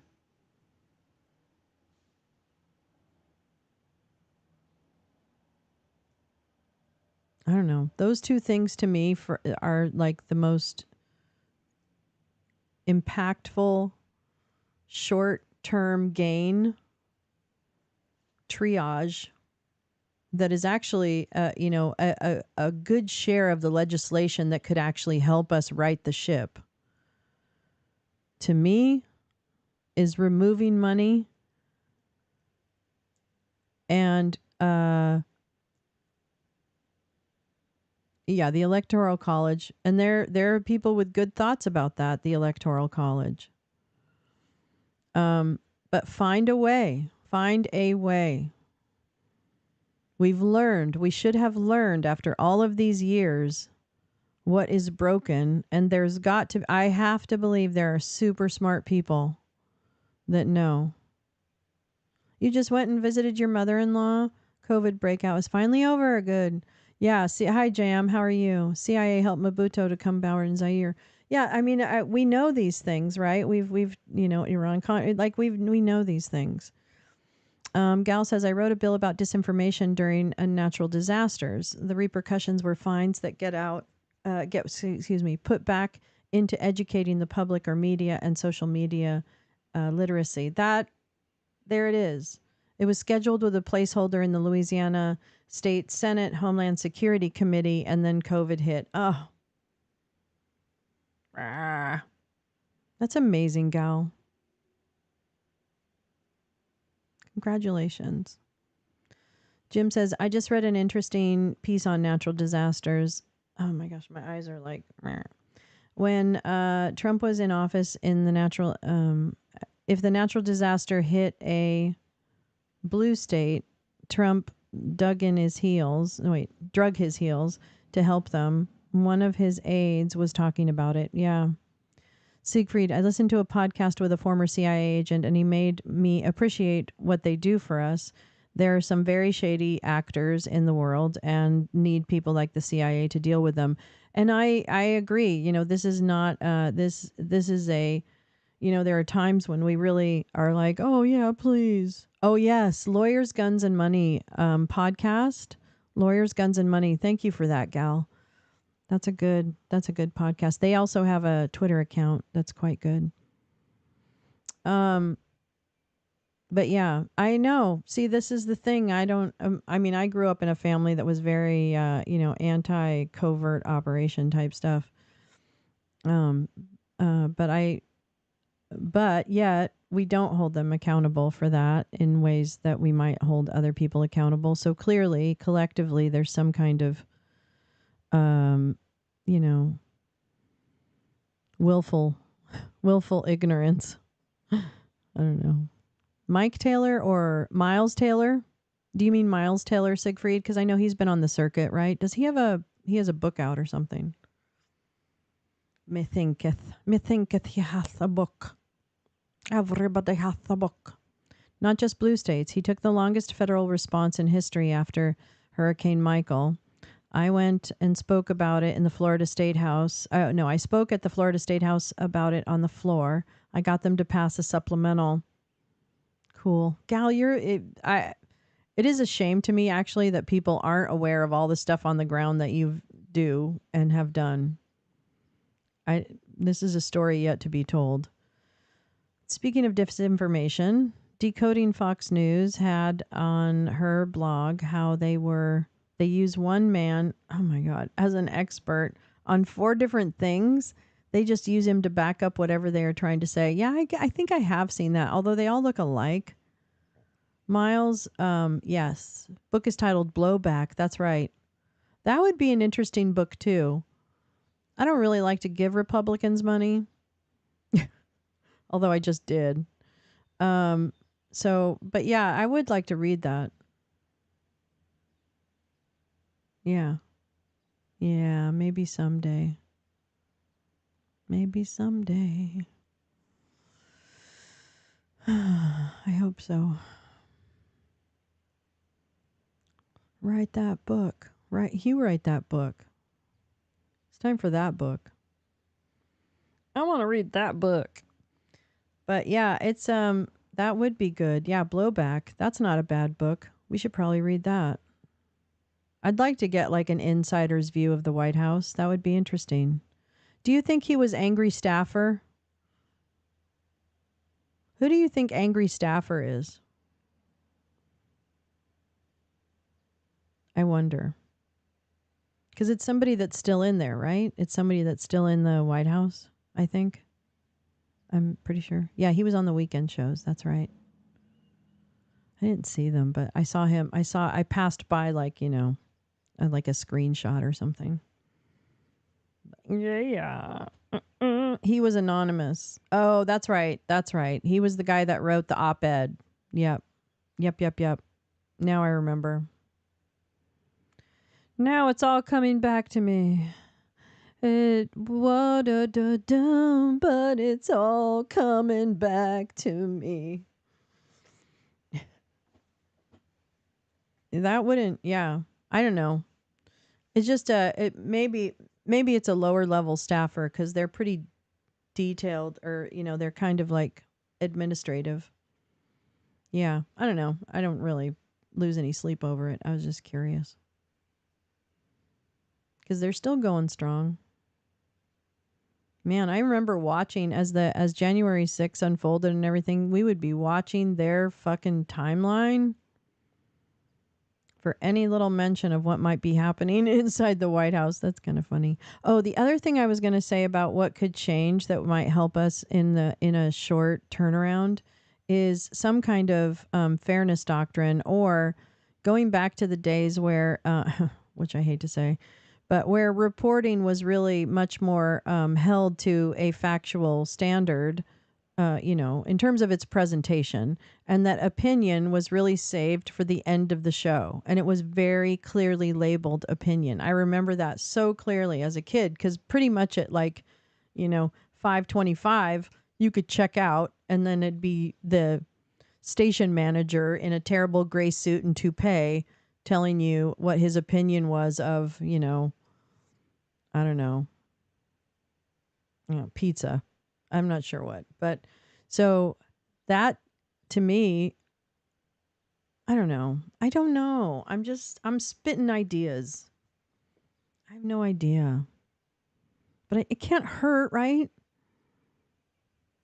And I know that it's free speech, and I know that it's like you can't, but how do you bring trust back to journalism from a group of people who have been convinced by an entire political party and its think tank machines and its media arms?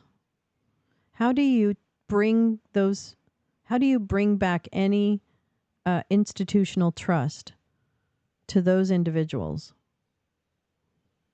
Or better question, how do you adequately, or at least effectively, educate and not re-educate, but just educate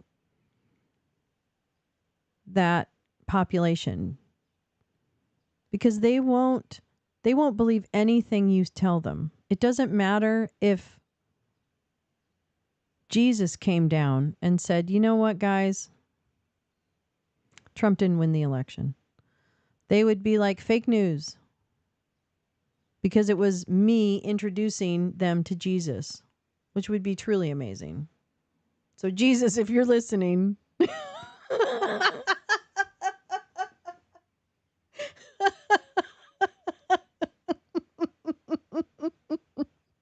Sorry. Oh my God.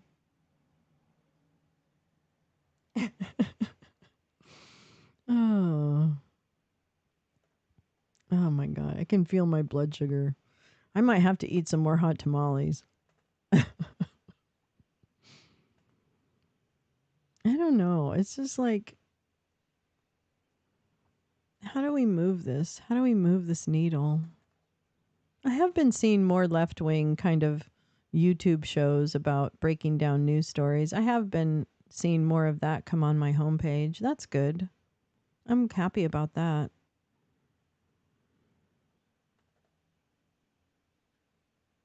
But now I feel at this point it's not even left, leaning or whatever. I really just want everyone to have rights. I really do. I really just want to not have people feel that they don't have equal protection under the law. I don't really understand what is so fucking dramatic about that or evil. I want my daughter to be able to make a choice about whether or not she has a baby. I want I want everyone in this country to have access to mental health care free of charge. I want us to come up with a solution to homelessness that doesn't include making homelessness a crime. Thank you, Supreme Court. Please don't rule that way. That's all I want. I want rich people to pay more in taxes so that poor people don't have to. So that they can actually get ahead. I want credit agencies to be destroyed because all they do is keep people down. They add nothing to the mix. And in fact, they only damage people.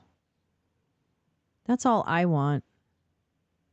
I'll pay my taxes because I know it will help people. And if I don't like the taxes I'm paying, then I will advocate for what makes more sense to me. And if I win, fantastic. And if I lose, democracy.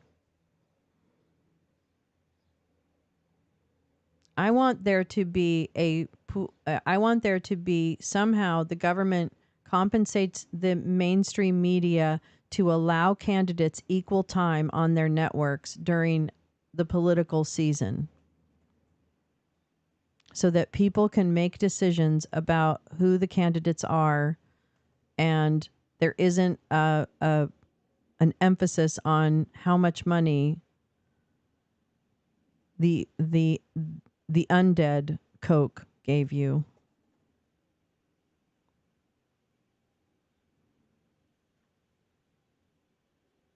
I want there to be a vetting of candidates so that we don't have fake Democrats running in Florida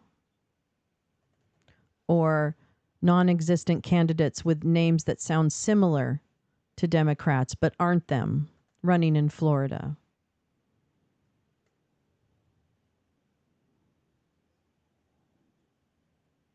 I want people to be able to vote easily without having to prove they're a citizen.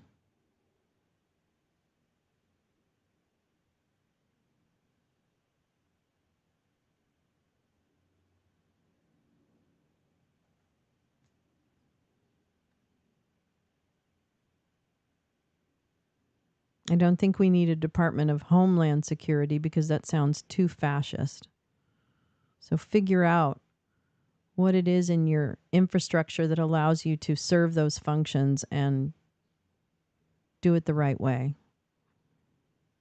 I want our State Department to be empowered to work with source countries of migration to figure out why the migration pattern's happening and help address the root causes. Electoral college votes from Hawaii. All right, I'll shut up. And you're aware that Democratic. Time to get my soda and eat that John bagel. Kennedy challenged that, correct? Yes. Eventually, President Kennedy was awarded the 1960 electoral college votes from Oh Hawaii. my God, this is not relevant. And are you aware that the governor of Hawaii originally sent a certificate of ascertainment in favor of Mr. Nixon and consistent with the Republican certificate of votes?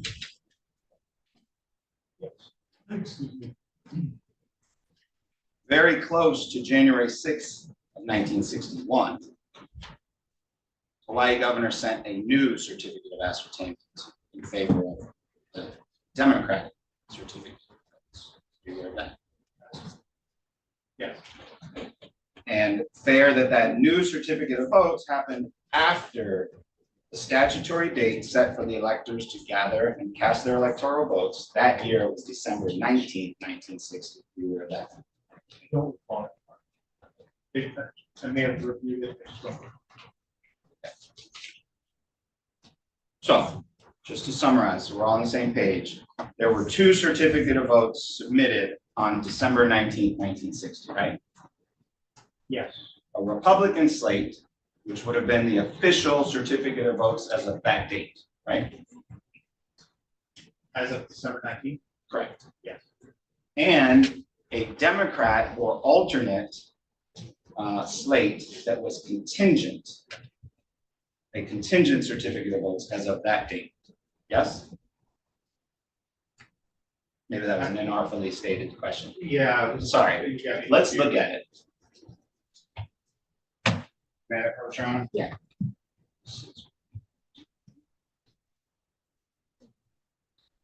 I'm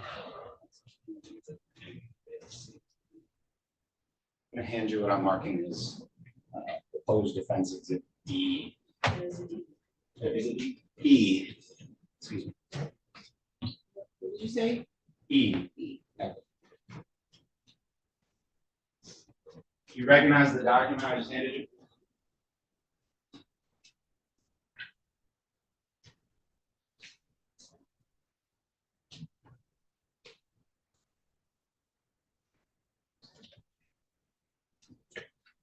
Yes, I don't recognize the envelope. Copies of the envelope.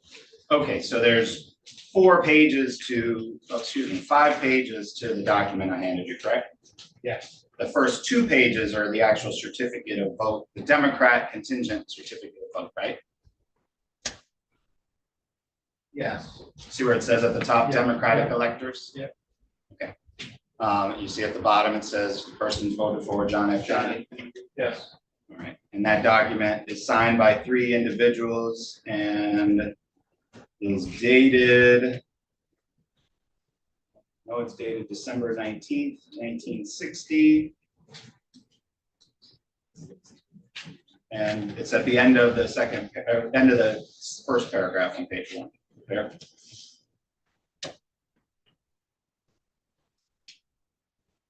Yes. Oh. Okay. Let's take a look at this document. So again, this one, the vote as of this time, when this document is created, was in favor of Nixon, correct? No, in favor of Ken. The actual vote. So the vote count as of December 19th, 1960 was in favor of Richard Nixon. Oh, yes. So this document was signed, proposed defense exhibit E was signed by Democratic electors when their candidate had not won the election. Fair? There was a recount happening at the time. It was an active recount, like a serious look at the one. language. Do you see at the top in the first paragraph where it says that these 3 Democratic electors were both duly and legally appointed and qualified? We're gonna move to make this document before we publish it. I would love to move to the document. The objection to the admission of the document? No. He did pirouette. Defense exhibit E is in many. Would you like a copy, Ron? Yes, please.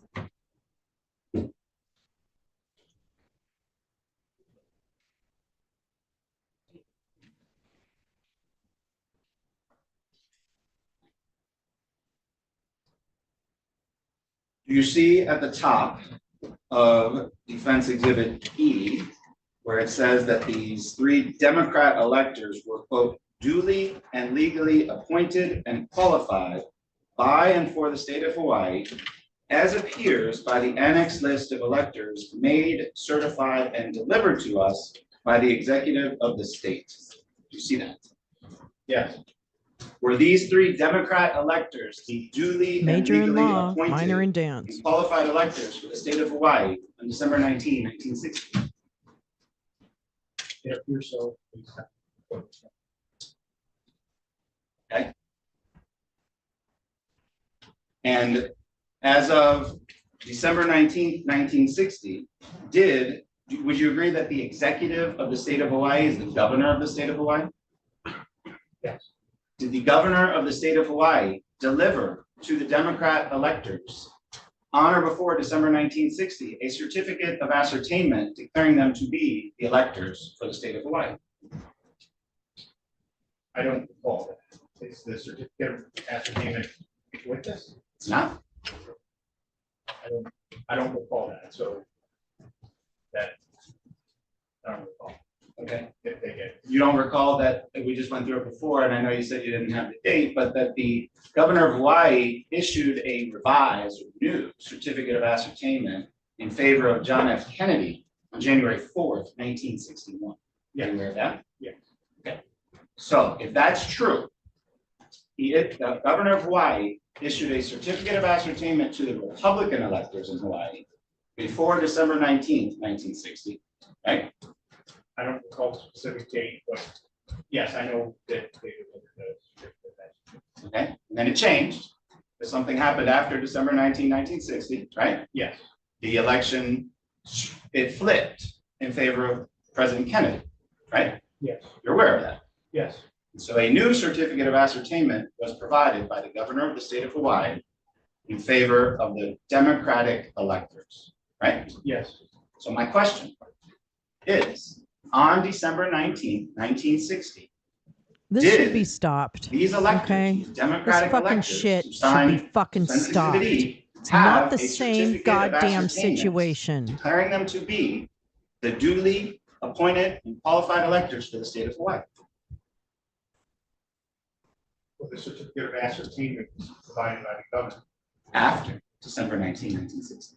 Okay, so what, I'm just not clear about what you're referring to. If the Democratic electors did not have a certificate of ascertainment from the governor of Hawaii on December 19, 1960, could they have been the duly and legally appointed and qualified electors as of that date? No. Did they file and sign a false document back in 1960? No.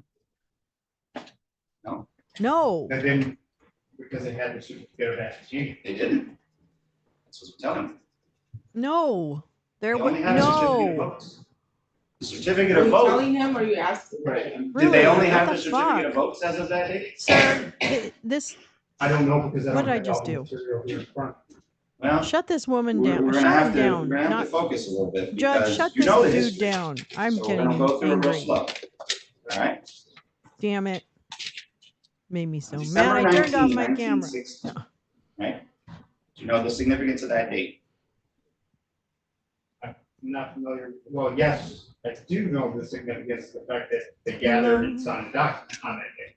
That is the Is it me? statutorily required date for electors for the president of the United They were States to under a vote recount. pursuant to federal law and constitutional law. Everybody was aware of what was happening in Hawaii or- Hawaii yeah, in in general. 1960. It And that can be wasn't different dates. So in like these 1960, it dudes happened to that be December decided on 19th. their own In 2020, it was December to 14th. meet. Okay. Because it's something like the third Wednesday This after is the second full of Monday or whatever the shit. language is, right? Yeah, so that's where I was getting confused about what you're talking about. Okay, so now let's focus.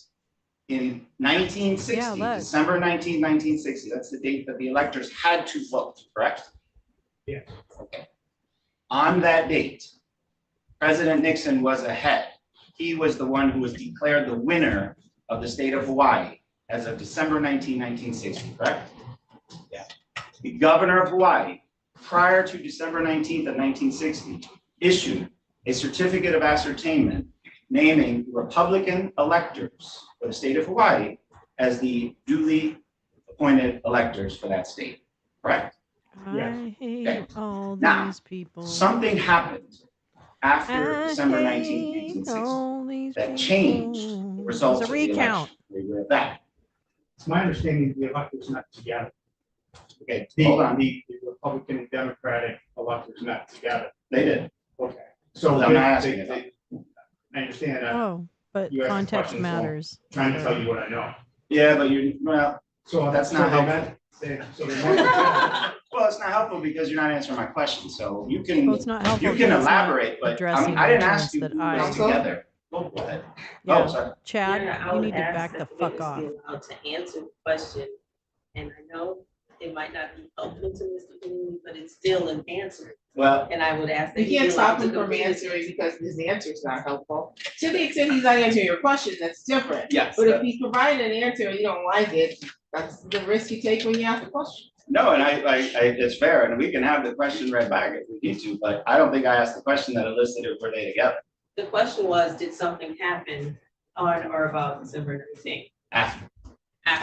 Don't fool this. got nothing to do This with whether they were judge, together this on prosecutor December know 19th. exactly what you said, what you didn't say. So, after December 19th, 1960, we've already established the significance of that date, right?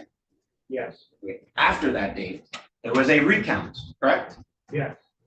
A circuit court judge in the state of Hawaii on December 14th, 1960, called for a recount. Are you aware of that? Yeah. It was on that day.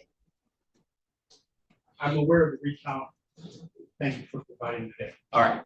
And after that date, the results changed so that actually John F. Kennedy won the state of Hawaii.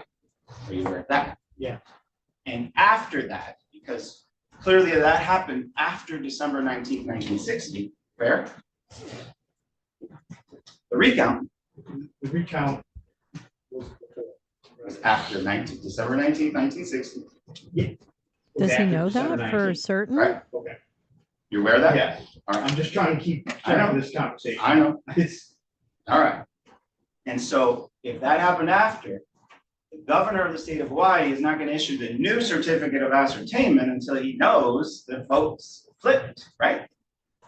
yes, And on January 4th, 1961 is when the governor of the state of Hawaii issued a new certificate of ascertainment in favor of the Democratic slate of electors. Are you aware of it? Yeah. All right.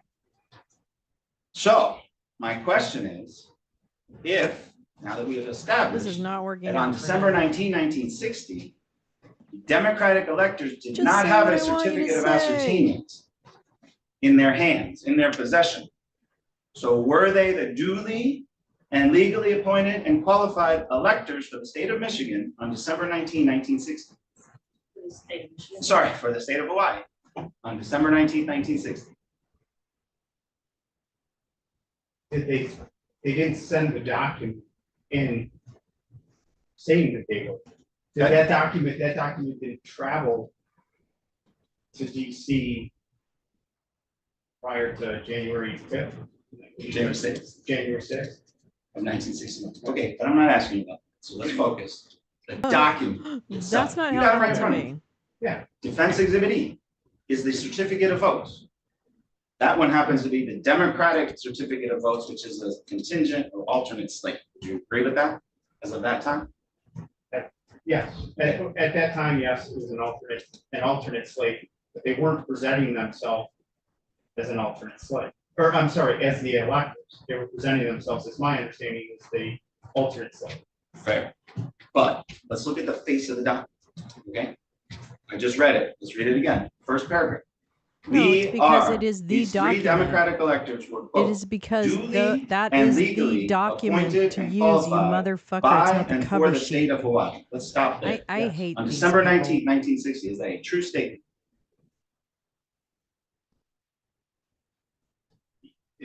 It's a true statement based on the information that you provided. I mean, That's the standard those are format back of in that 1960, document. That so I'm is basing that statutory language response on in the that document that you document. provided.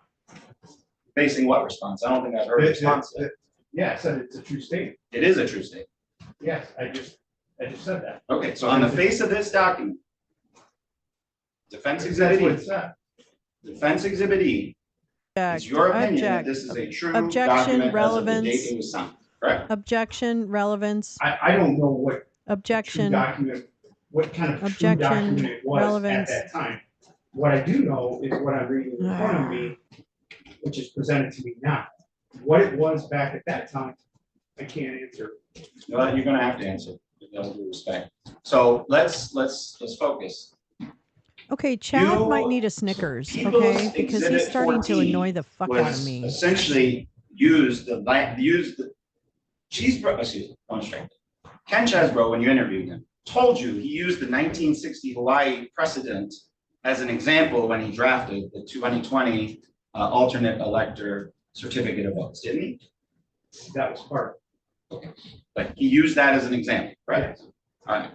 And would you agree with me that a lot of the language in People's Exhibit 14 mirrors, we'll look at them close side by side, mirrors the language in this Defense Exhibit E? A lot of the language, I Yeah. say some of the language, yes, doesn't, Specifically, the language that I'm quoting right yes. Okay. And you have initiated charges, your affidavit has initiated charges in this case because the document, People's Exhibit 14, is allegedly false on its face. True? Yes. The falsity is that you say that these individuals, Kathy Burden specifically, signed a false document, right? Yes. The falsity is that the document declares her to be the duly appointed elector for the state of Michigan, correct? I get his point. However, What I'm trying to get at The with my questions circumstances about the and 1960 context Hawaii matter. document is mens why is rea it false in matters. 2020, but it's true in 1960? I would think there's a host of evidentiary Again, the items that 2020 matter. case, you know, as I put together my affidavit. I don't know. It's a culmination of facts and information. The 1960 case is different, like I said earlier, the fact that they met together, there was a recount initiated.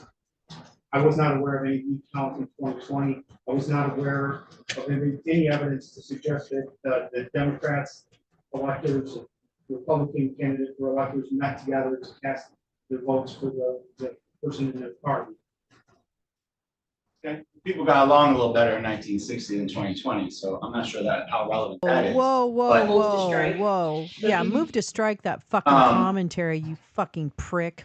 My focus is on the language of the two documents, all right? Okay, the language is the same because that's The statutory three language that go in that Democratic document. electors from the state of Period. Hawaii Move on. on December 19th, 1960, said they were the duly appointed electors for the state of Hawaii, and they were not, as of that point. Were they? Not at the time that this was signed. Right, okay, all right, we're getting somewhere. So, was it false at the This time they is signed? not, that's what that is. Yes. Would you have charged these three people Oh, back in my God. 1960? for No, signing that that's not document? what I want. I Oh, no. didn't you say, could you spoke at the same time? I said, would you have No, charged? she said something, I don't know if she was saying or objecting. I heard your question. I'm objecting for Oh, wait. speculation and relevance. Oh, I there you think it's go. very Thank relevant, you. yeah. Speculation and relevance. It is speculation. And what he would have done in 1960?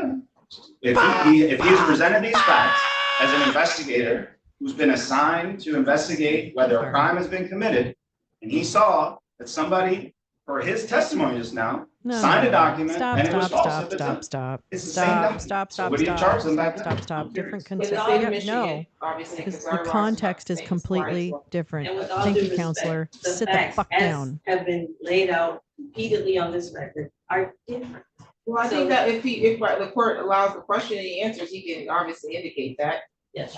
by saying no, and then I'm sure there'll be a follow-up question, and then he'll explain why it's a no. But whether or not he would have charged these people in 1960 based on information stated today, I will Facts. allow. him He to doesn't answer have that all the question. facts.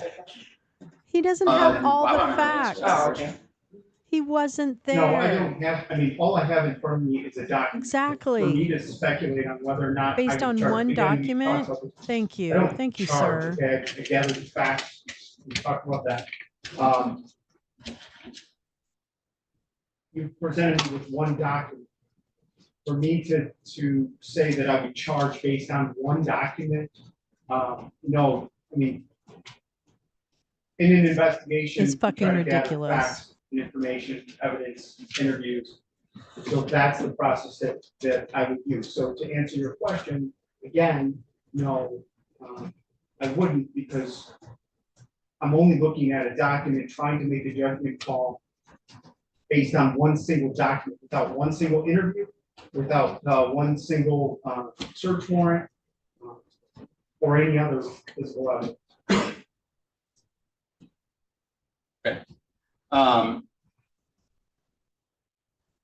All right. Is it fair to say, now you said that the document they signed was not accurate at the time, so they signed a false document. Did I have that right? In Who's they? The Democrat electors on December 19th, 1960. Yes. Okay? Yeah. Okay. And can you see that while they signed a document that was, at least in the four corners of the document, technically not accurate as of the time, can you see that there was a potential contingency that occurred that could then make that document be a valid document? Yes. And that's what Because happened. there in was December, an active in January of recount 1961. at Yes. So the essentially, time. And apparently, I didn't even know Defense this, Exhibit E, that which was not true electors all met as of that together. date, became true. So this was after far different governor of the context state of than we Hawaii had in Michigan issued his in revised December certificate of ascertainment. 2020, Right. Yeah. right?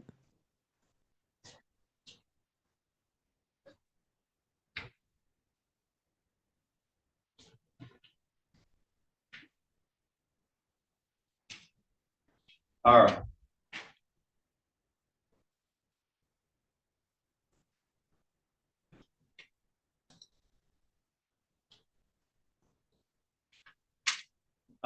And then just real quick, I read it, but you see where it says, I was focused on the duly and legally appointed and qualified. At the end there, it said, and delivered to us by the executive of the state.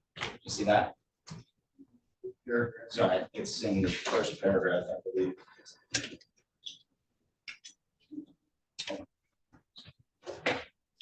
Yeah, it's in the middle there. I see it. Statutory And that language. too, as of December 19th, 1960 was not true, correct?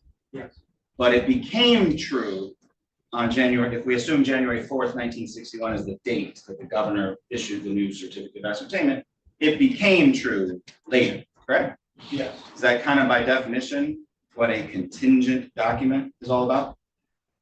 Yes.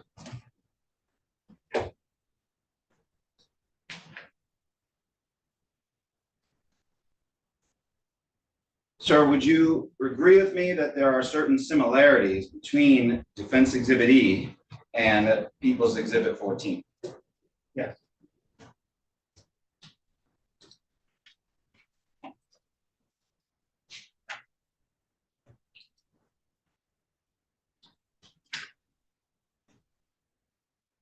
They both say duly elected and qualified electors. Would you like a copy of the People's Exhibit 14 to compare them side by side?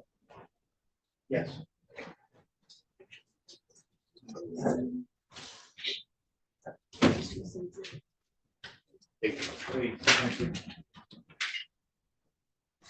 I'm handing the witness People's Exhibit 14 and just directing him to page 2 of that one. Thank you.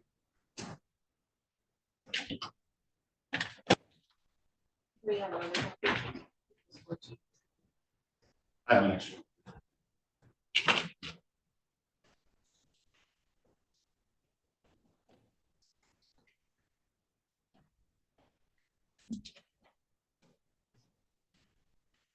Okay, do you see? Both say, and again, let's try to go through this pretty quickly, but they both have the words duly elected and qualified electors for president. Fair? Yes.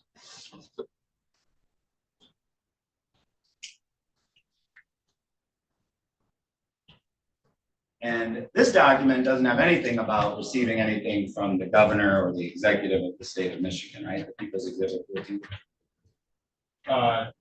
No.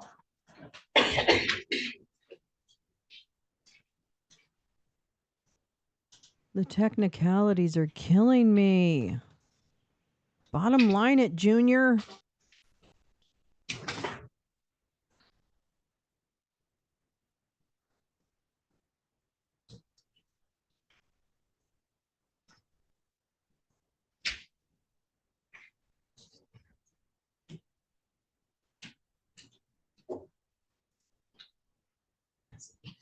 I'm gonna retrieve those from. Okay.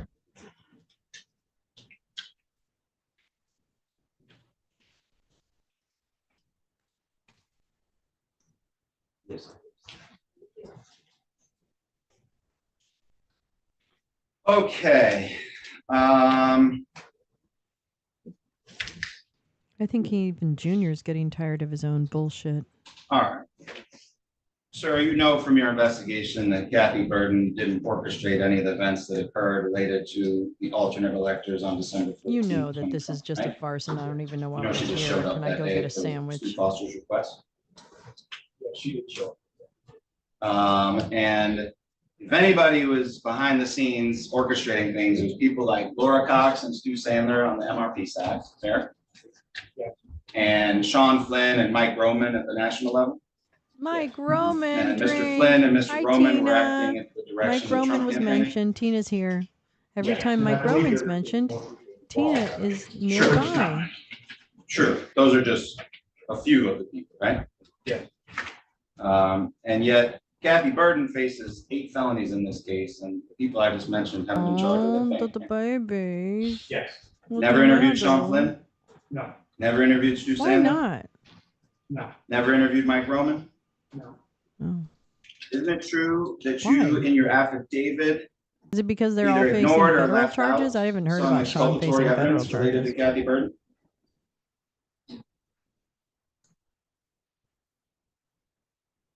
No. About Defense Exhibit B? Do you know, remember that document that she signed on December 14, 2020? Oh, yes. I'm familiar with that. Give it to you.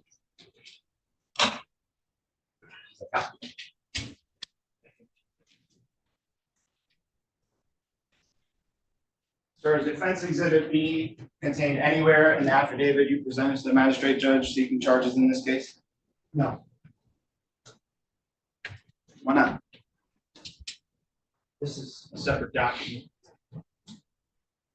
This document never made it to the National Archives. I found no evidence of that. It never made it to the US Senate. I found no evidence of that.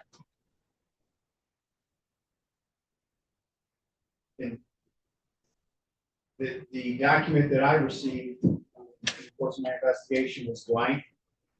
So it didn't even have Kathy Burton's signature.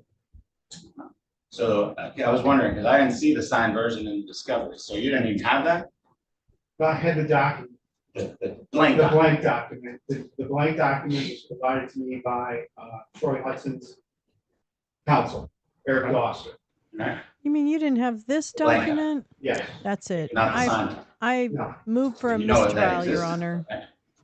you're looking at it right now, sir. All right, well, we introduced it This already guy in this didn't even case. go There to are other our witnesses. school. Yes, to answer your question. Okay. All right, and so you see that document in front of you, right? Yes, And you see that Ms. Burden signed it, correct? yes, And we know she signed it on December 14, 2020, correct?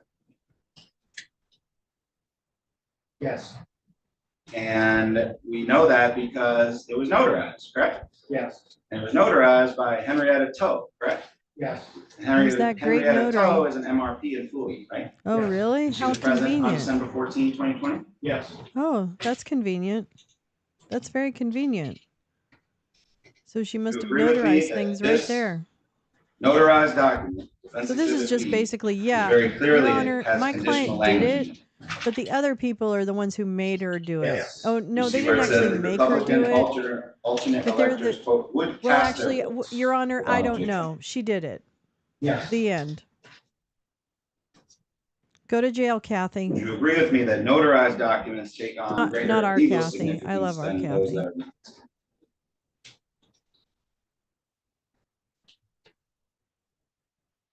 Jesus, Mary, and Joseph on a I would cracker. say the notary adds proof that the signature was witnessed by somebody else. So And it that it adds was hallmarks of authenticity. Conspiratorial. Yes. Oh no, well, this one doesn't Now, though. in fairness to Ms. Bird, Normal notaries might, but let's be honest, they just look at your ID and sign the fucking document. So it's not exactly like they're attesting to the truth of the matter. Yes, But you didn't give the magistrate judge that same opportunity, did you? no,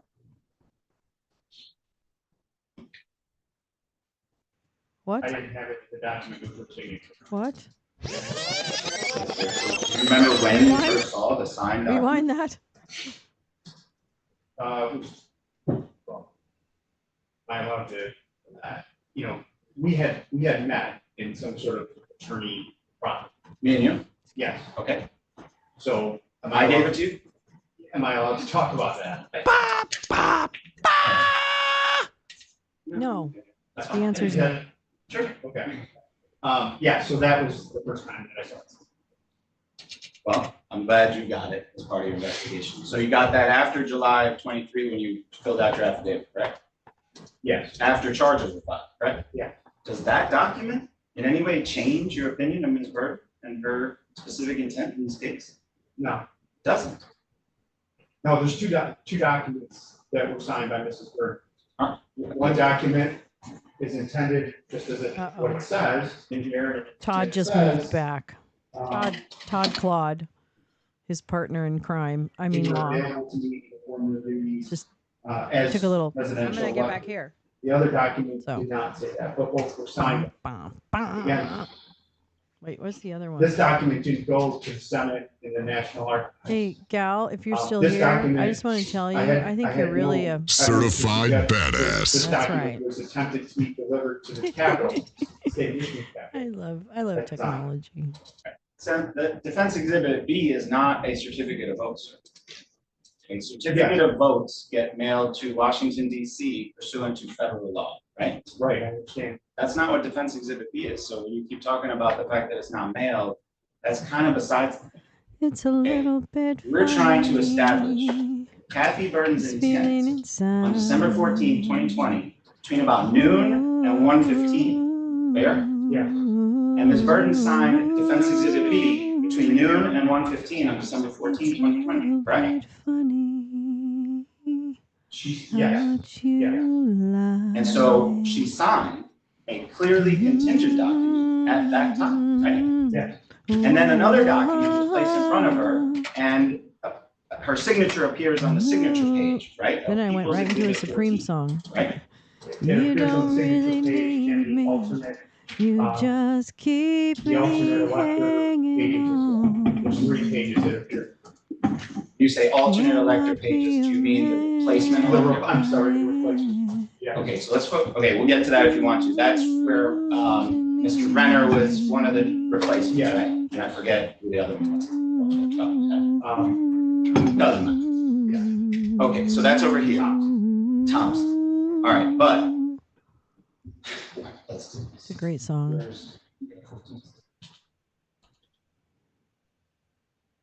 And there ain't nothing you can do about it. Whoa, whoa, whoa. Set me free, why don't we've heard a bunch of testimony, obviously, about this document. That we don't really have conclusive information that page 2 and 3 of that document were presented at the same time to all 16 electors that were in the room at the MRP headquarters, do we? Yeah. Didn't we hear testimony that that signature page was kind of sitting there standalone? During the course of my investigation, I had mixed reports that the signature page was standalone, but also others reported that there were some other documents on the table. Right. So we really don't know if Kathy Burton signed the standalone signature page, which is also Defense Exhibit C, and whether she actually saw the page that comes before it in People's Exhibit 14, right? Yeah. And And so, again, I'm gonna eat some more my question bagel. to you is, BRB. in fairness, in July of 2023, you had no knowledge of Defense Exhibit B, right? Yes, well, no, I had knowledge of the document. I had no knowledge that it was ever signed or anything like that. It's fair distinguish, or a fair point. So let me restate the question. In July 2023, when you submitted your affidavit in support of charges in this case, Yes. you were not aware that Kathy Burden signed in front of a notary Defense Exhibit. Yes, And we've established that what's important for these charges is Ms. Burden's specific intent to defraud between noon and 1:15 on December 14, 2020, right? Yeah. You now know that in that time period, she signed Defense Exhibit B, correct?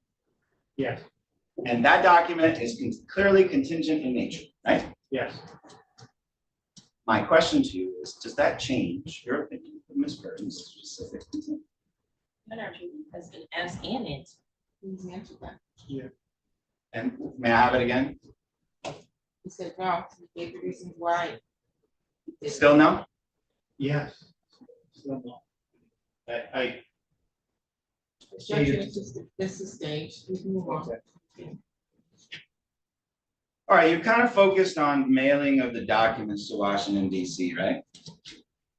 I talked about that. Okay. Now, while Ms. Burden's name is on the envelope, you know from your investigation that she did not mail those documents to Washington DC, right? It doesn't, You know Sean Flynn. again, we talked about that. I had information that Sean Flynn had talked to Kathy Burden. In an email, he sent an email to Mike Roman, John Black or something, stating that he had talked to Kathy, that asking if it was okay to use her address. I have Tony Zammit had indicated in his conversation with Sean Flynn that the next step was to mail the documents off.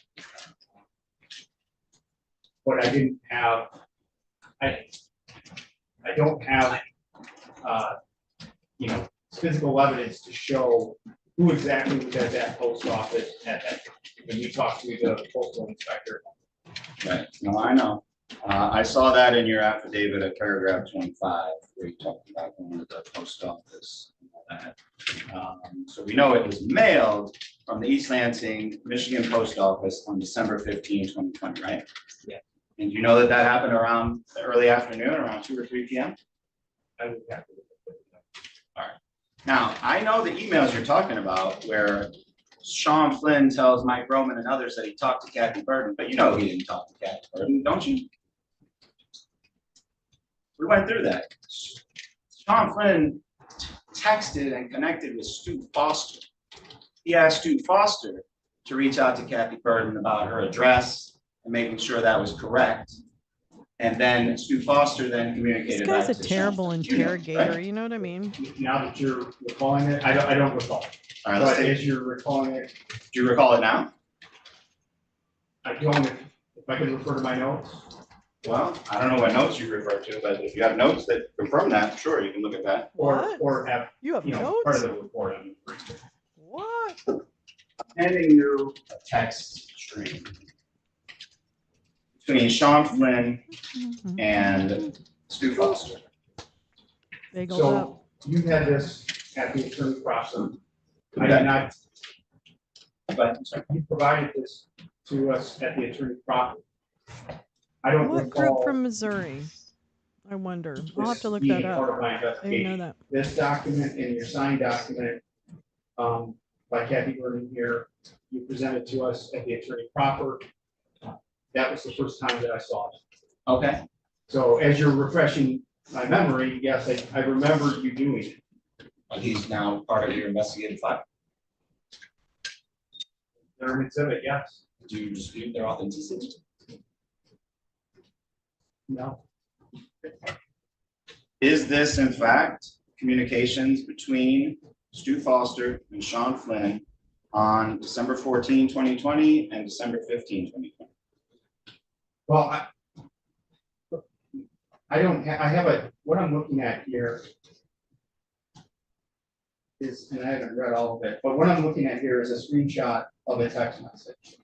I don't have anything to suggest, maybe I'm missing it, that says that it's from Stu Foster. Yeah, what you need some kind of So I can verified typically, evidence of when we do an that. Come on now, investigation, not this screenshots, you would be a lead, and we nimrod. try to verify that through search warrants, obtaining additional data or evidence to show that, yes, they communicated. So I don't see Stu Foster's name on here, but Okay, so did you collect Stu Foster's phone? no, you know, No? Didn't think that was important? we reviewed the phone. He allowed us to take screenshots of specific messages, and that was it. Well, so you did Okay, look at and his this phone. is not one of the things he gave you, because I'm pretty sure this document we received through the AG. Okay. What in the hell? You're not thinking. I Come don't on, see- everybody. I don't recall seeing it. I remember the first time that I saw this was when we were in the attorney proper and you presented. All right. And so if this, and I think there's other, but if this evidence suggests that Sean Flynn sent a text message to Stu Foster on December 15, 2020 at 2:55 p.m. while he's at the East Lansing Post Office, wouldn't that be important information as to who mailed these documents to Washington, D.C.? That's assuming a lot of facts that are Well- not in evidence. Well, but. Address the objection. The The song There of is the evidence citizens that and the swingers. very strongly suggests that what Get I out state, that all the facts that I've pineapple. stated Get are ready to accurate. swing. This text has a priority mail, picture of a priority mail, US Postal Service sticker that very much matches the information that was on the Gonna actual be envelope verified. that gets Goodbye. sent from Sit the East down, Lansing Junior. Post Office on December 15, 2020. So when Sean Flynn is communicating with Stu Foster and he sends a picture of the thing that shows up on the envelope, Isn't Stu it is Foster the name of highly the guy in probable Scream? that's where he was, and there's Like he more was one of the information in the actual discovery. killers? I don't have it right here, but we'll, if this case continues, we'll get it. Sean Flynn is the guy that mailed these documents, and your investigation, certainly after I showed you this, should have shown. What facts are you objecting to? I'm objecting to that the text message was sent from the East Lansing Post Office. We have yet to verify that this is a conversation between Stu Foster and Sean Flynn. And also hearsay. How do you know that the text message was sent from the East Lansing Post Office? Well, from other documents, but even within this, and I can ask the question, maybe. Other documents that were.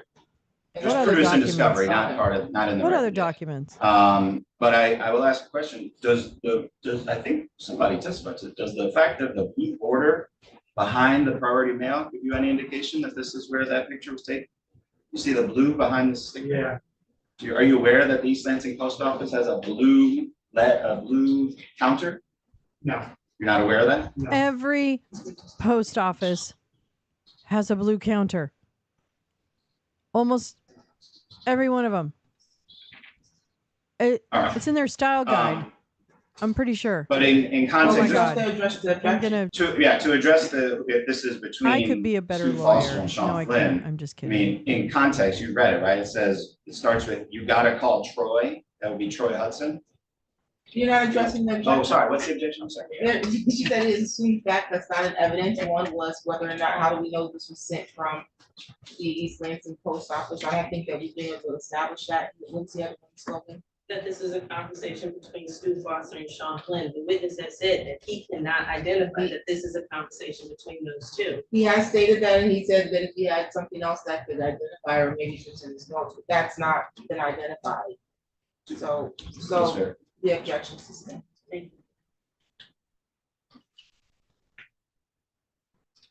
After you received this document, I handed did you follow up on it? You never gave it to us. You gave it to us at the proper and then took it back. So I never had the ability to take a picture of it or anything like that. And it was my understanding that that conversation and this information was just to be kept between the attorney.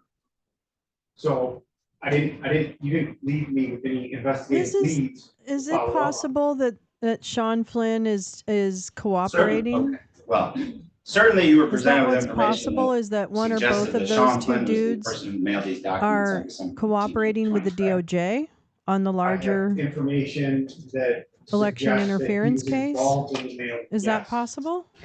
You haven't confirmed that Hopefully. yet. No, and I did take that information, just looking at the snapshot.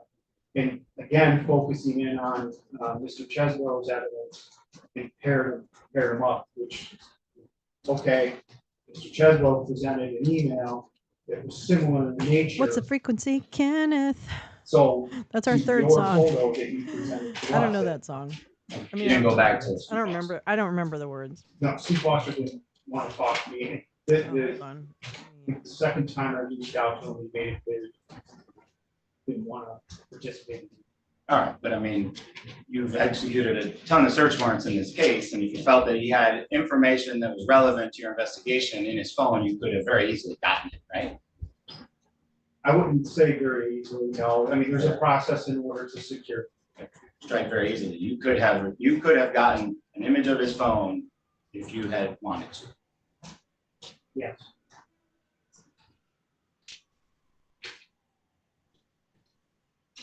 What's the name of that song? Is it What's the Frequency, Kenneth? I hate Google. I'm sorry. Everything's evil. Okay, wait. What was I doing? Oh yeah. REM lyrics. Kenneth. All right. Let's talk about Mr. Here we go. Chesbro. Okay. Here we go. Yeah, let's you talk are about aware it. What's the that he frequency? is Kenneth is your an attorney, right? Yes. And he worked on this alternate elector plan as it occurred in Michigan and I was also brain the other locked 6 out and states, I'm correct? not up to Yes. speed. Let's I just don't be know clear, what the I'm other saying. 6 states are Arizona, Wisconsin, I thought I Pennsylvania, tagged you in an Nevada, idiot's dream. This Mexico, is and Ken's Georgia. song. Are you What's aware the of that? frequency, Kenneth? That's actually Ken's song. Is it Pennsylvania? Yes. Let's dedicate it. I'm going to throw it out to Kenny all right. Cheesebro. Hey, Kenny Interviewed Cheesebro. him, Mr. Chesbro, on December Gotta know 6th. when that to right? hold 'em. Who else was present for the Know Chesbro? when to fold. No. His Wait. attorneys. Wait. ADP. Okay. Van You Langenau, gotta know and, when to ADG. hold 'em. Know when to fold 'em. He was just- Know when to walk away. And know Ms. Logan, when to President run. You don't count your money. When And you're does he sitting have at any the kind of deal or table, immunity? I think you there'll said be to Ms. Chartier that time he was there pursuant to a enough proffer for agreement, but I just want to make sure I when the understand. dealing's a proper done. agreement. It was at that time. Dot Where we're at com. with that, I don't. Thank Let me ask you you. bluntly, was he told he wouldn't be charged? No. I don't recall ever, us ever telling him. Okay, so he, Meaning those seated at the table, okay, so to your knowledge, he doesn't have immunity that's mine. in Michigan. for these. I don't know. I'm not his lawyer. He told you he worked for Al Gore in challenging the election results in Florida back during the 2000 presidential election. Your Honor. Me to object, seriously. Relevance. Well, I'm building up in terms of what is Mr. No, you're not. Chesbro's education, his history, how come Mr. Chesbro is involved in this? Nope. Kind of giving some background about He's not. what it is that this alternate electric Is he his came twin from, brother? and it adds to the 1960 Is Hawaii. he his and conjoined, formerly 2000 conjoined election, twin? I believe is something that the What? investigator would have Doesn't have considered, anything and to so I'm do. trying to No, just it get doesn't. into the conversation. He's a we had freaking with this lawyer. witness. You can ask this witness about Mr. Chesbro's background. Why? Not much. Oh, I thought Yes. that's what you were Oh saying. no, we're gonna. This is stupid. I'm so sorry. I know the judge is trying to like let a lot in, Well, but no, this Yeah, feels no. What's the so purpose of this meeting? terrible. it's really that he considered it. I mean, did he consider it as part of his investigation? All right, let me ask this. Then just maybe say we that. can start- Did you maybe- consider No, I'm not Tony withdrawing, but Chesbro's maybe I'm gonna ask a background? quick question that maybe gets around it entirely. Well, we can't skip over an objection and ask another Fair. question. No, I don't, so I would say it's effect on him, but I think there's another potential either hearsay exception or non-hearsay point that I'd like to. Okay, raise. well then maybe you should Maybe just some question. anticipate that and get a better question, sir. Counselor. What would be your follow-up Counselor question for Brad. that? Is Mr. Chesbro an unindicted co-conspirator? Well, you don't have to answer that because we're addressing. What in the world? So understanding what his next This is so question is. dumb. Well, I don't think. He's Mr. not Chesbro's Chesbro's lawyer. Worked on the George Bush campaign in 2000 has, well, first of all, there's been no Has what foundation we call laying in the how legal this witness would profession know that fuck other all than to if do he with got what it we're from doing Mr. here today. Chesbro himself, which would make it hearsay. And even with the follow-up question, that still doesn't make the answer any less hearsay. The only point of the follow-up question, if Mr. Chesbro was an unindicted conspirator, would make openings for statements made in furtherance of the conspiracy. So anything happening in 2000 would not be in furtherance of the conspiracy that occurred in 2020. First, the purpose that you were offering this was so that you can lay some foundation about the background. And I don't know if you've been established if he knows any of this information directly from Mr. Chesbro. So maybe we should go that route first. I am going to sustain the objection the way the question was asked. Okay, I really only have one question about the 2000 presidential election, which is, did he tell you he worked on Al Gore? Did he hear Chesbro, from sorry. Chesbro directly? Yeah, did he tell you? Yeah. Thank you, Judge. You just helped him. Do you want to start with the objection? I think it's a proper question. Again, I don't think What's that's that important. Well, nobody really gives a shit what you think, Yeah. Counselor, to be Well, I totally just think frank that with it- you. it It's not your goes to- courtroom. It's the judge's courtroom. I don't think this is worth. And you'll do whatever going she into so wants you much, to but do. There was a lesson So learned. nobody gives a shit from what you're the thinking Bush right now, or Junior. the Bush No one. presidential election. That was a very tight election, and things got missed. Grab a in that sock on your election, way out and a Gore juice gave up a box lot of and things that your had he dad's not, penthouse, he might have okay? very well Because won you that need to election. just So go get there it were all out. lessons learned from that. You need to that get it all informed out, Mr. babes. Chesbro's You really do. decisions on this Are you alternate trying election, to alternate elector certificate of votes. So you're trying to ask questions about that to establish whether or not this witness knew He's why trying to he did deflect from his what he did in defendants, Your 2020. Honor. In 2000, yeah, Poorly. yeah, and in 2020, sure, But because yes, my assumption is that the lead investigator on the case, who's continuing his investigation even after charges have been filed, is trying to learn things by doing the interviews that he's doing. And so if the witness, Mr. Chesbro, is informing him as to why. what's the frequency? he drafted Kenneth, the are you alternate going elector to plead? certificate of Oh, votes, I would think this witness cares about that. And he would evaluate that information and use it. What's the frequency? to Kenneth, determine what did what should you be tell done as this this case dude progresses. right Well, he can here? testify if you would ask that way, why Sorry, I'll stop. Mr. Chesbro drafted the document, if he determined that from his conversation. Let's why get he Kenny's drafted the ass in here right document the way he now. did. But as to her objection, the hearsay, you haven't provided me a valid reason to get beyond that hearsay, so the objection is sustained. Thank you. Thank you, Your Honor. Okay. Are you aware that Mr. Chesbro drafted various memos explaining how to implement the alternate elector plan? Yes. Bitch, are you Have you reviewed aware those that memos? Eastman Yes. lost Did you his review those memos license and before signing your Clark is affidavit about in July of to? 2020? Did you know that, my friend So Brad you reviewed Chad, them afterwards? counselor? All right. I want to walk through those Counselor memos. Small? Before I do, anything in those memos that changed your opinions about this case? My God, Kenneth. I would say that they had an No. impact on me, like we talked about earlier, when new information or evidence is brought in. Yeah, the impact was, I can't it believe has these an guys impact had the to balls go. to propose this.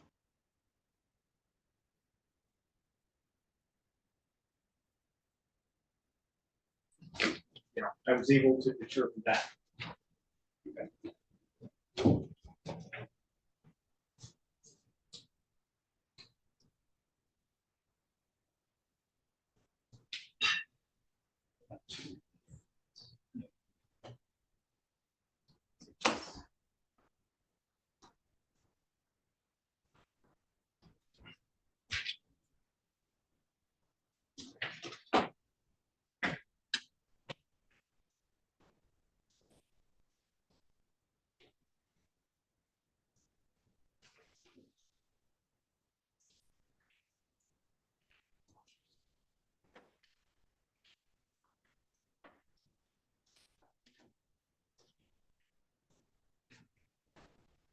Bum, bum, bum, bum, bum, bum, bum, bum, bum, bum, bum, bum, bum. All right.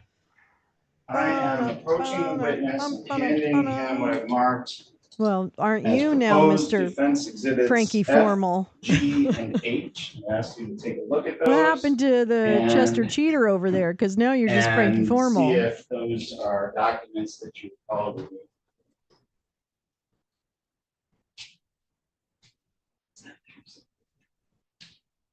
That's not the right one. Todd Claude. Why'd I have to get stuck with you? Two rhyming names. We look stupid.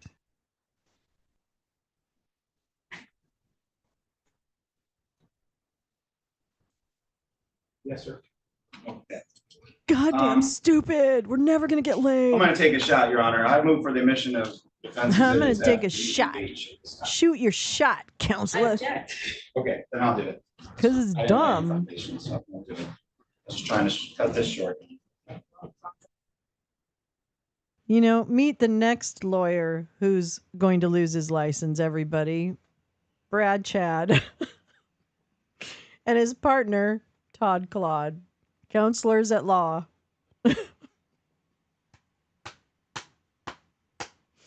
I crack myself up. Brad Chad. Hi, I'm Brad Chad. I'm MAGA lawyer. I don't know what I'm doing up here, and I think I'm about to regret it. But you know what? No guts, no glory for my former president.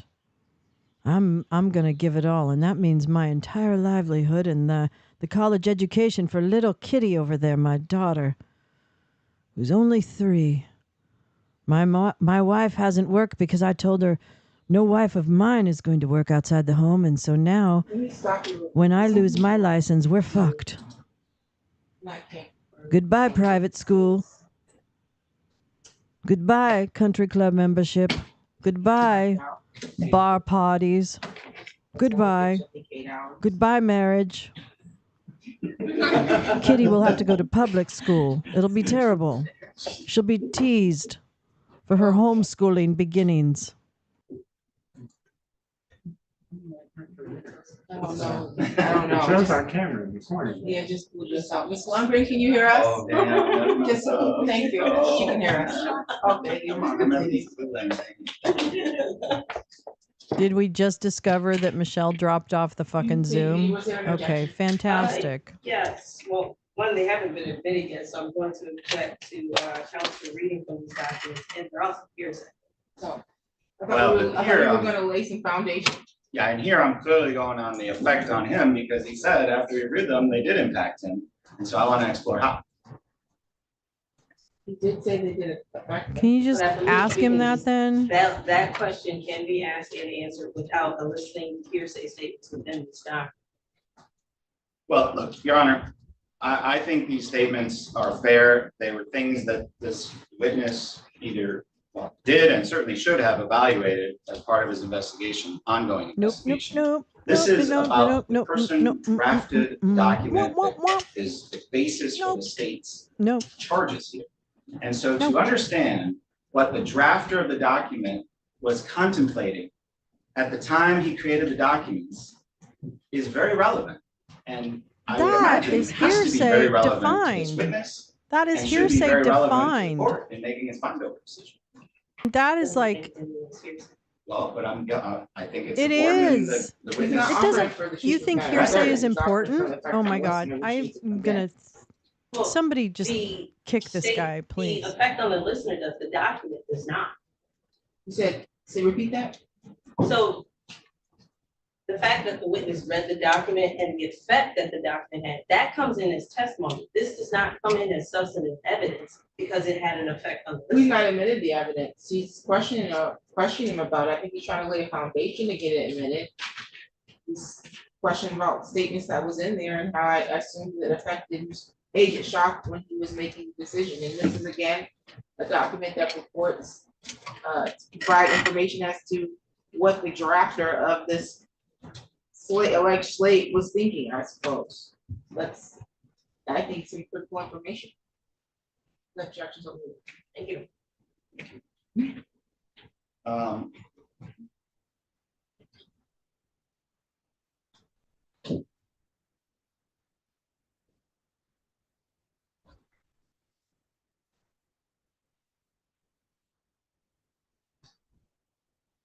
Okay. All right, sir.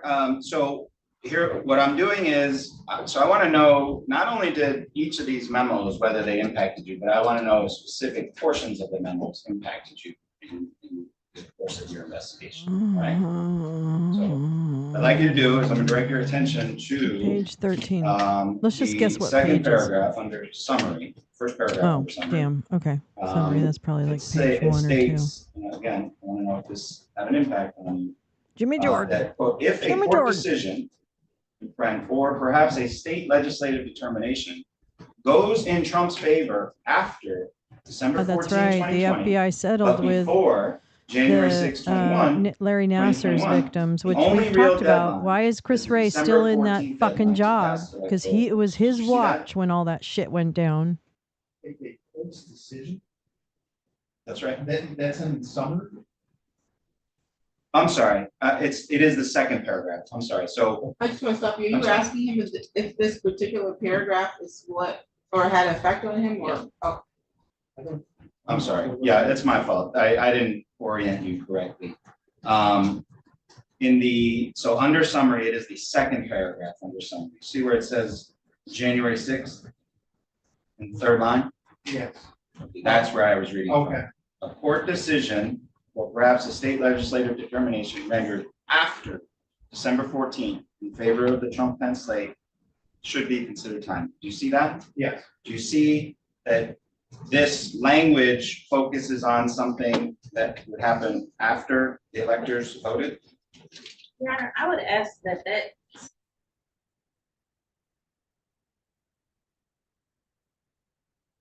Hey, what happened? What happened?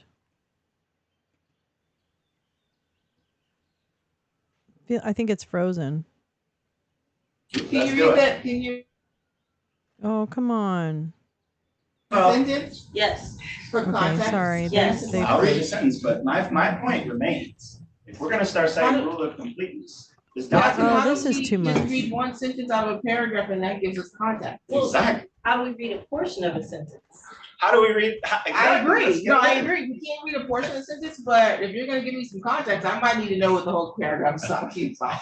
Cause I don't know. Well, I object to the whole thing, but I know I'm understanding and respecting the court's ruling. If we're going to read portions, it has to be the whole sentence, or it takes the statement out of context. I completely agree to that, but I also can understand certain sentences going read on by here? itself could be read out of context. Does And I anyone have have no any clue what this insight? I have Is this no clue just what a this very is being read right thorough, now. and I love this And judge, so so for the I'm not purposes of throwing my, shade, but I'm just like, education, is I this wasn't finding normal that. And Is I will this- 100% does this do feel that, Your normal? Honor, ma'am. to people May I say who something? have experience in this or know I'm more here about as this a world than I defense lawyer, do? trying to provide additional information to the court for purposes of its decision, which is a very critical decision. It's odd to me that the state doesn't want the court to see critical information in this case. I understand there's an evidentiary basis perhaps.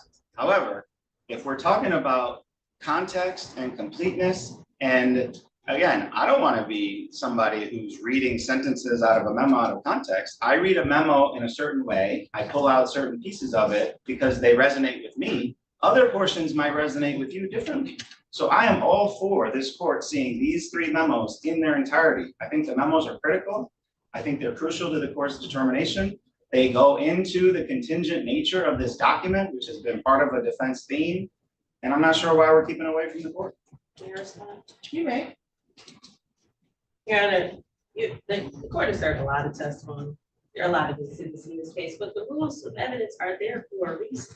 And they have to apply no matter how important the context of a memo might be. And the rule of completeness is one that is very important because just reading the middle of a sentence to the end changes the scope and the landscape of it. I agree. Which is why I requested him to use the entire fact. Okay, I will do that. Okay, so on page 1, it's the third paragraph in the memo. And the second one under summary, it says, assuming the electors pledged to Trump and Pence end up meeting at this, now this is, it's not. I'm gonna go back, excuse me. Let me read it from start to finish. Assuming the electors pledged to Trump and Pence end up meeting at the Wisconsin Capitol on December 14th to cast their votes, and then send their votes to the President of the Senate in time to be opened on January 6th, a court decision, or perhaps a state legislative determination rendered after, and after is underlined, December 14th in favor of the Trump-Pence slate of electors should be considered timely. On this view, the only real deadline during the next month is the December 14th deadline to cast electoral votes, so that any state judicial proceedings which extend past that date, working toward resolution of who has won Wisconsin's electoral votes, are entirely compatible with federal law, provided that they are completed by January 6th. Did I read that correctly, sir? Yes. Okay. So I did read a portion of it, but does that tell you that what, at least that portion, tell you that what Mr. Chesbro was focused on was some event happening potentially after December 14, 2020, that might have changed the state's, here in Wisconsin, election results? Yes, in Wisconsin. In Wisconsin.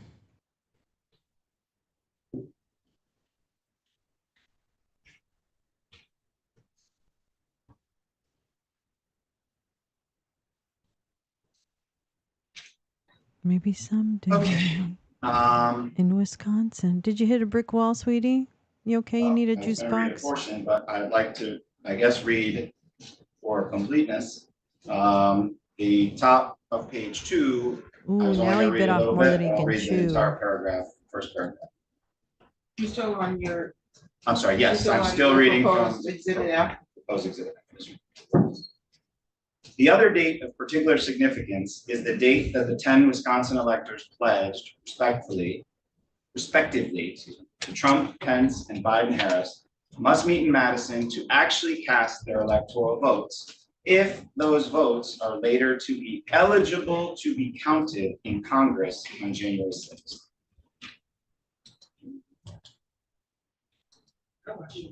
Okay, I'm gonna stop there then. So do you see where it says, if those votes are later to be eligible to be counted? There's a lot more to that actually, Yes. but Does that yes. sound contingent to you? No, No. It doesn't. no. If is not Sorry, a, yeah, I'm sorry, I got confused. Yes, if those votes are later to be, yes, it does sound. In Wisconsin.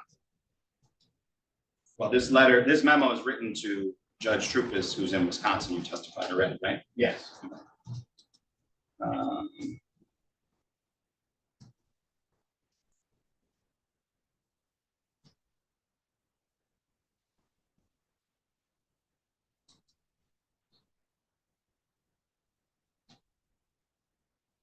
I want to read the third paragraph of page 2 of Defense Exhibit F.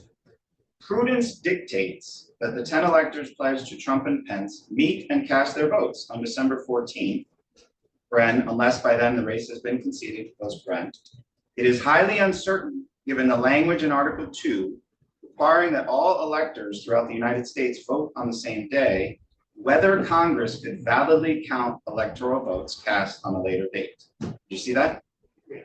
So doesn't that tell you that the Constitution of the United States requires a vote of electors on December 14th of 2020? Yes. If there's any chance for those to be collected or counted by Congress on January 6th, 2021? Yes. And Mr. Chesbro is not just making that up. Again, that's in the Constitution of the United States, right?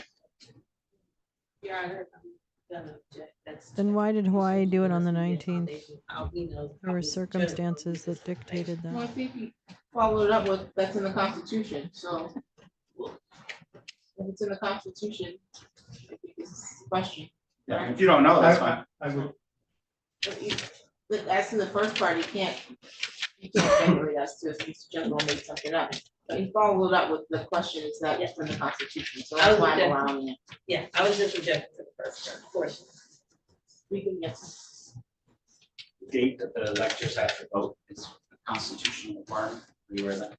yeah, And are you aware that this actually occurred in our nation's history? Back in 1857, and I think, I want to know if you know this, the Wisconsin electors in that year, long time ago, Frank. but they voted a day late because of a blizzard. Yeah, you aware of that? yes. And whether they could count the electoral votes from the state of Wisconsin back in 1857, because it was because they signed and the certificate of votes a day late. You aware of that? Yeah. And they never resolved the question because it didn't really matter for that election. But that date, that shows that this date is a real constitutional and federal law significance, right? Yes. That was the flex for that line? What? I don't even get that. I don't even get that. All right, Oh, hey, the next welcome back. paragraph. Oh, and I'm I don't on even page understand 2, that. paragraph 4 of the Defense Exhibit F, proposed Doesn't Exhibit make F. sense.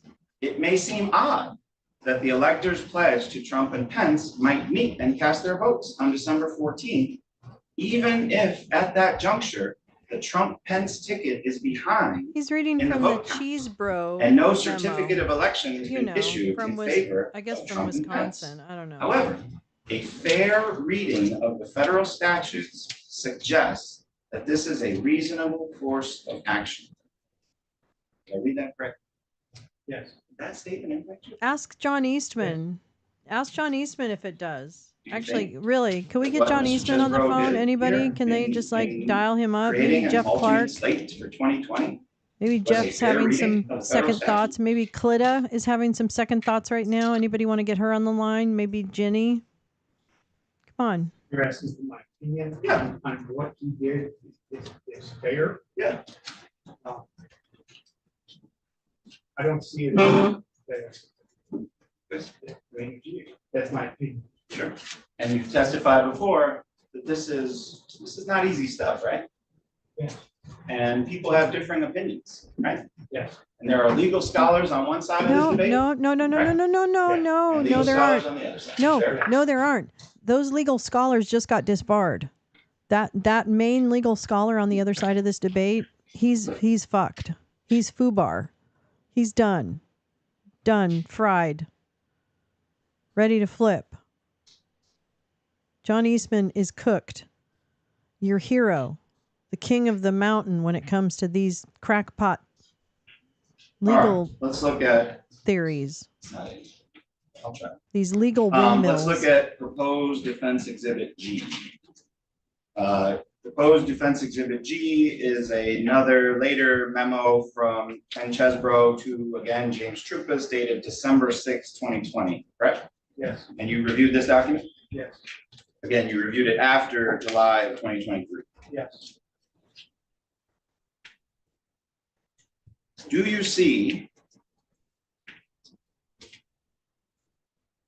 in section 1A, I really feel I'll sorry shoot for the whole investigators who had to jump into this without having nerded all out on it the prior Trump-Pence to. electors That meet and must have been vote really in all 6 challenging to come up contested to speed. states and send in the certificates containing their votes in compliance with federal and state statutes on December 14th. Did I read that correct? Yes, Did that impact you? yes.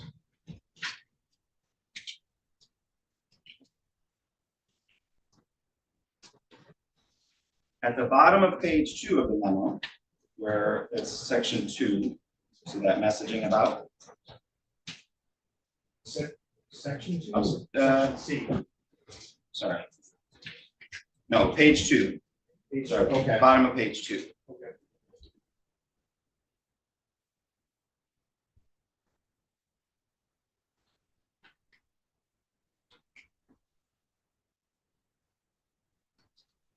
Oh, this is like the scenic route where you have to go to the bathroom the whole time and your dad won't pull the car over for anything and just humiliates you on top of you having to actually, no, I'm just kidding.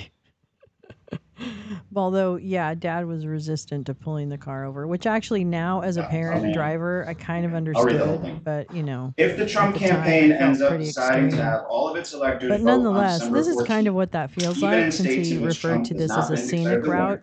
presumably I'm word now of feeling this will like leak out prior to he's that December dad 14th. that won't So pull perhaps over before and then, is there should be actually messaging that presents this the as a difference with routine him measure is that is he's necessary to actually ensure enjoying it a little that too in much. the event the courts or state legislatures were to later conclude that Trump actually won the state, the correct electoral slate can be counted in Congress By the in way, my dad January, was really cool. just as the Democrats And did everyone in the Hawaii car would be like, 1960. pull over. Ended up So he with pulled Hawaii's over, electoral so. votes being awarded My to Kennedy, dad was even awesome. though the litigation was not resolved until R.I.P. Dad. after I love you. the electors vote. Did I read that correctly?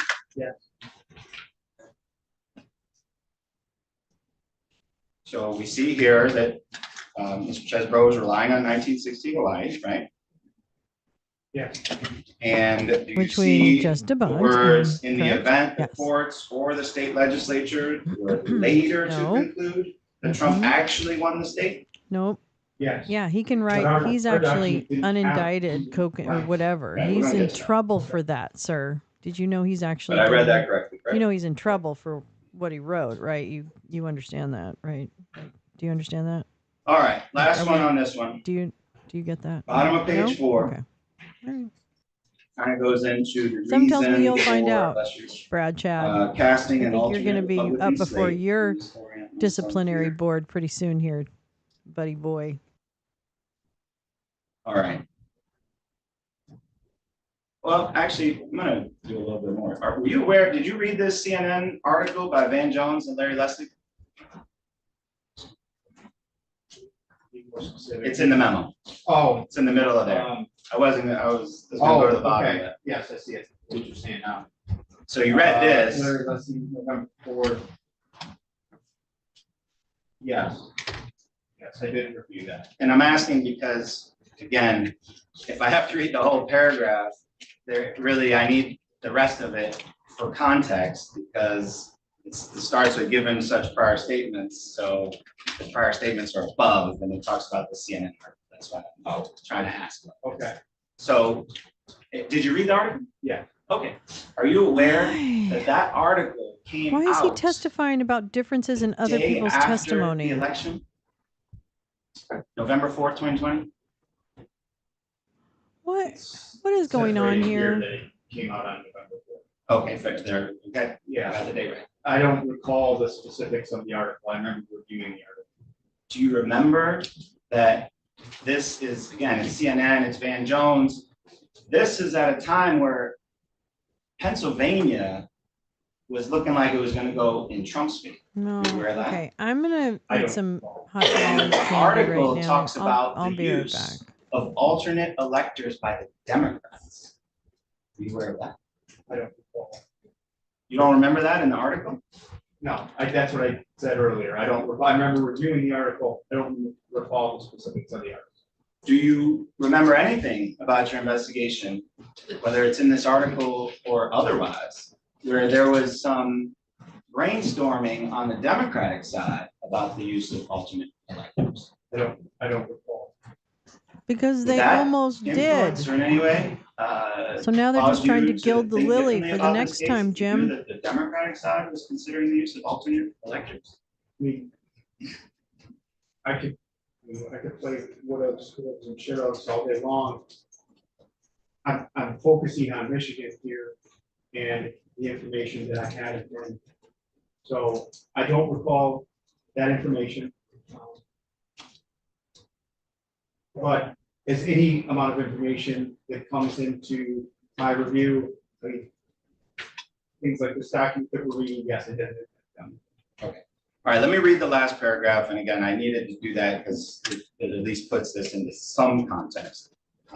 It says, given such prior statements by these and other prominent liberal figures, it would be the height of hypocrisy for Democrats to resist January 6th as the real deadline, or to suggest that Trump and Pence would be doing anything particularly controversial in asking the electors pledged to them to please assemble in their respective states and cast their votes and transmit them to Washington on December 14th so that they might be counted in Congress if their slates are later declared the valid ones by a court and/or state legislature.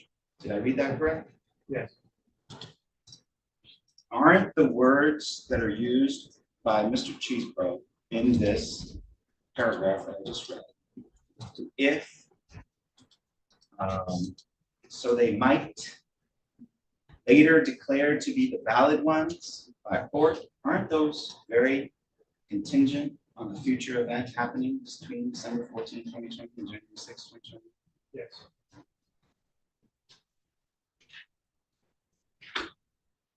All right, last memo. Defense proposed exhibit H.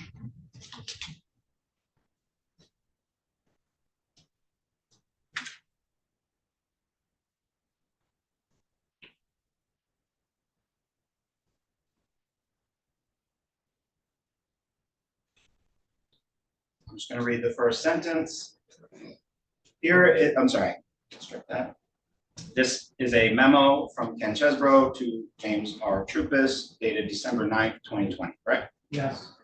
And the first sentence reads, here's a summary of the requirements under federal law and under the law of the 6 states in controversy concerning what is required for presidential electors to validly cast and transmit their votes. You see that? You see the word validly. Yes. Did that impact your investigation? Yes.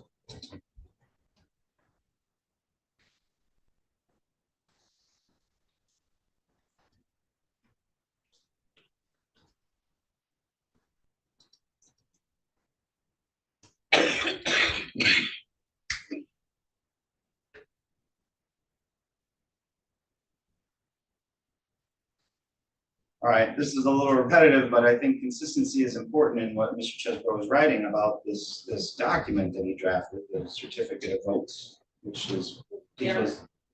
I'm sorry, I'm gonna object, because are we talking about consistency and what Is Chesbro it said, though? but in fact, unless Go ahead. Why is he testifying about Chesbro's testimonies we talk about the and documents? and not bolstering Chesbro with his own memos. Did the document impact you? Yes or no? No. Okay, I don't know next. if that's actually an objection. It is an objection, Your Honor. The objection is that he's bolstering. He's bolstering Chesbro's opinion with his own opinions, and I don't think that is permissible under the rules of evidence. And he's using this witness to basically bolster his memo. Well, he's asking him whether or not the language in the memos had any effect on him. He's not gotten yet to how that affected him, but maybe he's going to do that once he gets through But is he? G and H. We're done with G, Your Honor. I'm not Yeah, H. so he's still on H, and maybe he was gonna wrap it all up, take the scenic route, so.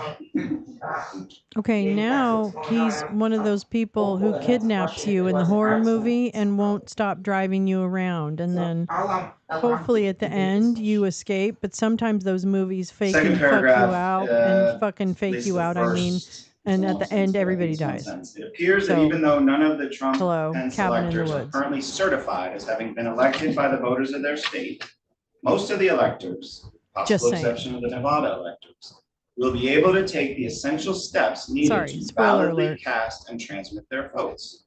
so that the votes might be eligible to be counted if later recognized by a court, the state legislature, or Congress, as the valid ones that actually count in the presidential election. Did I read that correct? Yes, sir. All right, and that also impacted you in some way? Yes. We're going to get to the how.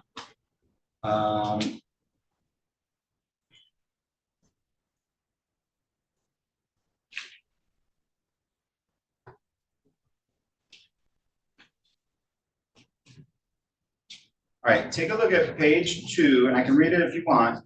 The 4th bullet point. And again, I'll read it, but does the 4th bullet point essentially acknowledge that what Chesbro is saying, that there's not going to be a certificate of ascertainment with the certificate of votes as of December 14, 2020, just like it was in July? Or would you like me to read it? I'm doing a lot No, of that's like what it says. resonant breathing. That's what I'm So calling Mr. it. Chesbro is Resonant acknowledging breathing, in this memo that there's going to be no certificate of ascertainment that accompanies the certificate of votes, right?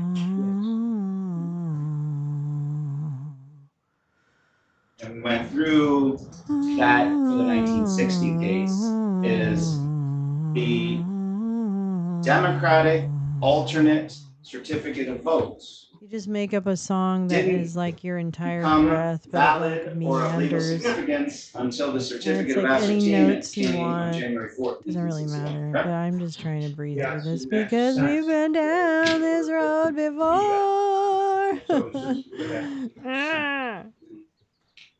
Hello, is it me you're trying to kill? I can hear it in your voice. Yikes. Okay, so Really? what What we about went through it? there, Come on, and leave it it to was the Beaver. scenic Let's route. go. What we went Let's through do there this. is a lot of information that you had after July of 2023, which showed you that the person who put this plan together, this alternate elector plan that was used across 7 states in the United States, including Michigan, was drafting memos for others to review that talked about the contingent nature of the document. My client, Your Yes. Honor, was How did taken that advantage of information impact by you? the That- evil Kenneth Cheesebro. Let me take a step back. The charges here seem very focused on the 4 corners of People's Exhibit 14. Do you agree with that? Yes. What Chesbro is essentially saying in the interview you had with him, in these memos, is that you have to read that document in context with what's going on in the world around you. Fair? What he's saying? Does this still affect on the listener? Yeah. He's asking him how it affected his. Well, he asked what was Chesbro saying, basically asking him to explain what Chesbro was saying, which is. Are you asking different what than- he, and are you trying to get what he's interpreting Chesbro's I'm trying to get, intent to be, or what he physically said?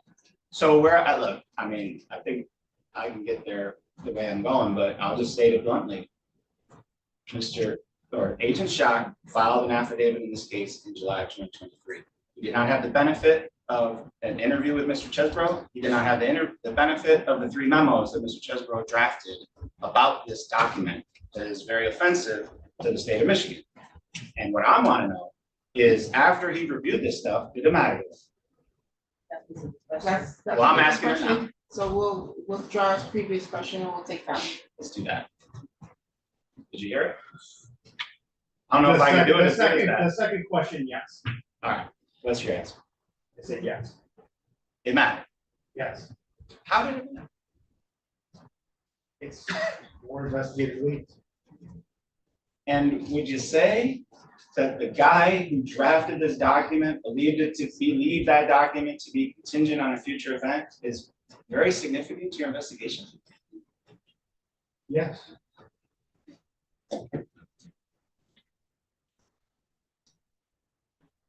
Okay.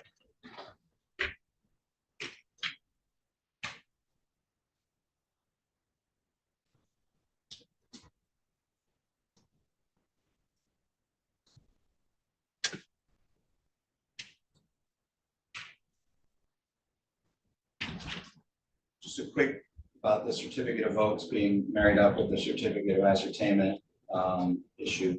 Do you remember when the National Archives witness, I think her name was Miriam Vincent, basically testified to that? She said, the certificate of I think votes has no these legal hearings are giving significance me until a it's married up with UTI. the certificate I of swear to ascertainment. God, I think it's just Do you like, remember that? I constantly have to pee during these hearings. And do you believe that to be true? I feel like it's Yeah, so just the she- lameness no, is she's making me, The authority. making my bladder. Sorry, that is too much information. I'm sorry. I don't know where that came from. Who did that? That must have been evil Lolo, the jester. All right, I'm gonna take a stab at it, Your Honor. That bitch. I think the court has Let's heard, freaking has see Kenneth. listened to me read from certain paragraphs of this. Are I we think still I make the indicting points I Kenneth want, but Cheesebro? if the court wants Kenneth the proposed unindictable? defense exhibits F, G, and H, I think the proper foundation has been laid. I think they are Isn't important he in to like Puerto the Rico? court's Like he's like, determination, Your and so Honor, I am there's housed evidence in in Puerto this case. Rico. I gotta go down there. I imagine that's how he talks. As fundamentalist does not permit the documents themselves to be admitted substantive. The documents themselves are still hearsay. Correct. And these are not You have the statement substantive you read at on the all. record, so I don't know that we need the entire document submitted as an exhibit, so the objection is sustained. All right, thank you.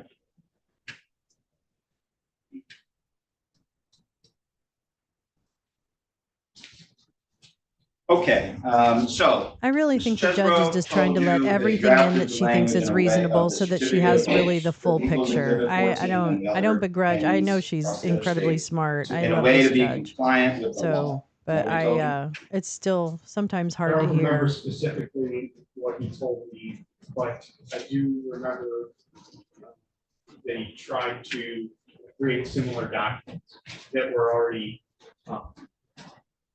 on file with various states. And do you remember him telling you that he forwarded drafts of those documents to Mike Roman, who's worked somehow for the Trump campaign? Drink. Yes. And he sent those to Mike Roman. Tina's here. prior to Remember, December every time 14, Mike Roman is 2020, right? mentioned, Yes. Tina's somewhere I'll give that to nearby. you. Think of Tina. Now, you talked about this, so I want to go through it. You said that Mr. Chesbrough had a Oh, list. let me of look the through Michigan this Republican and come up with electors. questions on the Didn't he fly. tell you that he That's guessed what you as just to which said. ones to contact based upon their status? Yes. And he picked Ms. Burden because she was the national committee woman. We talked about that, right? Yes. And he also sent that same email to Ms. Sheridan for similar reasons, correct? Yes. And you're aware that Kathy Burden never responded to Mr. Chesbrough's email, right? This guy is throwing Ms. Sheridan Laura did, Cox, Sean Flynn, some And other in dude, fact, it's not only responding to that email, and but Mr. of course Chesbrough Mike told you he Roman never and talked Kenneth to Ms. Chesbrough Burden, correct? under the bus. Yes. Or communicated with her in any way. Yes. Well, other than the initial email. Perfect. Right. And so let's just put context on it. That was a December 10th, 2020 email, correct? Want to see it? That sounds about right, yes. It was somewhere around that time. And the email, and maybe I can show it to you, but Ms. Sheridan says she could be more effective than Ms. Burden, correct? Yeah.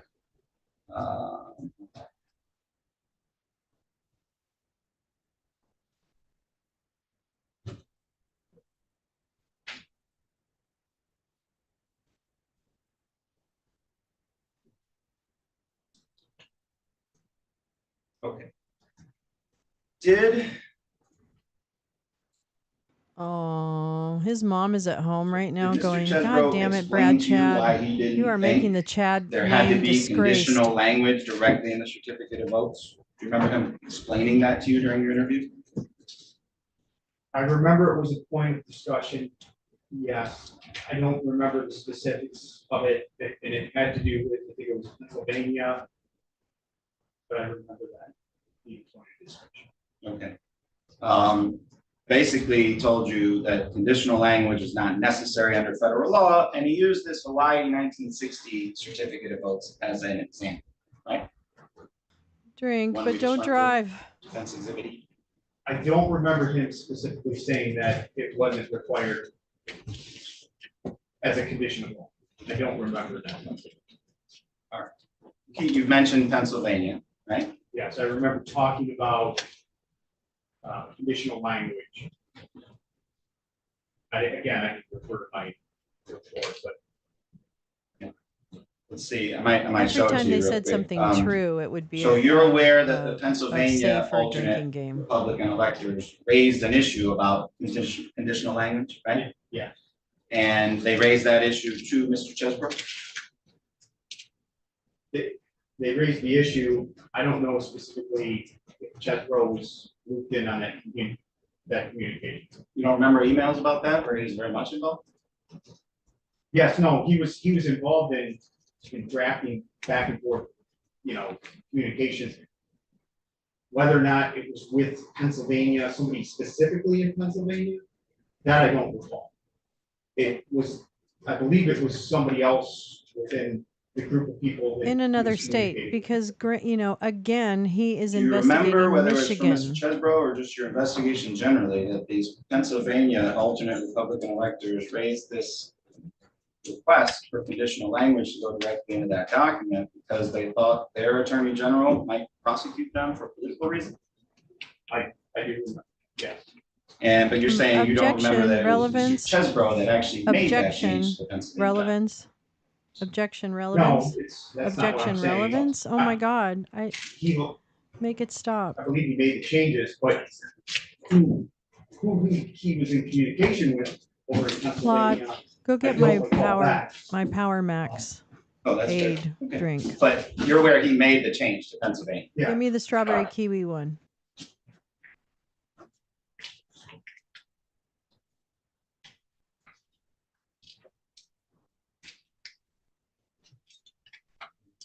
I don't understand. That's what?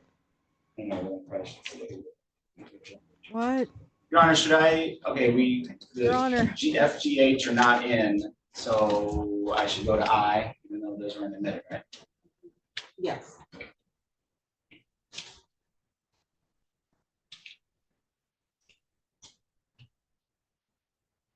I'm handing the witness what's proposed defense exhibit I, which is the certificate of votes for the state of Pennsylvania, excuse me, the alternate Republican elector certificate of votes for the state of Pennsylvania. You see, is that what I handed you?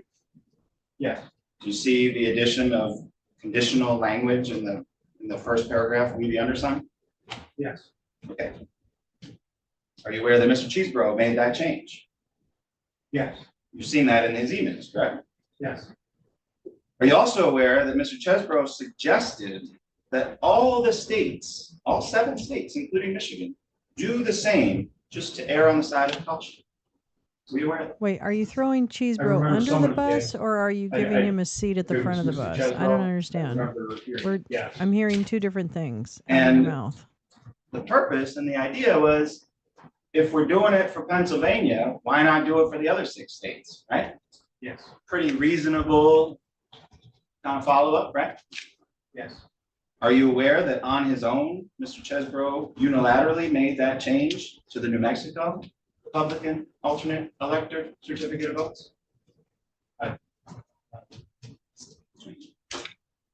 I remember talking with you specifically about the conditional language in Pennsylvania, like, you that down to verify what he was talking about. And you know that he told you that while he put that language into Pennsylvania and New Mexico, he didn't believe it to be necessary, correct? Yes, Because in his mind, the document was conditional based on the surrounding circumstances. Yeah. yes, I am handing the witness who I've marked as proposed defense exhibit J. Are you moving to admit I? I think I can do these both at the same time. This is a crayon drawing of Kenneth Chesbrough inserting that phrase into Defense everybody's exhibit document. I, the certificate of Thank you. votes by the alternate My daughter did Republican it. Thank you. electors for the state of New And Mexico. thank during you, the little 2020 Sally. election. Thank you. that's Jay. Jay? But, oh, I'm sorry. What did I say? I'm sorry, J. Yes, All right, and it too has conditional language in the first paragraph, we the undersigned. yes,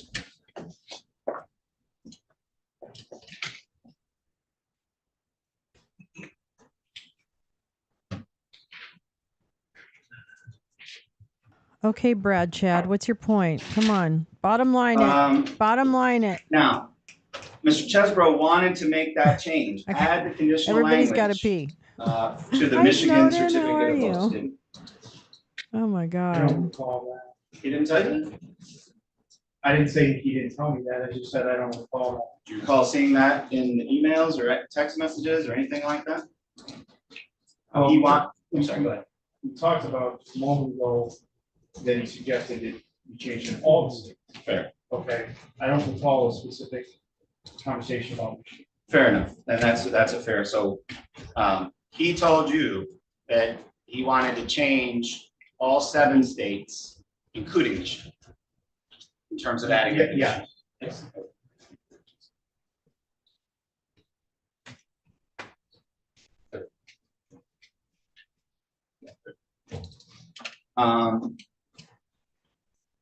Do you know why?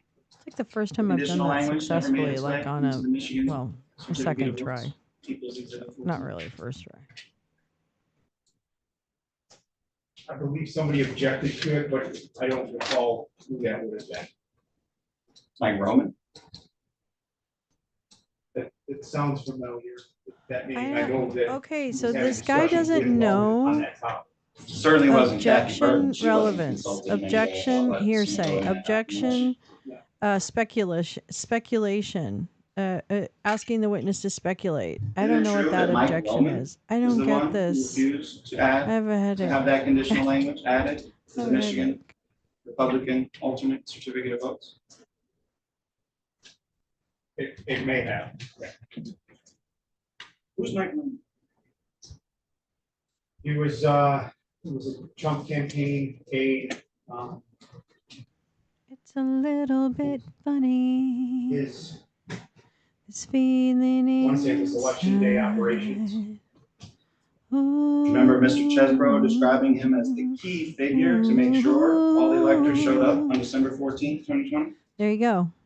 It's the Mike Roman I don't song. know if it was Mr. Chesbro, but I remember, I don't know if say- it was or Chesbro somebody saying, or And Mike Roman. again, do you remember what Mike Roman said about just going ahead and one adding of this those conditional dudes language said to the it. Republican alternate But certificate of who votes gives here in a Michigan, shit? just to make it absolutely 'Cause clear that language that this was in doesn't fact a conditional document?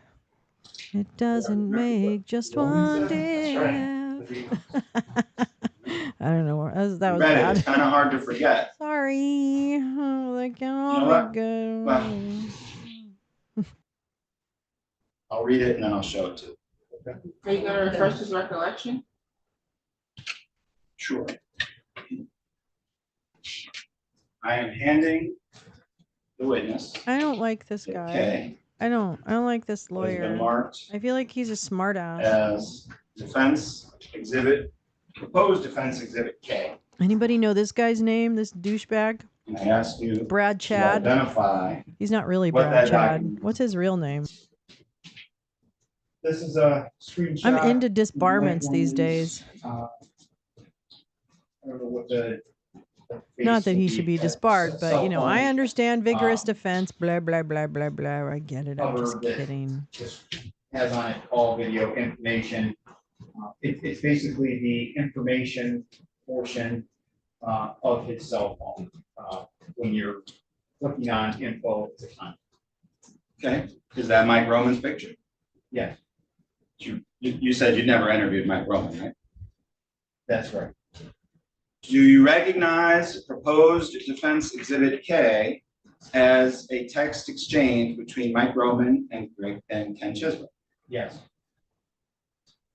Is it true that in the context of what we're talking about, Mr. Chesbro says, Mike, I think the language at the start of the certificate should be changed in all the states. Let's look at the language carefully.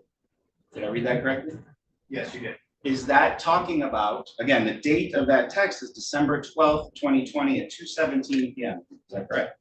Yes, Is what I just read consistent with the time frame where Mr. Chesbro changed the language of the Pennsylvania certificate of votes and the New Mexico certificate of votes? And he's saying, How does let's he do know? it for the How rest does of he know? the states. that what this is talking about? Who? How does he Chess know? Bros, yes, yes. What? And what does Mr. Roman say back? Objection. I don't. Speculation. So he disagrees, correct? Yes, Objection. And then Mr. Chesbro says, I can help with drafting in a couple hours. Speculation. yes. And what does Mr. Roman say back? It's fuck this guy. Fuck who? What? He's speculating. Talking about Ms. Burton? I'm speculating on who he's referring to. What? Sounds like Huh? the 16 Republican alternate electors. in the state of Michigan. What? What the hell's going on here? Do you believe, you don't, I can't. Waiter, well, I'll ask check the question. please. Do you believe that Mr. Roman is referring to This the dinner theater sucks. alternate electors in the state of Michigan? Your Honor, I would object. The foundation witnesses already testified that he was suspected. This version of 12 I want to know Angry if Men he, what, sucks. is this speculation, does he believe in context of his investigation, in context of what's in this text string, which is very clear to me, what this witness thinks? Well, you're He's the defense reviewed attorney, thousands of documents. moron. He's interviewed probably well over 100 witnesses. He's been working on this case for years, 60 to 70% of the time. I think that it is extremely fair to ask for his personal opinion and based on his personal knowledge of the context of that statement, because it's extremely relevant to the investigation and what steps were taken, both before he views that document is and speaking? afterward. After Who is he reviews speaking these right now? documents, what steps he takes. That's why it's extremely relevant. This entire line of questioning Who is goes to this speaking? investigation and Who what are is you, being done ma'am? during this investigation by Agent Shaw. Ma'am, this isn't the universal tram I ride. don't Sit believe down, that please. what is being asked is the context of the statement. I don't think that we need to interpret fuck these guys. What they're asking is for the witness to speculate who these guys are in the context of what Mike Roman reportedly texted. And the And witness what- has already stated that he's not in a position to do that. No. Well, that, he didn't respond in that way to that specific question. When he asked who is these guys, that's when he said, well, I would have to speculate. He's Right. asking if it's, What? does he believe that these guys refers to the 16 electors? It's more specific and based on his investigation and him knowing the context, I guess, more fully behind that communication chain. He could respond as to whether or not he has a belief that it's these electors or whether or not he still maintains the But- same answer, which is, I don't know, I'd expect it. So the objection Well- ruled as to the rephrasing of the question. Thank you. I just feel like that's Yeah. not, he was You not gonna believe- know. He's That's- referring to? Guys, I interpret that as a male term, so guys would be, I'm referring to men. Again, I'm speculating beyond. So when he says, fuck these guys, guys, I'm thinking it's a group of men that he's referring to. Okay. Or you think Oh, he's, do you, okay. do you believe that he's referring to the male alternate Republican electors in the state of Michigan when he says that? It could be the male alternate electors, it could be the GOP males.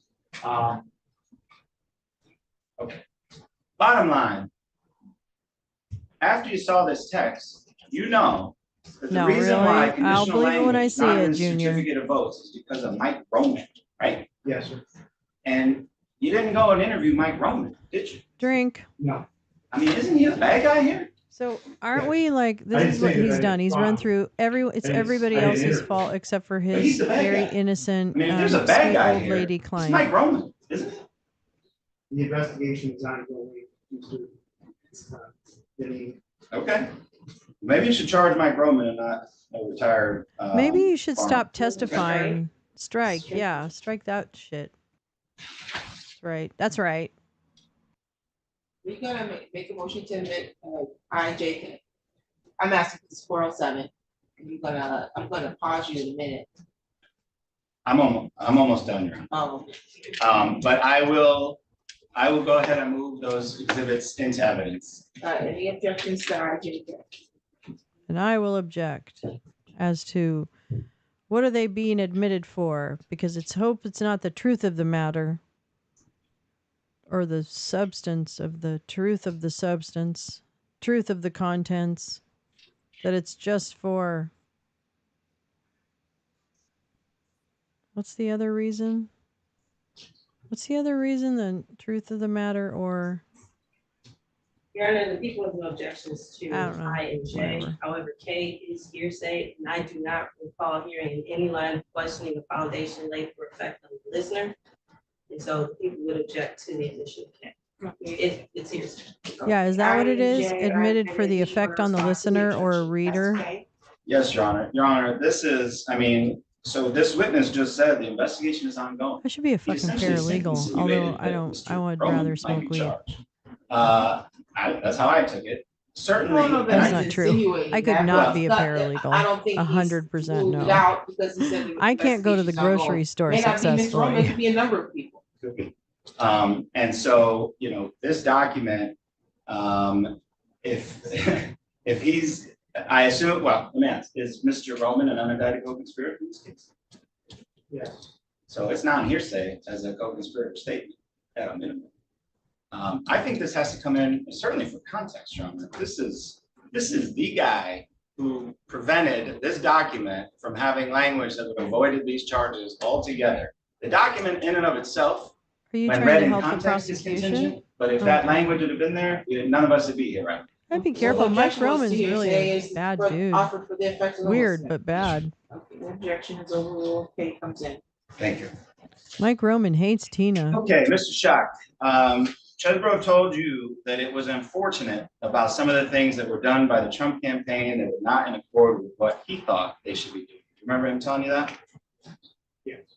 So per Chesbro, the Trump campaign was doing things inconsistent with what he thought the process should be, right? Yes.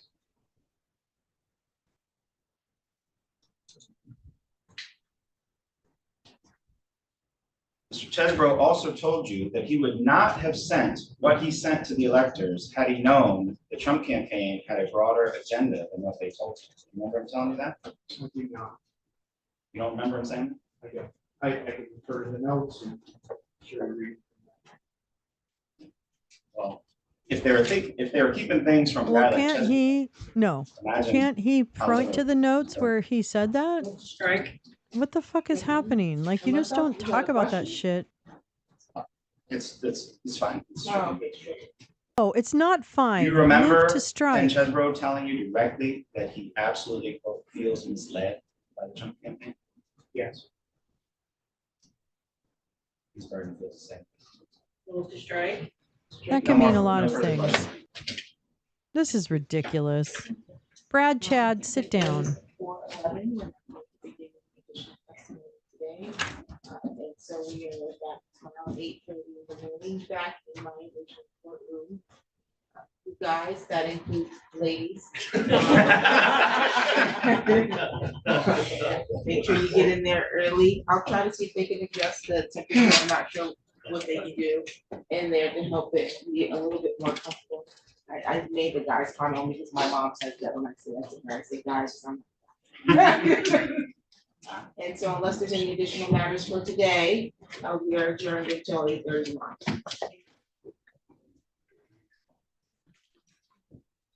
Are you free to go for today, Ms. Lundgren? We'll see you in the morning. Thank you. See you in the morning.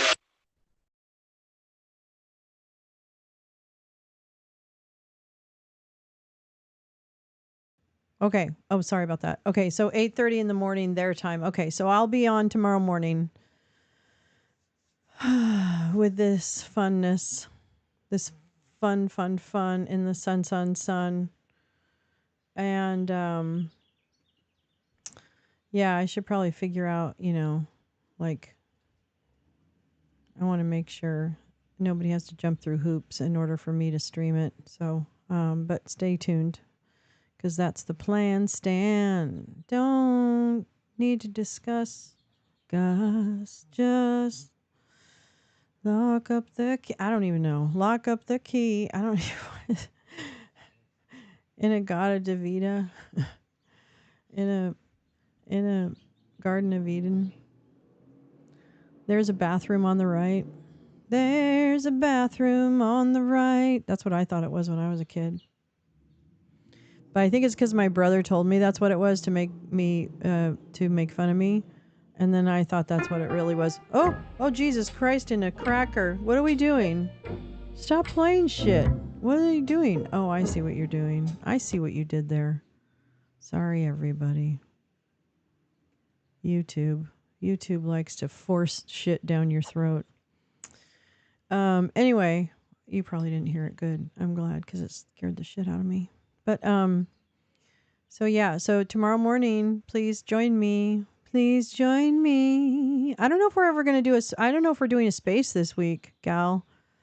I don't know if you know, but, look for Twitter spaces once in a while. You never know. If Jim hosts, or it'll be Gal Squad or whatever we do, whoever wants to just, I don't know, get together and shoot the shit on the shit. Shoot the shit on the shitter. We're going to shoot the shit on the shitter. You know what? That's what it should be called. Shitting on the shitter, but XITTING on the XITTER. See what I did there? See what I did there, Mom? Yeah. Anyway, I'm just going to go with the flow. Go with the flow. Go with the flow. Go with the flow. But I will be on tomorrow morning. I'll figure out. I don't even know what time zone. I thought they were in the central time zone, which would mean 6:30, right? I'll have to look and I'll have to do math. I'll have to do the math. How long were they? We were 6.5 hours. So how long were they? How much longer than us were they, is what I'm trying to say. Please do a space this week. Yes, let's do it. Do it. Do it. And then, hi, Clay again. And then, I will, let's see. What was I going to say? Oh, yeah. So, yeah. So Wednesday, tomorrow's Wednesday. So I'll be on tomorrow. Thursday is our big scrotum case. No, scrotus case.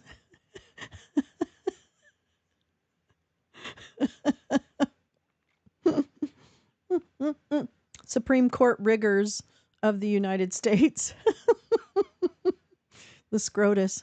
So on Thursday morning, bright and girly, we'll be watching Scrotus, or listening rather to Scrotus and their coverage of the very important immunity case for Trump. So this is a big deal. It's kind of a big deal. So I'll probably go on a few minutes early tomorrow, but there's already a little placeholder for it. If you go to my YouTube channel, and you can hit that notification bell. Make sure your notifications are a solid bell when you go to my channel, because that means you get all notifications. Otherwise, you will miss some. So, and generally they go to your email. I don't know why. I don't make the rules. YouTube does that. Let's see. Yeah. There's a lot of data to go through. This is a lot of information to take in, but it's so important to understand what the arguments are that are being made, and to hear that these are the same arguments that have been made and they've already been debunked multiple times, and people have actually lost their law licenses. As a result of this. And here's what I said last night, and I'll say it again. These people, well, actually I said it this morning, I'm sorry. These people threw away whatever legacy they have, whatever dignity they have, whatever commitment, or whatever actual, however you want to define patriotism for yourself, whatever that, I'm telling you right now, they threw it away for a con man. And I don't know when that's going to hit them, but I have a feeling for a fair number, it's going to hit. Because usually at some point in time, you realize what you've lost. Perhaps, I guess if you're lucky. And then you try to make amends. And that's a lot of listening and seeking knowledge. And reaching out to others in your former world to help them seek knowledge, regain trust. And I'm not saying blind trust to administrations or anyone. Never would talk about that in that way. But I'm saying rebuilding some level of core trust with accountability in mind, and being as high an information voter as you can be, which also means that the institutions have to provide that information and that education to the public as part of their responsibility of making sure that we have media literacy. There has to be a way to improve our media literacy, and it has to start in school. And it might be too late for some people, but it's not too late for others. Anyway, all right. That's the end of my speech. Thank you for coming to my TED Talk, my Fred Talk. I'll call it a Fred Talk. Okay, I will see you then tomorrow morning, bright and early. I think that's 6:30. I think 8:30 in Michigan is 9:30 Eastern, if I'm not mistaken. So that means 6:30 Pacific. That's what I'm assuming right now, but I'll put up a placeholder once I confirm that. Okay. All right. I'll see you later. Don't be a hater. We'll have... don't forget your gators. It might be raining out there. I'll see you later. Don't be a hater. Don't forget your gators, 'cause it might be raining out there. Lolo's Lounge. Hey, that's great. Thank you. No, really, seriously. Thank you all for coming. I really appreciate it. Okay, I gotta put on the music. Hold on just a second. Where's the music? Okay, here we go. Oh, there we go. Yeah. I don't know if that's the right one. I think it is. I don't know. I always like to turn up all the things because I don't know what all the things do. Because I can't hear it in my... All right. I'll see you later.